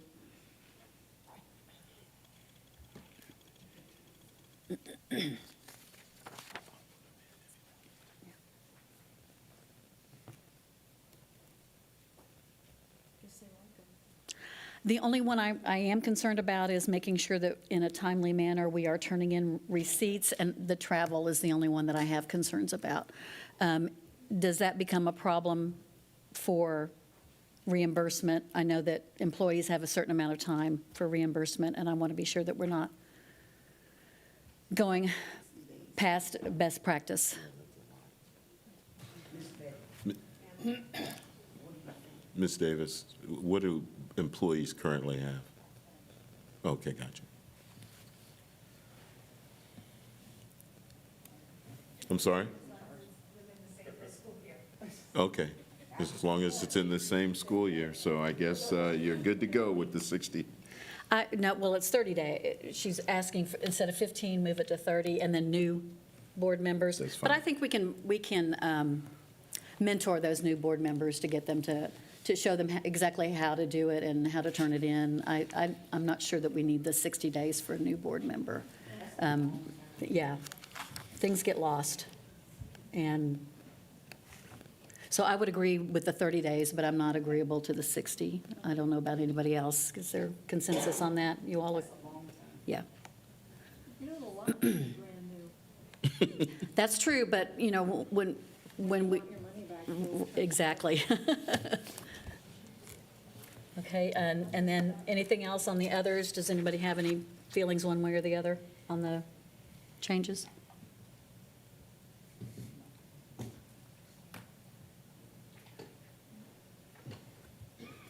I think those are fairly innocuous.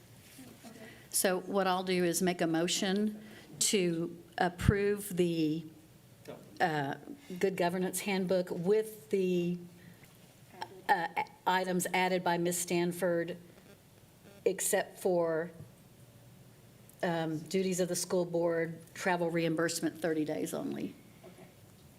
Does that make sense? You got that, Ms. Holmes? Okay.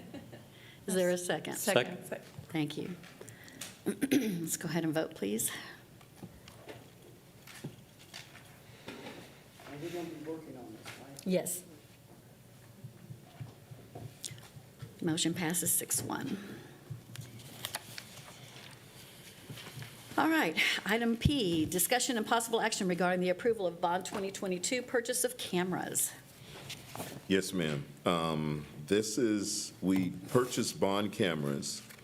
The principals have come back and said, hey, here's some areas that weren't covered with the cameras, and we need about 164 more. You see the amount that we're asking for here. All of this is in the bond, so just asking for approval. Is there any discussion?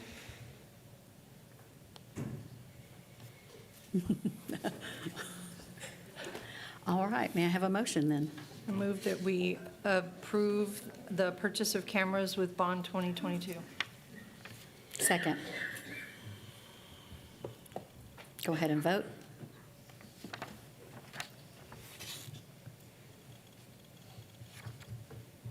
Motion passes 7-0. And then this one. Discussion and possible action to accept the resignation of Board Member Jennifer Rodriguez and create a plan to fill the vacant position. Dr. Taggart. So I'll say a few words about this. I've communicated this to the board and the cabinet several months ago. I accepted a new position that's requiring me to relocate out of state, so I'm going to be moving to Seattle, Washington in 2.5 weeks. It was very important to me to be able to stay on the board and help steward the budget process through to completion and not leave the board, adrift with that and without a member. But this was a decision that I and my family did not take lightly. It definitely factored into whether I accepted the job or not. But ultimately, it was an amazing opportunity for me and for my husband as well, who has secured a new position as well.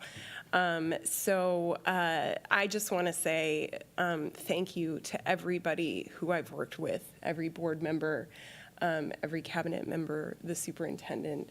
I hope that I have left some small mark on the district. You have certainly left a huge impression on me, and I have grown so much in my leadership over the last 7 years serving in this capacity. I never knew anybody who served in public office and never thought that I would run. And it was on the encouragement of a dear friend that even planted that idea in my head. And I never expected that I would be here and that I would have this opportunity. So I thank all of you. And I would be remiss if I didn't thank my family as well, because they've supported me through late nights and many meetings outside of, and when I started on the board, my son was 5 years old. And somebody at the beginning of the board meeting texted me a picture of me being sworn in back in 2017, and my kid was like this big. He was so little, and now he is almost a teenager. So they have sacrificed a lot to enable me to do this, and I thank them very much. They're probably watching right now. Thank you all, and my resignation will be effective tomorrow. And I've submitted a written resignation letter to Ms. Knoyer and to Dr. Fields. So thank you all. Thank you. Thank you.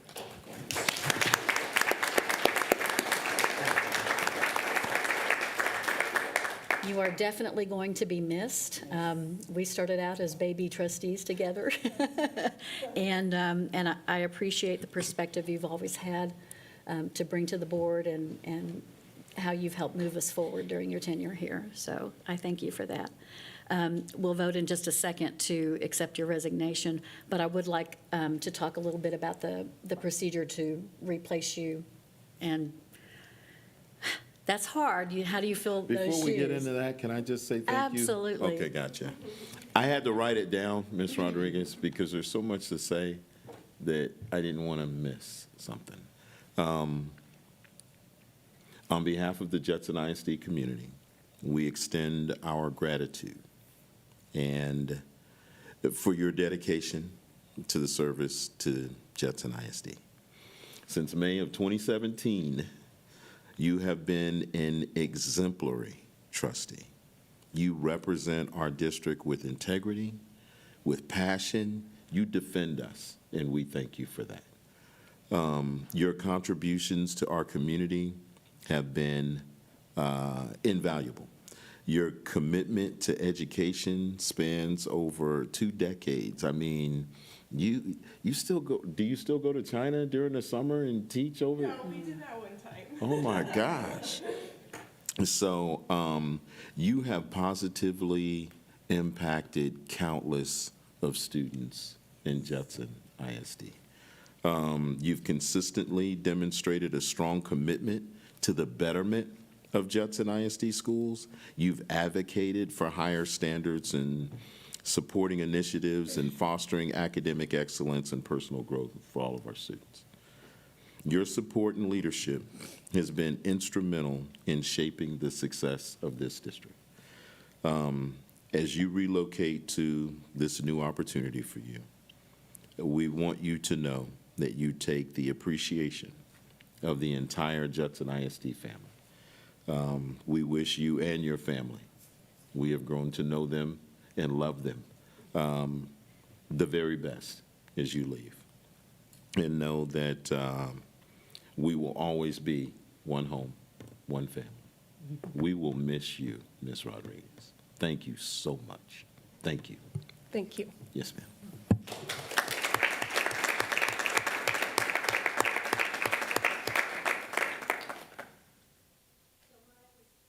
What I was thinking when I was processing how to move forward from this, in the past, when we've had a member who's had to step down, and it has not been within a very short timeline of an election, that we have filled this by asking people to apply and doing an interview and selecting. And so that was what I thought we would do this time. Ms. Rodriguez's seat that she's currently occupying will be up for election in May. So that person would be in the position for a short time and could choose to run to fill the position fully in May if they chose. So what I had thought was, we've done this before, so we have interview questions and all those kinds of things already in place. But I was thinking we could post that we're accepting applications. I thought a 3-week time period would be reasonable for people to submit an application. That gives them a little bit of time over the 4th of July, when people aren't as available here. And then I thought that, so if we post it on the 27th, which would be the day following your official resignation, and then give 3 weeks, that would take us to July 18th. And then the following week, we could schedule a meeting to do interviews and select a person to fill the position. And that way, we'd have somebody on board before all the back-to-school hoorah started and get them indoctrinated officially. How does that sound to you all? Does anybody have a different idea, suggestion? Sounds good. Okay, and we'll have, 3 weeks is enough? I think so. With summer and people traveling and all? I think that's enough time. We start getting really busy with block party and other things that coming in the end of July, and back-to-school stuff, and so I'd really like to have the person. Okay.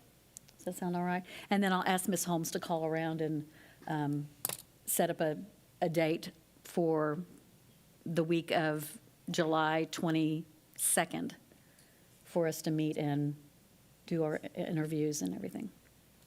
Does that sound okay? All right. So I move that we accept the resignation of Board Member Jennifer Rodriguez and move forward with the plan to fill the position as discussed.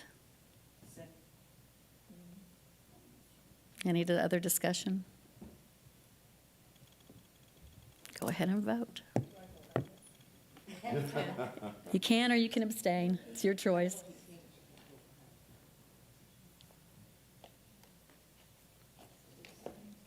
Ms. Ryan?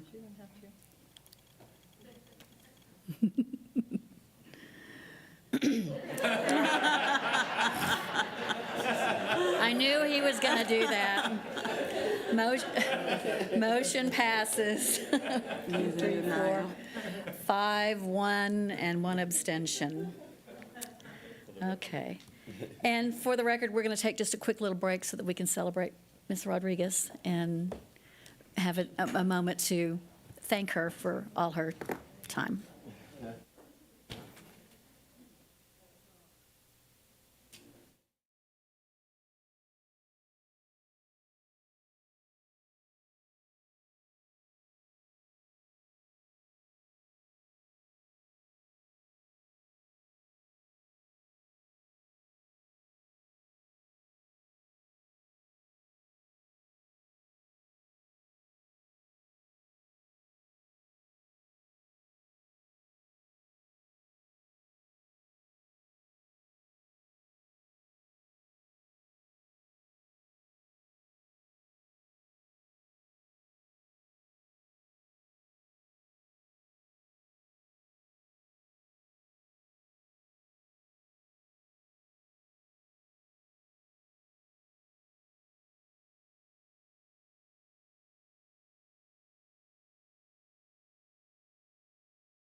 All right, we are back after our thank you to Mrs. Rodriguez. And we're moving on to discussion items and reports, federal grants applications, fiscal year 2025 ESSA Consolidated Grant Every Student Succeeds Act, Perkins Special Education Consolidation Grants. Dr. Fields. Yes, ma'am. I apologize. Yes, ma'am. This is simply us bringing to the board, according to CB Local, anytime we go out for a grant, we need to let the board know. This is us doing that, and this is just informative. Are there any questions about any of the grants that are being presented?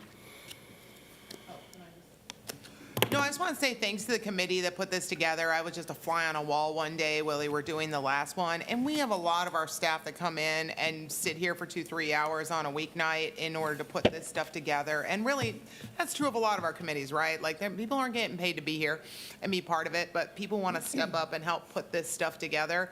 And watching the crosstalk across all these different departments about social, emotional, and emergent bilingual, I was really impressed by the quality of people that had shown up to put this together. Yes, So, and thanks to our federal grants team for, organizing all that. Thank you. All right, moving forward, discuss academic intervention initiatives related to supporting elementary and secondary students. Mr. Macias, this was your item. So we'll be a little brief on this one.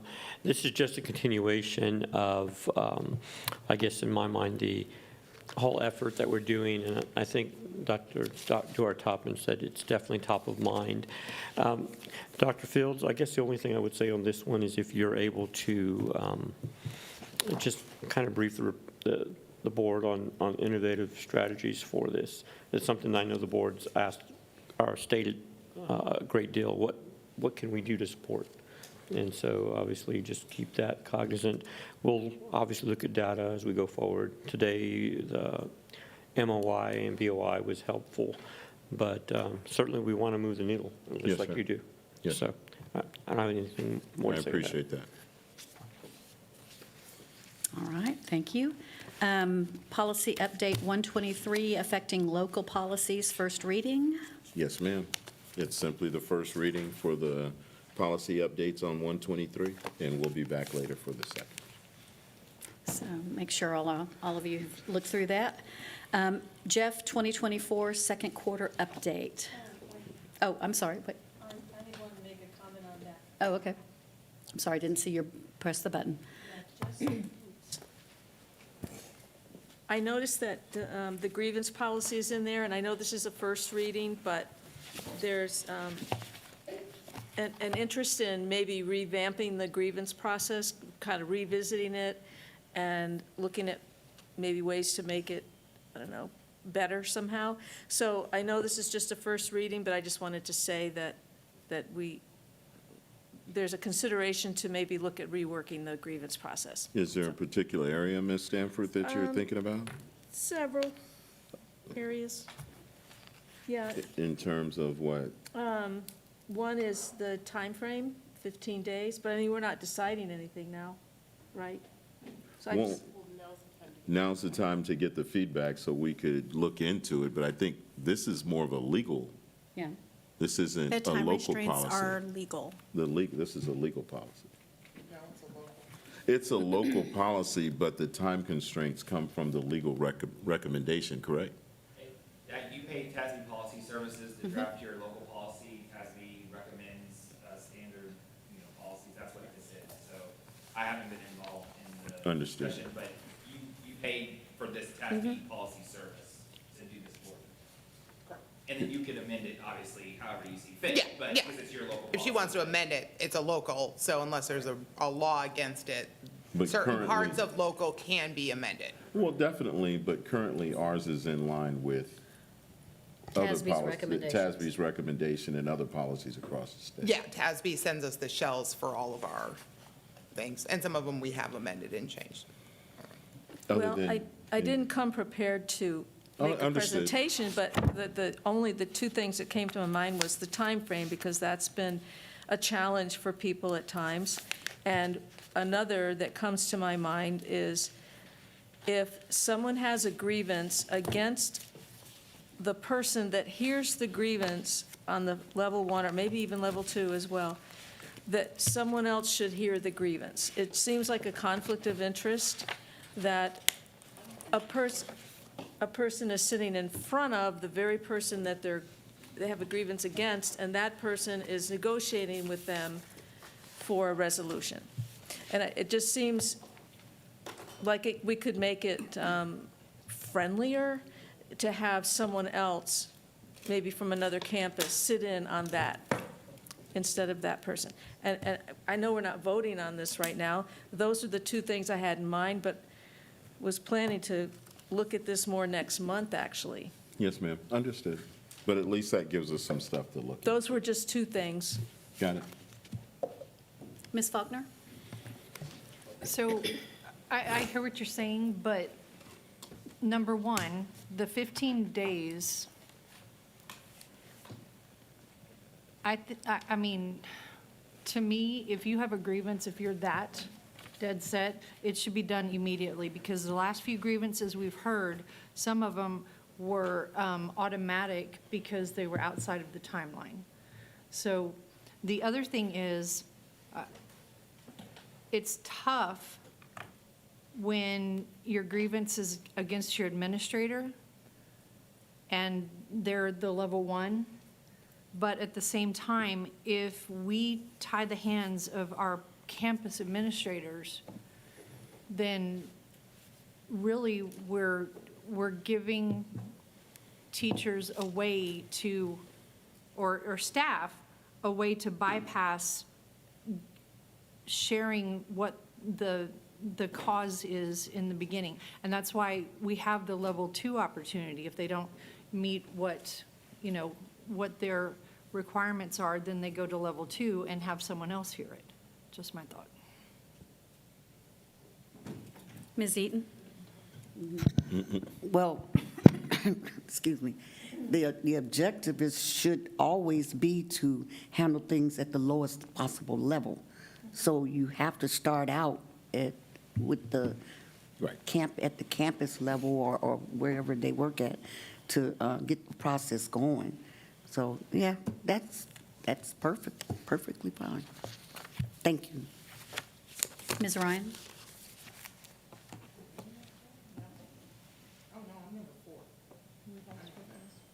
Everybody's already gone. You are the Yeah, no, these are both things that have come up in our grievances in the past, which is how do you balance, we want people out there using the informal chain of command. That is our preferred method. Go talk to people, set up a meeting, do all of those things. But when you have this tight 15-day window, it does not leave much time to set up meetings, work the problem, work the issue, especially if you're going from a teacher to a department head to a principal.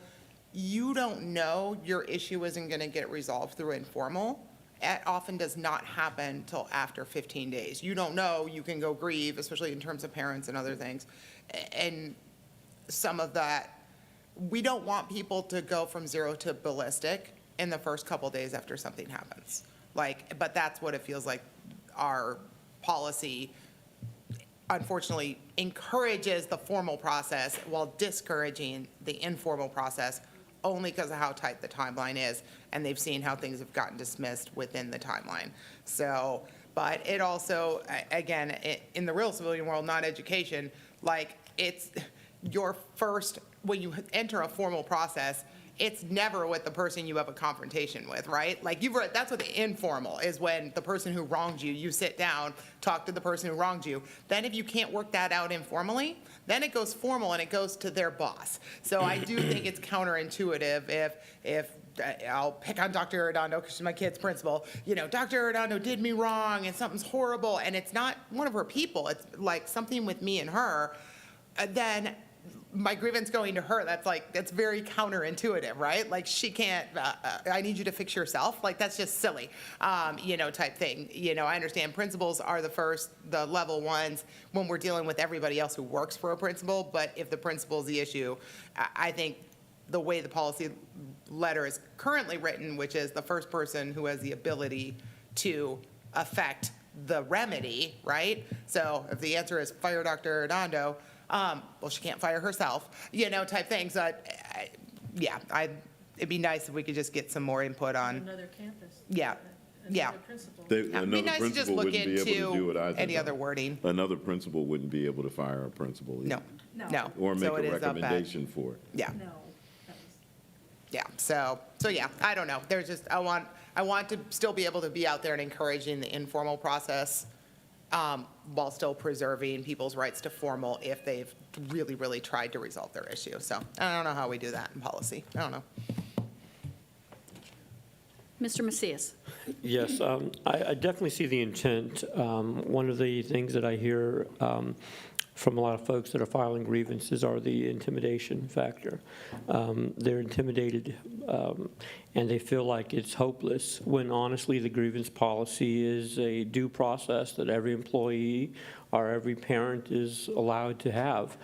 I'm not afraid of grievances, it's just a formal process. So if we're trying to be more responsive to addressing concerns from our community and our teachers or staff, expanding the day makes sense. And also, if there's already conflict, and in most cases, I would assume that conflict has already been informally addressed by, say, if it's a principal at a campus and then a teacher. They've probably already talked.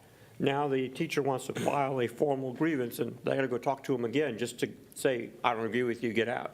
It's a wasted step that would, just like when we file a grievance against the board, it goes past everybody, and we see it at the board level because it makes better sense, because the soup can't do anything about it, the principal, so it comes to the board when it's a board grievance. It just makes sense to adjust or at least evaluate what we may do to make the process better. That's all. Thank So you. I'm interested in it. Thank you. So what I might recommend is, in the case of someone who files a grievance against their direct superior, that perhaps Human Resources, central office could send someone over to help hear that alongside that supervisor. Mr. Baker, yes? Can I suggest that we have, we move this item to closed session to have a brief conversation about this particular policy, but it can be done in the timeframe of your other closed session. Sure. Don't do it out of order, but just add this to the closed session list. Sure, because you have some legal advice to give. Just a brief. Okay, perfect. All right, so that's what we'll do, if that's all right with everyone else. Okay. I don't think, we don't have to vote on that. We're just going to. This is just a first read. Yes, ma'am. You just, Madam Board President, you'll just have to add that to the list of items that you announce whenever we announce closed session under 07. Okay. All right. Now, Jeff's 2024 second quarter update. Ms. Greathouse, thank you for being here. Good evening, Board, Dr. Fields. I am here to report on the Judson Education Foundation second quarterly report. It is included in your packets, but just so everyone knows, we always like to showcase and be transparent about our finances, so all of our accounts are listed at the top of your report. And some fun things that we did this past quarter is allocate some additional scholarships and grants for our teachers and staff. We did student scholarships for $40,000, teacher grants or silver anniversary grant for $35,000, a specialty grant for the SPED department, $5,800, and teacher grants that we will award in the fall for an additional $40,000, with a total of $120,800 that the foundation has approved for donations to the school district. In the first and second quarter, we had our two major fundraisers. Our income from our gala and expenses and profits are all shown there. Our gala profits was $81,289.91. Our golf tournament profit was $88,710. We're still missing a couple people, stragglers, and we're still collecting those invoices. We hosted an Empowered by Education mixer. There was no profit on that. That was more of a larger mixer to showcase what the foundation does and recruit some new board members and partners. And we participated for the first time this year in Valero Champions for Charity. There was no expense to the foundation, and we made a profit of $10,700. So we are excited about all of those gains this past quarter. Upcoming Jeff fundraisers and events in the third quarter, and moving a little bit into the fourth quarter as well. Our teacher grants open in August. We're excited to have those dollars allocated towards our teachers' innovative projects. Our Employee Give campaign opens at the end of July. We will be participating in back-to-school events sponsored by the school district, Convocation on August 9th, and Block Party on July 25th at Rutledge Stadium. Our top donor recognition will also be in August, which we'll definitely make sure that we give you guys invitations to attend that. And our Wobble and Gobble 5K and Thanksgiving Feast is tentatively scheduled for November 16th. Our investments are located at the bottom too. And like Ms. Ryan mentioned earlier, the Jeff board did meet yesterday for our strategic plan, and we went over our objectives and goals for the year of 2025. Our fiscal year starts in January. And we really wanted to look at a broader look at the entire educational experience and where the Jeff can fill gaps based on district needs and goals. And so that's something, if you look at our investments, we're trying to make sure where the district needs support, and we want the foundation to be a primary person or organization to look at to support you guys. So if there's any questions, I am here to answer those. I just want to say, Ms. Greathouse is doing an amazing job, and Yes, Ms. she Kathy is supporting the foundation as well, and we are moving and grooving and looking at how we can support initiatives that the district has, and so some ideas were brought to the Jeff board from staff, and we're looking at ways that we can help with retention and attendance and those kinds of things. So Yes, ma'am. good things coming. Yes, and ma'am. Moving and grooving. Yes, thank you for the support of the cabinet and the Yes. school board, especially Ms. Ryan, Ms. Canoyer, and Dr. Fields for sitting on our board as well. So on behalf of the Judson Education Foundation board members, thank you for the continued partnership. Thank you, ma'am. Yes. All right. Item 7E, update on board training, conferences, events, and board committee updates. I'll start over here with Ms. Ryan. Do you have anything? Thanks, I'm not sure where I've been in the last month. Oh, I'm gonna use a point of preference, whatever it's called, where I want to send a thanks out to our athletic staff. If you haven't been on our middle school or high school campuses since school got out, I cannot believe the massive amount of students that are on our campuses every single day. There are hundreds of kids running tracks in the weight room, and some of them are supported by people that are on contract, and a lot of them are supported by people who are not on contract anymore. And there are swim camps going on and softball camps and stuff like that. And these coaches and athletic trainers and athletic coordinators and strength and conditioning coaches that just pour their heart out for these kids and give them a place to be this summer that's not in trouble, because they're out at the track and they're running and they're doing stuff and getting themselves in shape and stuff like that. So I'm going to use this as a shout out because I see them when I drop my daughter off in the morning. So thanks to all the staff that is out there supporting all the things that are going on this summer for our kids, both athletics and our enrichment camps and everything else we have going on, giving some opportunities to keep our kids out of trouble this summer. So Thank you. Great. Ms. Stanford? Went to a lot of graduations and gave the first ever in my whole life commencement speech. I've never given one before. Got to give my first one. That was just a real thrill. And then went to SLI with Mr. Macias and Ms. Eaton and got some really good ideas from that. Learned some really good things and ideas I hope to bring forward and pursue.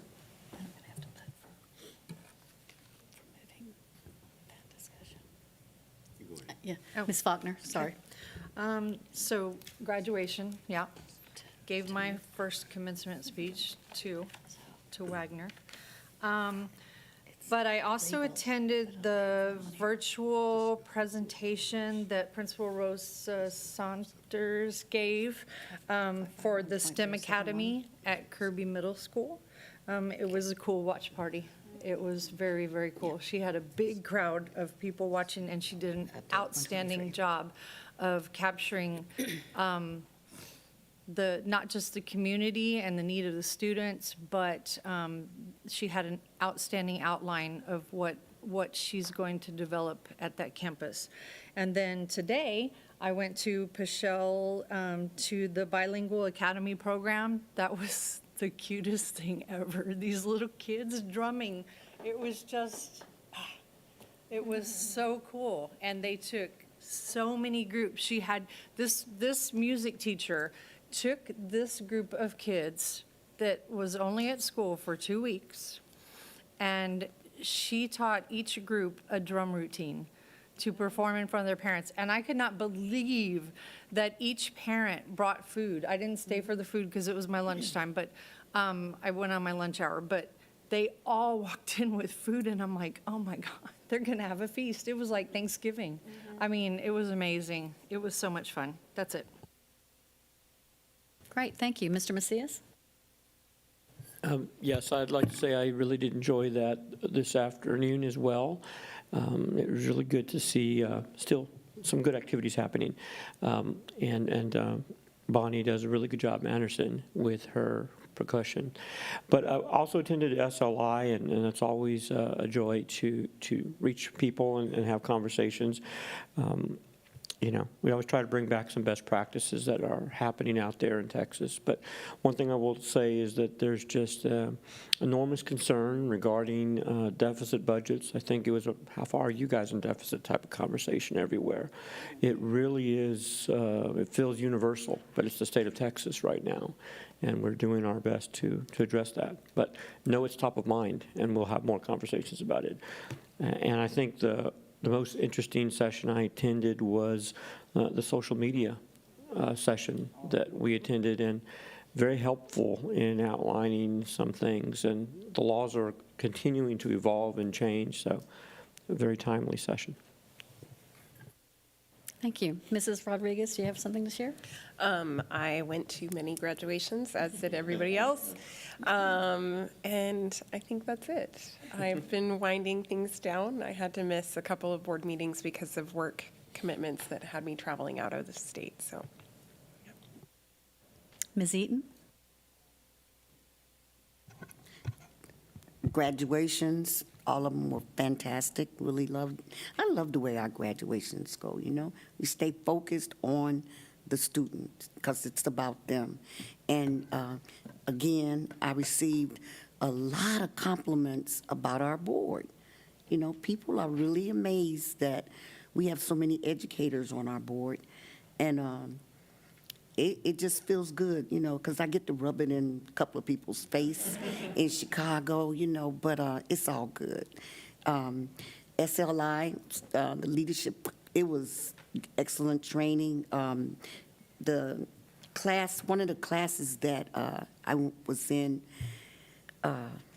with Ms. Stanford, they were talking about, you know, the boards, all our signs, all the schools, you know, have the signs. The marquees, thank you, couldn't find the word.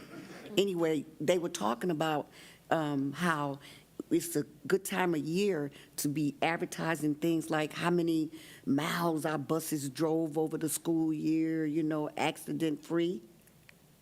How many meals were served, you know, how many students that we had, you know, so just put out good stuff over the summer to help people remember we're here, we're not going anywhere, you know. And I've been to a couple of schools just to visit, so it's going well. I normally have a laundry list of things that I've done, but I got a graduation gift that kept me home sick for a while. So I did go today, though, to Pichelle to see that musical performance, and it was a lot of fun. You got to love the little baby kiddos that are there singing and dancing their hearts out. All right. So now we're going to move to closed session. Pursuant to Texas Government Code, Section 551.074, discussing personnel, the personnel report and updates, including new hires, resignations, and administrative appointments. 1, Hartman Elementary School Principal. 2, Cibolo Creek Middle School Principal. 3, Woodlake Hills Middle School Principal. 4, Director of Purchasing. B, pursuant to Texas Government Code, Section 551.074, consider and discuss board member duties, roles, and responsibilities. C, pursuant to Texas Government Code 551.074, consider and discuss employment duties, roles, and responsibilities of superintendent and superintendent's cabinet. And pursuant to 551.071, legal consultation regarding the policy update 123. And then this one as well. 557. 551.074 on 551.071 on 8C as well. Okay, so 551.074 and 551.071 employment duties. Got it. And the time is now 11:22, and we will adjourn into closed session.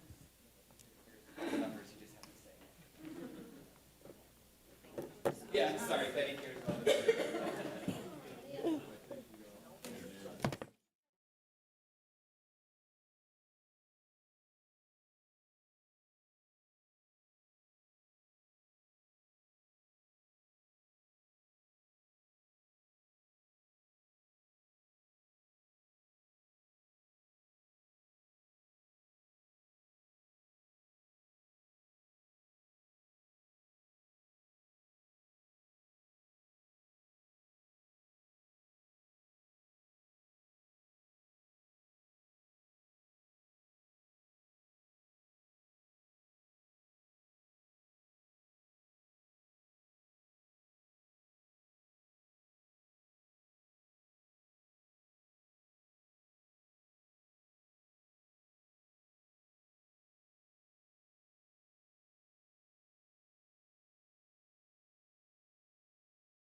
It's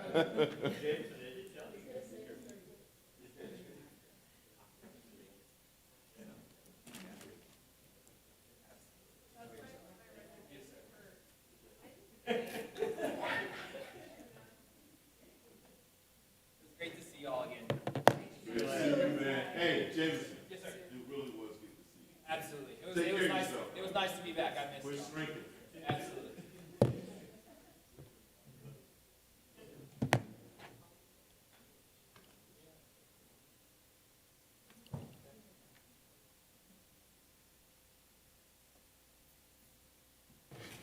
Oh, Ms. Faulkner went. Yeah, Ms. Faulkner.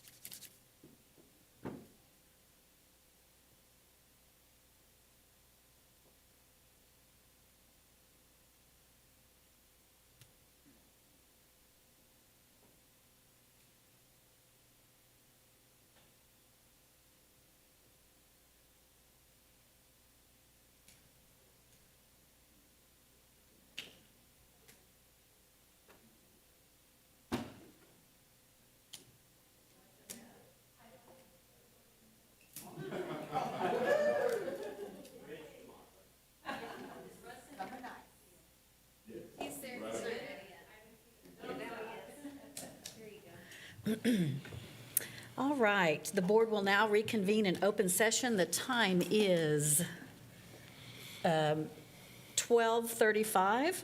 No final action, decision, or vote was taken while the board was in closed session. We will now consider and take possible action regarding the items discussed in closed session. Consider and take possible action regarding the personnel report and updates, including new hires, resignations, and administrative appointments, Hartman Elementary School Principal, Cibolo Creek Middle School Principal, Woodlake Hills Middle School Principal, Director of Purchasing. Do I have a motion? I move that we approve the personnel report as discussed in closed session. Second. Thank you. Go ahead and vote, please.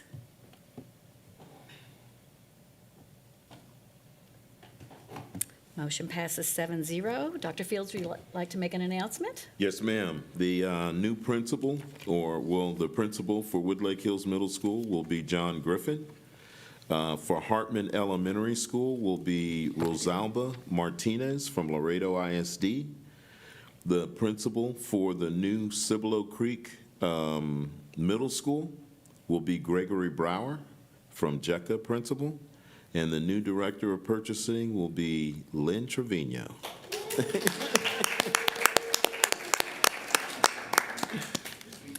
Congratulations. We're happy for all of you.